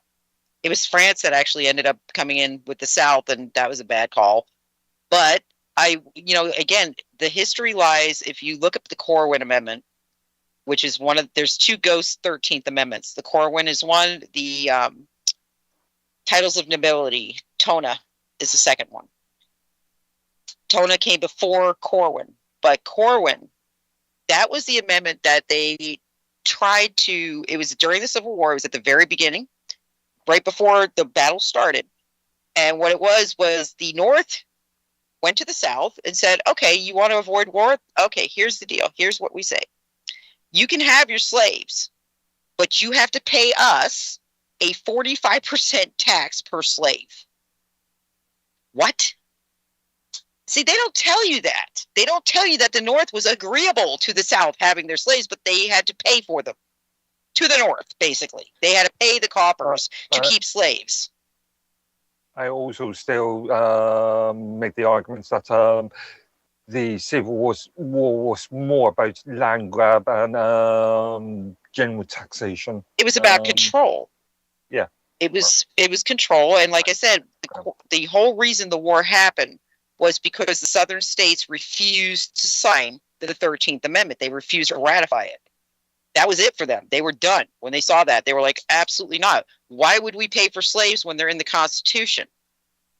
That was their bad. And you know what? They weren't wrong. And that's what kills me, because I am a humanitarian. I don't believe in slavery. I do believe in 100%, individual rights, individual freedom. But that being said, the way the Constitution was written, it actually defined a slave by value in it. So the South was not wrong. And I know people get really pissed at me when I say that, but I'm like, dude, I'm not lying. Go look. Okay, it was in the Constitution. It defined a man, and it defined a woman, and it defined a slave. Also, this goes back to the free man argument, where free people are landowners. So, but it was, what I'm saying, Mark, was that the South, when they balked and said, whoa, why are we having to pay a tax on something that's in the Constitution? They weren't wrong. That was the North were the ones who violated the Constitution, not the South. And people, again, they hate it when I say that, because that is not the propaganda story they want you to hear. They don't want you to hear about our mess ups in history, but that's the truth of it. If you were going to go by what the Founding Fathers wrote, slavery was legal. So, we can argue it all day, all night. It caused a war, obviously, but it wasn't on behalf of the people from Africa. I can tell you that, because I told you guys, Abraham Lincoln's brilliant plan for the end of the Civil War, if the North won, was to pack them all up on trains and send them to Panama, because we couldn't afford to send them back to Africa. But he didn't want them here. He did not believe they were equal to the white man. And that's in his own writing. Be careful what you say, because I'm just thinking of the point of view of the Irish. The Irish weren't considered to be equals. So the Irish, again, you have to, again, look at it at the fact that where they came in, Ellis Island, New York, most of them came through there, how close they were buttressed into Canada, where Canada's loyalties lay, and how badly the English hated the Irish. Okay? That had nothing to do with color, but it still had to do with race. Okay? They hated the Irish. So here they came, and they were treated worse than black people. I will say that without any hesitation. Again, folks, you don't like it, go read your history. Indentured servitude was actually worse than slavery. Okay, because those people didn't get housing. They didn't get clothed. They didn't get fed. They literally were treated like dogs. Also, up to a point, the Chinese as well. Chinese immigrants into the US. But, yeah. So were the Italians. The Italians were not, that wasn't an easy slide for the Italians when they got here either. There's multiple countries that we have openly discriminated against, not the least of which were the Native Americans who were here before us. So, yeah, we have not always done it perfectly. But I think, like, what I love about this country is that we do mature. We do learn. We do see the wrongs in what we did. I just don't like that it's based off, a lot of it's based off bullshit. It's propaganda. It's not the real history of what occurred. Just tell people the truth. You know, how do we expect people to learn and grow if we can't, our own government can't even be honest? You know, young people are raised nowadays. You wonder why they're so depressed and suicidal. They're basically told if they're not perfect, then, you know, they're not going to be successful at anything. And so now they've gone exact opposite. Like the pendulum swang back the other way and broke, because now these kids just don't care. Their reality is whatever they choose it to be, and whether or not it literally steps in the face of science, reality, or anything else doesn't matter to them. In fact, I watched a video today of a teenage kid getting arrested in Orlando, and the officer who was arresting them, who, by the way, I would never have stayed as calm as that officer did, basically misgendered this child, like a 15-year-old. And this kid, I am not joking. Oh my God, the meltdown. The meltdown was insane. And then, you know, cop pepper sprayed him, calm him down, and said, you know, you need to calm down. Son, you need to calm down. Stop misjudging me! Again, I was like, oh, dear God. And all I'm thinking to myself is, if that was my kid, I would beat the snot out of that kid. Just for talking to an adult like that, I would beat the snot out of my kid. I raised my children to be respectful adults, right or wrong. Keep respecting your voice, and unless they're touching you inappropriately, walk away. Go find a parent, me, somebody else to talk to, tell them what happened, but do not argue with an adult. They're just not old enough. They don't have the stature, and I think we've done ourselves a huge disservice by allowing a lot of these young people to think that they somehow have the emotional maturity to make decisions for the rest of us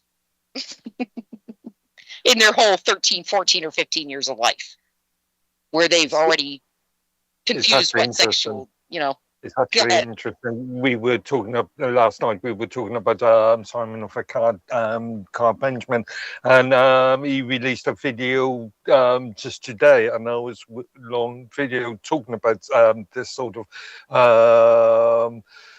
moral compass and where it comes from. Well, I think again, you have a society that has no respect. But with that, I got to take us out to our long break for the evening. Guys, hang in there. I'm sure this is going to be a really fun 10 minutes on break. We shall return with the Vixen's Vault in just a few minutes. All right, we're on radio break. And I am checking my weather because I can see the lightning going. I can't hear the thunder yet, so that means it's at a distance still. We got about probably a minute and a half, 2 minutes tops in this room, and then we'll switch over. Okay. Okie dokie. I'm going to let it run out. I'm just looking through my history just to see if I can find Carl Benjamin video. So I'll just post in there when you. It's just a long one. It's a good hour and a half or something, but You know, it's weird too, because something else that surfaced today that I've been seeing again a lot lately is Jim Morrison. And I've been seeing it in all different ways. Dude, like, I saw an article the other day about his grave in France, and people visiting it, just random article. And then the next day I was reading another article where I've seen this multiple times now, where some people really do not believe Jim Morrison is dead. They don't. They think he got tired of the fame and he stepped away. And death was probably the best cover for that. I have any celebrity like that gets that famous, I can actually understand what they might want to do that. So I never rule that out. But then today I'm reading another article, and I did not realize that Jim Morrison actually lived in the town I'm from in Florida. Like his parents or his grandparents had a house here. And I was reading about how they demolished the house, even though he lived there. He went to St. Petersburg Junior College, which is the same junior college I went to years ago. So I thought, wow, why is Jim Morrison suddenly populating all over the place for me? I don't get that. And then I thought, I've heard many, many times that he was actually, because in that era, in our history, we had a lot of FBI and CIA moles that used to infiltrate the music industry. And I always thought, that would have been interesting if that's what he was. Because Jim Morrison is actually Frank Zappa, right? Not even close. Not even close. I believe it. There's two musicians. Jim Morrison's one, and the other one was Prince. I always thought, Prince would have been a perfect government mole. Nah, he's an alien. He would have been perfect. He's living in the saucer with Elvis. You heard Charlie Murphy's story about Prince, didn't you? Nope. Charlie Murphy. I love Charlie Murphy, man. He's so funny. Charlie Murphy said he got to a freaking party with him one night, and he went out on a basketball court, and Prince wanted to freaking challenge him on his own personal basketball court. And he's like, I could beat this dude. He's just a sissy. He gets out there and plays basketball with him, and that dude whooped his ass. Yeah, and that's the end of hour 1. Stay tuned for hour 2. We'll have more to come.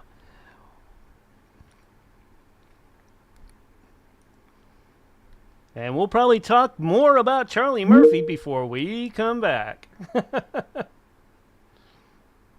And how he played basketball against Prince.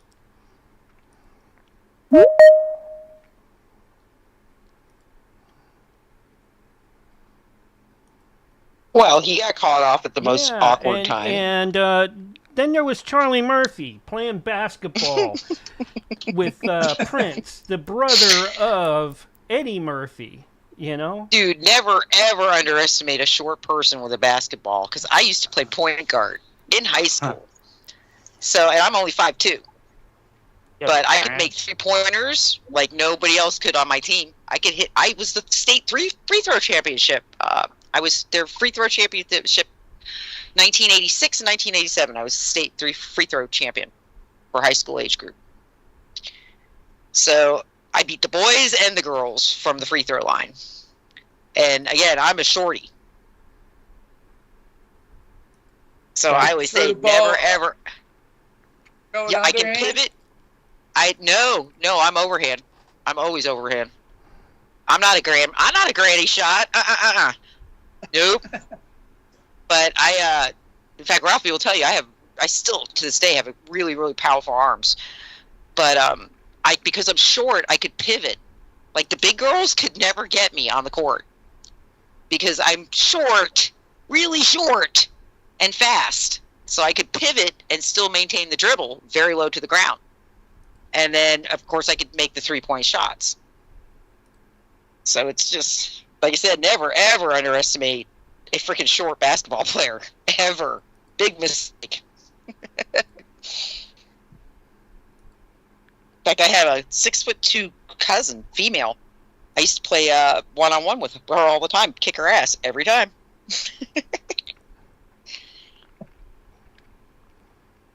That was horrible, though. Prince, though, dude. Seriously. Dude, that was the best part of the story, and you were gone. I'm like, Roger, no! I was here, man. No, you wasn't. No, Did anybody hear from Vicky today? No. she said Birthday. yeah, Mm. she was talking Last about week and this week, yeah. And did anybody find out about Jack? Is he okay? Jack messaged me. He had a family emergency. Couldn't call me from the hospital. But the family member that he took in is okay. So that's Okay, good. Good news. All right. Good. I did Glad to find hear that that. out. And ranch dressing. Allergy or No. Just I figured I'd say that instead of flat Earth. Yeah. Oh boy. Wow. Rocket science.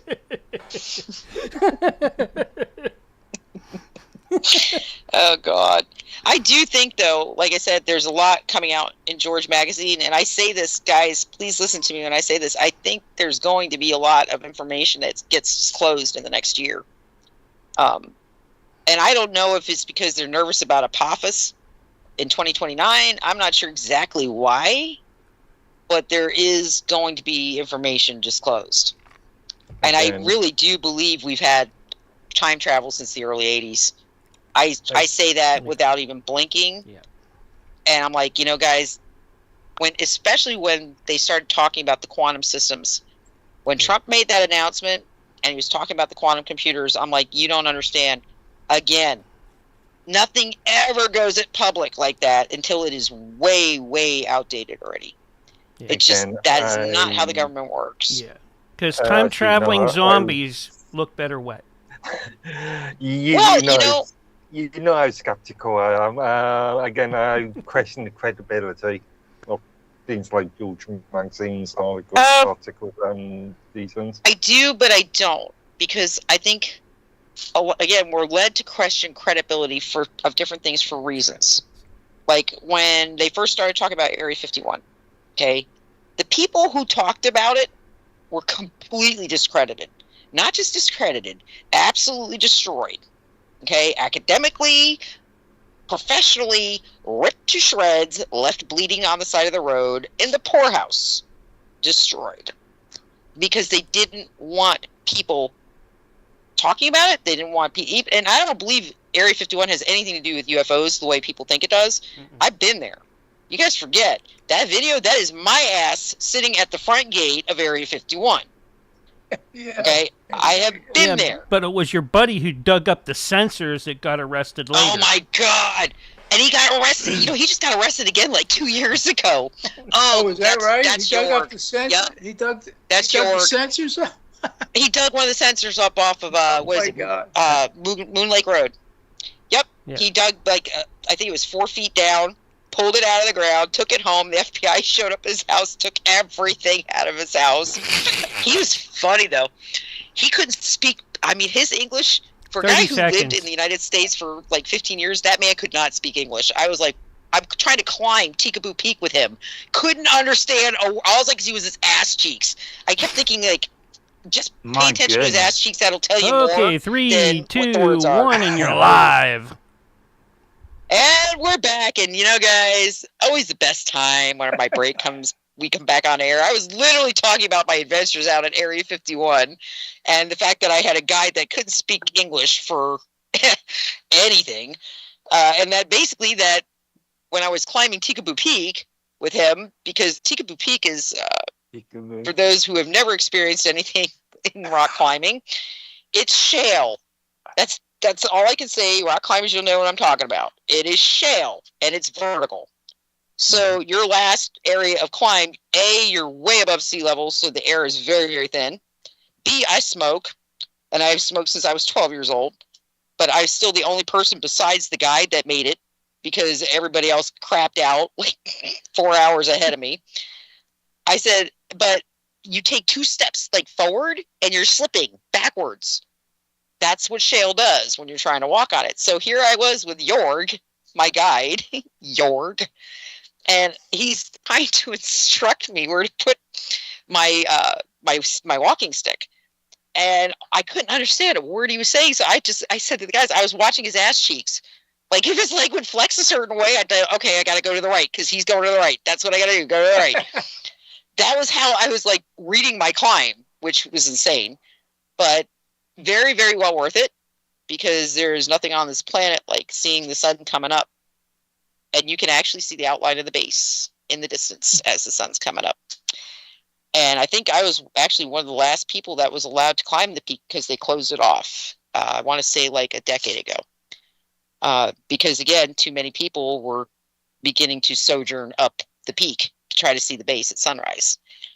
So it's a cool little adventure that I took and partook in and had a blast. I did eat at the Little Alien, and I did get sick off the food I had. It was a great time. Good time. But it wasn't so long ago that, the invasion of Area 51 and all of that. This was way, way before that. In between that and dinosaurs and Sleestack.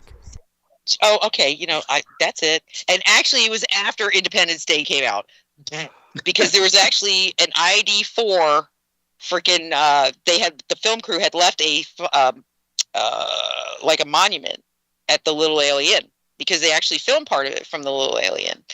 So, yeah, that was kind of cool because I actually have a picture of me standing in front of that little monument. But I also have a picture of me standing in the middle of a dry riverbed looking really, really confused because I was really spun around. I'm like, where the hell am I going? How do you get out of this thing? But that's me. And when I go on an adventure, I tend to like just start going and kind of let my instincts take me wherever I'm going to take me. But yeah, there's a picture in our Jubilee video of me standing at the front gate of Area 51. And if you look over my shoulder, on the right shoulder, you can look over on the hilltop and you'll see a military vehicle watching me very carefully. And every time I moved, I was actually playing a game for like 2 hours. I would like do this little dance sideways and the truck would go into gear and go forward. And then I'd go backwards the other way, and they'd go into gear and go backwards. It was like playing cat and mouse with the truck up on the hill for a while. But they're not joking. You are not allowed to cross that perimeter. You walk in back of that sign, and they're going to come after you with hellfire and brimstone. You're going to go sit in a military facility for a good 24 hours, and they're going to shake you down. Pretty much every electronic you ever owned in your life is going to get put into the possession of the government, gone through, and maybe given back to you, and then you're going to get fined. So, not a good idea. What would you be charged with if you just entered trespassing? Trespassing into a military facility, which is actually a federal crime, and a very serious one. Yep. So it is no joke, and no, I did not. Guys, I didn't even play. Like, I didn't even put my foot on the other side of that sign. I wasn't playing, but I was having fun running back and forth, making the car go. Oh, that was funny. Nancy, did you journey to S4? Say that again. You go to S4? Yes. Yep. Oh, wow. Yep. Dude, this was big. Okay, so what year did I do that? 2007. 2007. Yeah, late 2007. We went. And Jorg Jorg has been arrested twice since then, and arrested before I got there. My guide was like, he's a Yahoo. He's from Norway. Complete Yahoo. Totally into trying to expose the government for the secrets.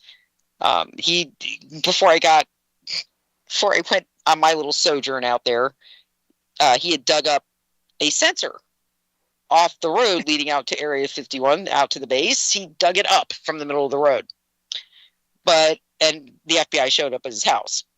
But he was also, like, we were the original Bluebird bus. I have a picture of myself in front of that in Rachel, because Rachel, Nevada is the last town.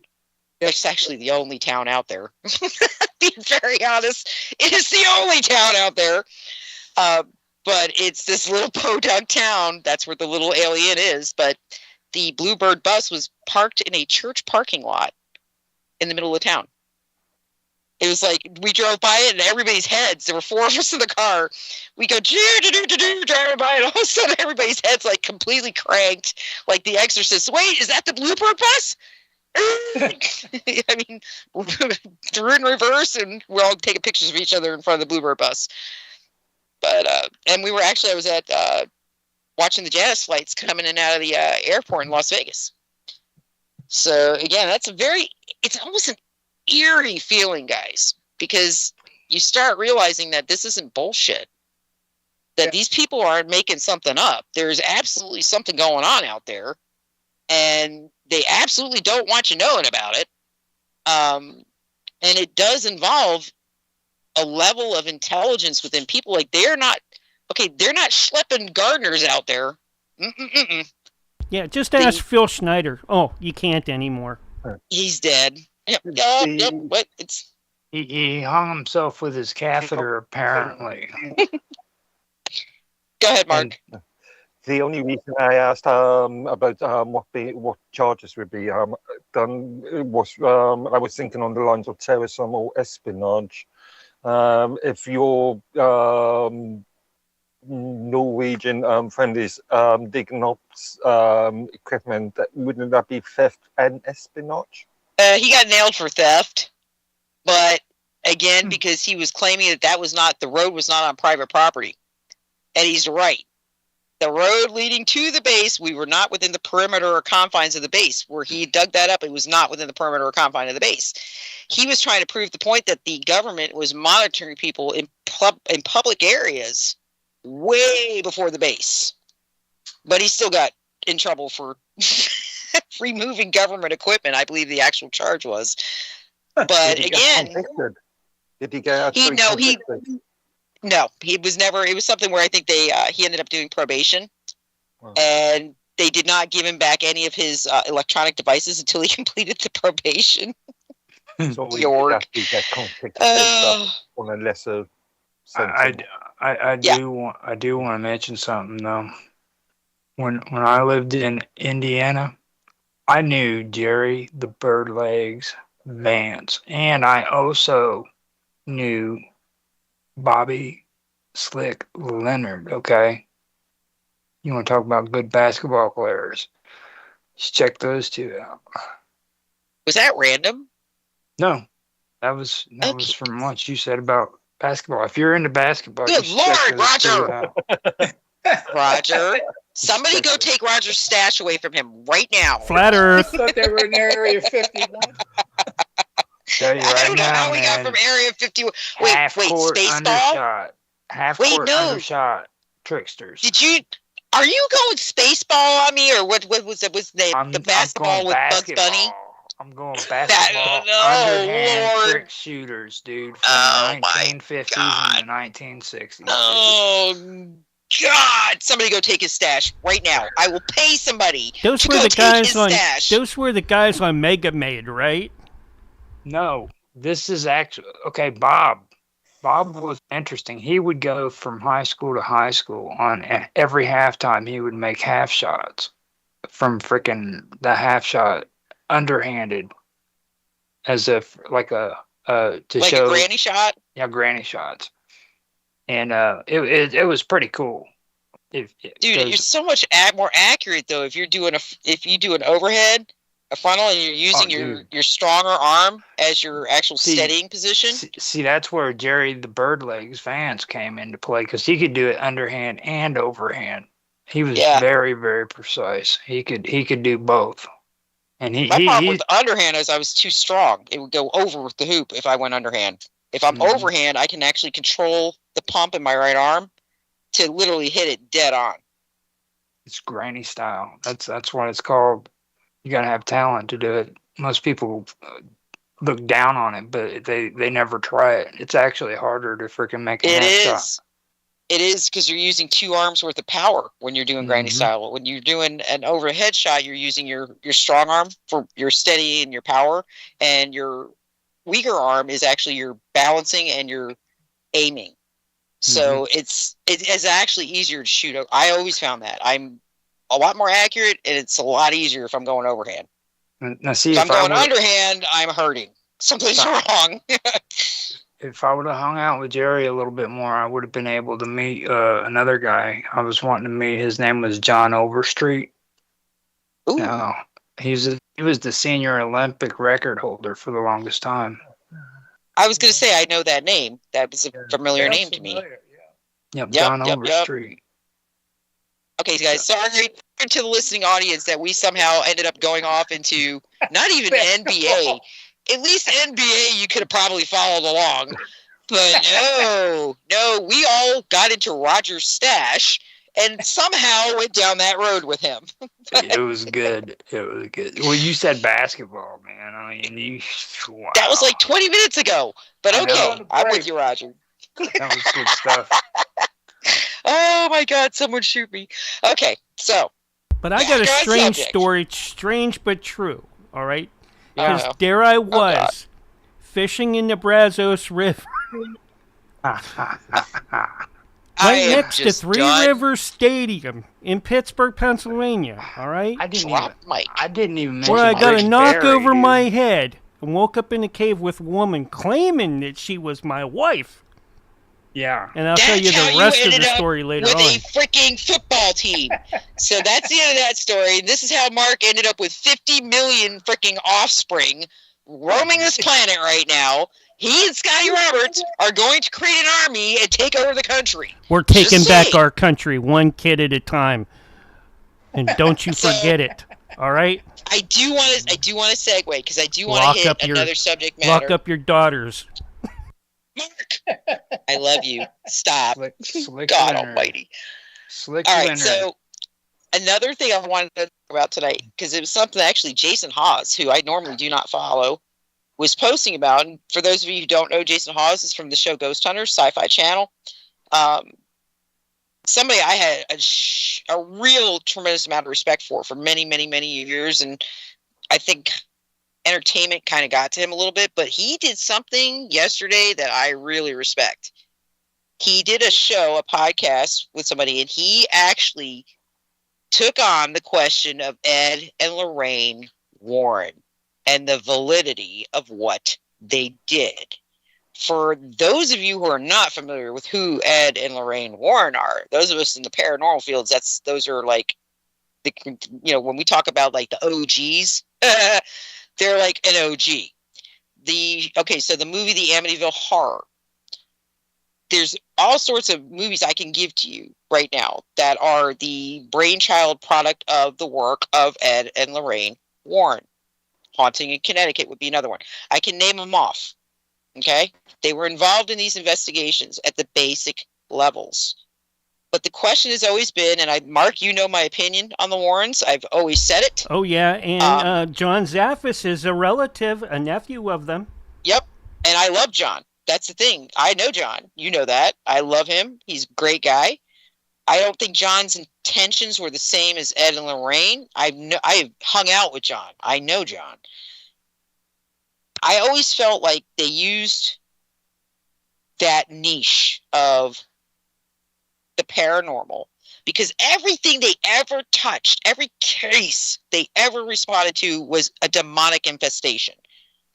Okay, I am a big time negatory on that one, Ghost Rider. Okay, to me, that you are trying to drum fear up in people. When you tell somebody you have a demonic infestation, just simply for relaying a story of something going on that you can't explain, you are instilling fear in that person. Based off religion, based off the past, based off society. There's so many reasons why I could tell you that strikes fear into people in a horrible way. And it's a really, really, really bad screw job mentally to do to somebody. Then they made money off of it. They would call Hollywood and get scripts on things. They would try to get newspaper articles written about these things. In fact, there was a case in England that they handled with a young girl involved that messed that girl's life up completely. I mean, I have never been quiet about how I felt about the Warrens. I did not feel they were legitimate. I felt they were about money and placement in society, as I like to say. Fear is power. And, when you go in and present yourself as members of the church who are going to rid these people of demons and these are just normal people who are having an issue, who want to figure it out, you have now taken power over an entire family. You are controlling their choices. controlling their perception, you are in control of everything. And a lot of these people signed over a lot of objects to the Warrens for quote unquote safety reasons. I've always had a hard time with them. Always. And no disrespect meant to their family. Okay. They were pioneers in this field. They did a lot to get this field a little bit more accepted, but I don't think what they did was right. And Jason Hawes nailed it last night. Like, I listened to his interview this morning and it actually gave me goosebumps. So if y'all get a moment, you're on Facebook or you're on Instagram, look up Jason Hawes, look up the interview, give it a listen. Jason was really respectful, which I actually am super proud of him for that. Because I think, like I said, I do respect the Warrens for what they gave to this field, but I will never, ever say that I thought what they did was right. I thought it was, in many ways, a scam. I thought it was about power, money, position, and none of it was to the benefit of the people who were suffering. Okay, actually, a lot of them ended up suffering even more. Like, the prime example would have been the Amityville Horror, the family that was involved with that, the mess that their lives became after the Warrens got involved and Hollywood got involved.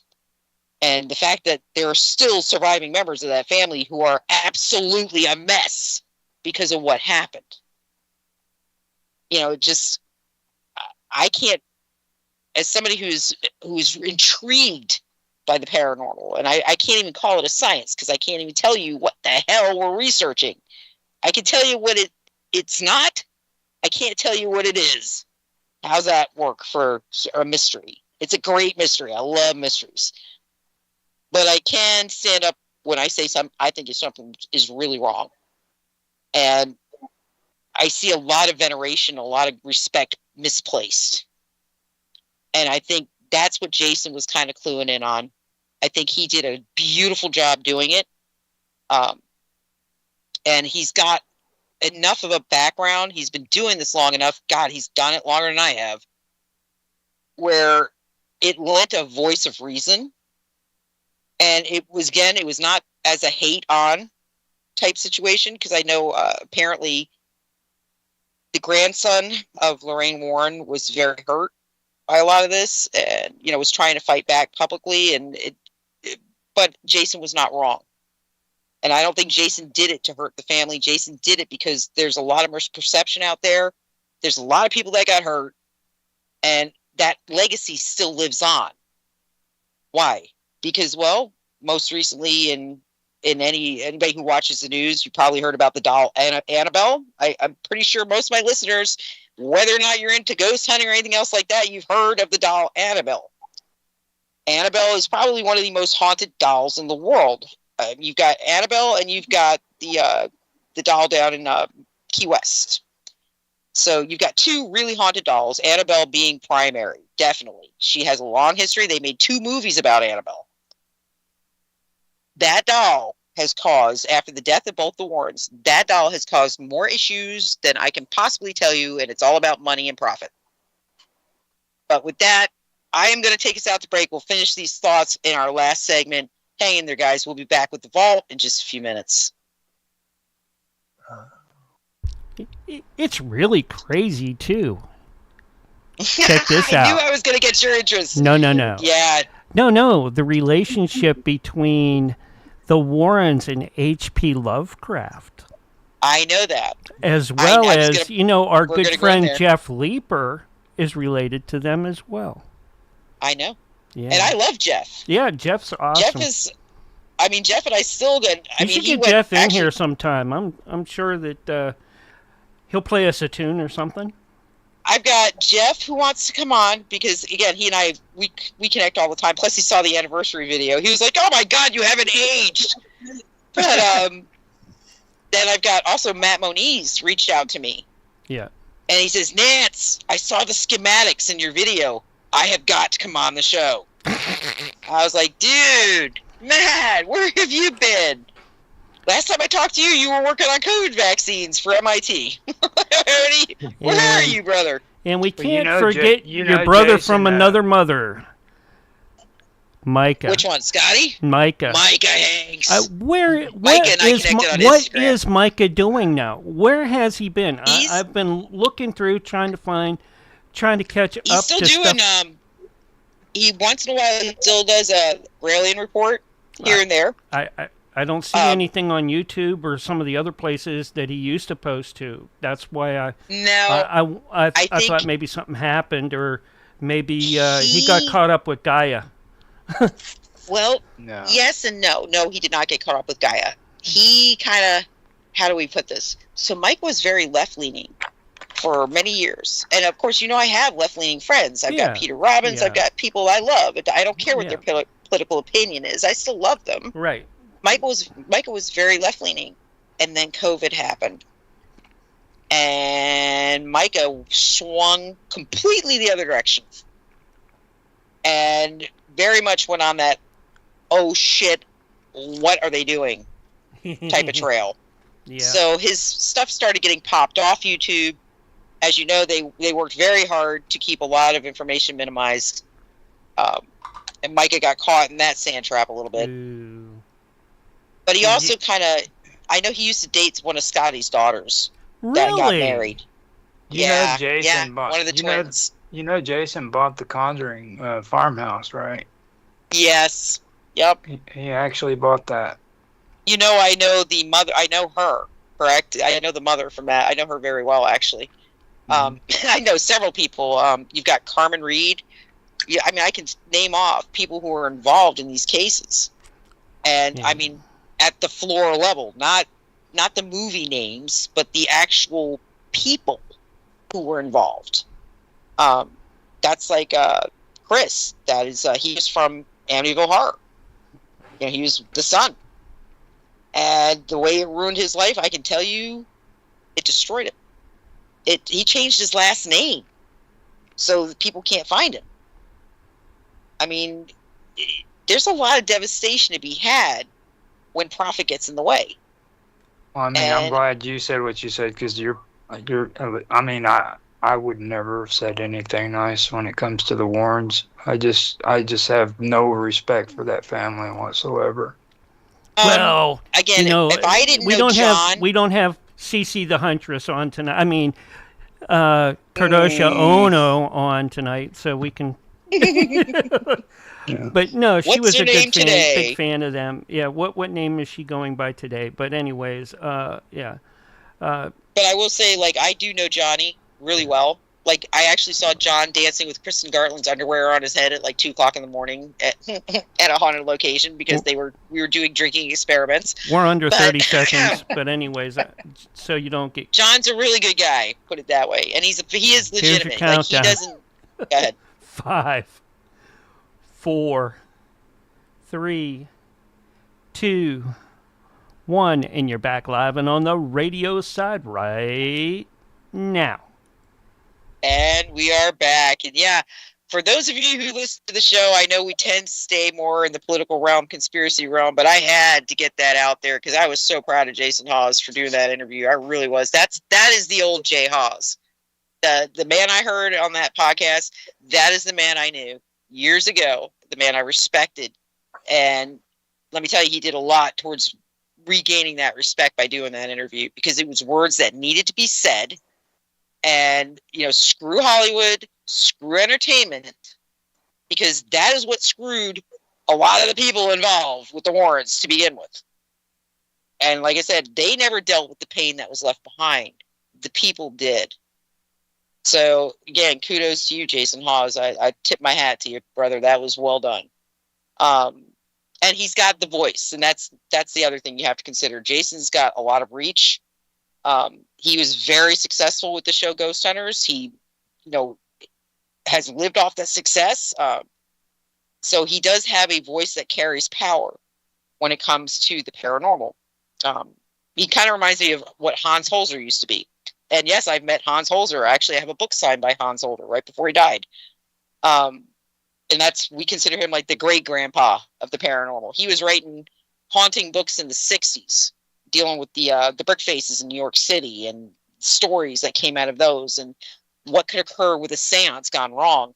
He, like, when it came to information that you could read that was kind of honest, intelligent and yet honest, you could read, you can still buy his books in the bookstore. Go buy some of the stuff written by Hans Holzer, because he would actually do like absolute logs of his investigations. And it's brilliant. It's really interesting to read and brilliant. But that being said, again, had to get it off my chest. I know Roger's like, I never liked the Warrens. A lot of people didn't like the Warrens, but a lot of people were afraid to say that because of the power they carried and the respect that they carried within the paranormal community. And they kind of, like I said, they always carried that consecration of the Catholic Church. That was one of the first things, one of their first calling cards to throw down was that, we have been ordained by the Catholic Church as exorcists, which I'm calling bullshit on. As a Catholic and a person whose uncle was a priest who served in the Vatican, I'm calling bullshit on that. Because I know that the Vatican specifically and very tenuously trains exorcists. They don't just ordain people across the ocean. That is not how that happens. I mean, it takes years to become an exorcist. You have to be a priest, and it's years of specialized training. Because you have to hit exact pitches. You have to pronounce things a very specific way. It's all the acoustics with an exorcism. All of it. So, again, when they started doing that claim, I lost a lot of respect for them because I knew, no, they don't. The Catholic Church doesn't just tip somebody with a wet scepter and say, you're now anointed. That is not how that works. Yeah, that's around the same time that came out that only Catholics could do exorcisms. And then, Protestants could do, clearings, and what's the other thing? There was another term for exorcism. Blessings, clearings. Yeah, but anyways, it came out. That terminology came out around the same time. It's very interesting because I will tell you, as somebody who's been in these fields for many, many years, seen many, many things from all different types of belief systems, I will tell you the most effective removal of a negative energy I've ever seen, and bar none, like hands down, never seen anything as effective as this, is actually a Mexican tradition that goes back a couple hundred years, and it deals with a glass of water on the head. And effective, like to the point it's eerie. Doesn't go through yes, there's chanting involved, and it's very specific tones and very specific vowel pronunciations, but it's not like an exorcism. So it is an exorcism, but it's not. Very simple, stupid, very like, I thought to myself, wow, some village elder probably came up with that and just put two and two together that for some reason a lot of paranormal activity seems to spike near the water, felt that must have something to do with it, and thought to put water in a jar. And wow, holy simple brilliance. It's like saging. I always say that. People misunderstand what saging is. People think that it's symbolic. It's not. It's science. It's pure science at its greatest. Why? Because sage is a very, very thick smoke. It's why if you don't have sage, actually the next best smoke to use is tobacco. Why? Because it's thickness to it. It's a very thick, dense smoke. If you're trying to smother fire or energy, what do you do? What do you do?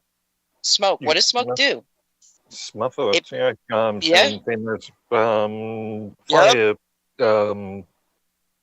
Kind of. It's brilliant, and it's very ancient, and it's very simple. So, like I said, sometimes I think the churches like to add a lot of stuff to it that's not necessary. I think they got it when it comes to the acoustics. They understood that acoustics are absolutely a weapon. And I think, again, some of the more ancient beliefs, the more nature-based beliefs, had a lot simpler. Their solutions were much more simple, stupid, and yet much more scientific. Crazy as that sounds. it's very true.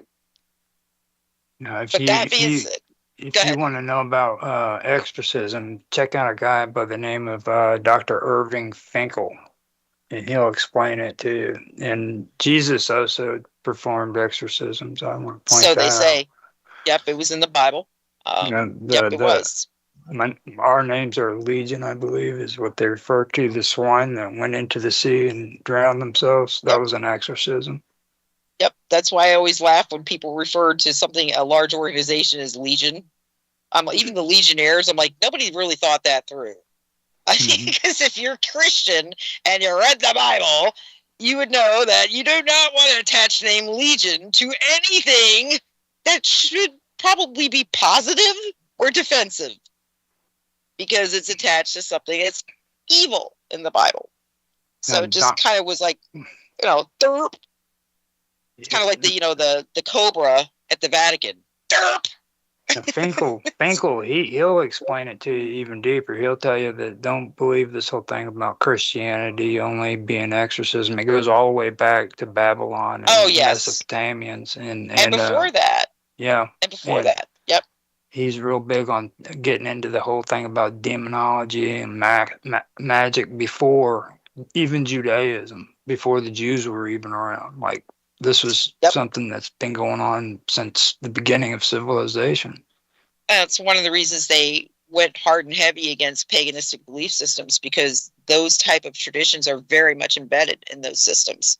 The Druids, I can name off the groups that have very, very specific rituals that are very powerful. And people don't give it credit. Why? Because it's been pashad by religion. Like the main, as I like to say, the main religions like to pashad. But anything that they're trying to discredit, normally it was because it was too much power and they couldn't have people in control of that kind of power. They had to be in control of it. So it's, like I said, never ever look down. Even if you look at the Dogon, Roger, you and I talk about the Dogon multiple times. Look at their traditions. Very interesting traditions there. And again, something that you cannot discount. We're finding out now, for years, for thousands of years, the pagan beliefs have talked about energy, cycling energy, natural energy, all different types of energy. It is inground into their belief systems. And just now, over the past 10 years, has the rest of the world caught up, where we're talking about electromagnetic weapons. We're talking about energy being used as a weapon. But, did anybody ever put the brake on and say, oh, wait, if it can be used to kill, can it be used to heal? Yeah. That's the part they don't want you thinking about. It goes both ways, just like everything else. And it's all in who's in control and how they're controlling it. It's an energy. I'm thinking mainly crystals and stuff. No. Oh, no. Brother, what the hell do you think the sun belts at us all the time? Okay, yeah. Okay, right enough. I was thinking more. He's so English. He's just English. You have got so many, and then we have types of energy that we can't even really define yet. You've got dark energy. You've got all these different things that become involved that we try to explain our environment with, and we still don't have a clue. See, back whenever the Mesopotamians were around, okay, you got to understand, people honestly felt that freaking ghosts physically entered the body and they caused sicknesses, migraines, and stuff like that. All these issues like distress, okay? So these medicine, instead of using we use psychiatrists and doctors, but back then they used exorcists, or they called them asipu. And they were basically what a doctor or a physicist or a psychiatrist would be today. You know what I mean? And they would use incantations and rituals, and how we have gravestones. Acoustics. Right. They used acoustics. Man, I miss the days the women used to run around naked around in the moonlight. Are you having a memory here, or are you having a wet dream? Which one is it, Mark? Can't remember which. It'll come to me at the end of the show. Oh, God, don't say that. Do not say memory, naked women, and cum in the same paragraph, Mark. Good Lord. Sounds kind of witchy to me. Oh, God. Don't go there. Poor Mark Edworthy. You know, you British are supposed to be a lot more comfortable with this stuff than we are over here. But no, I don't know. He's over there blushing like a little girl. He don't look very Jewish. No, he does not.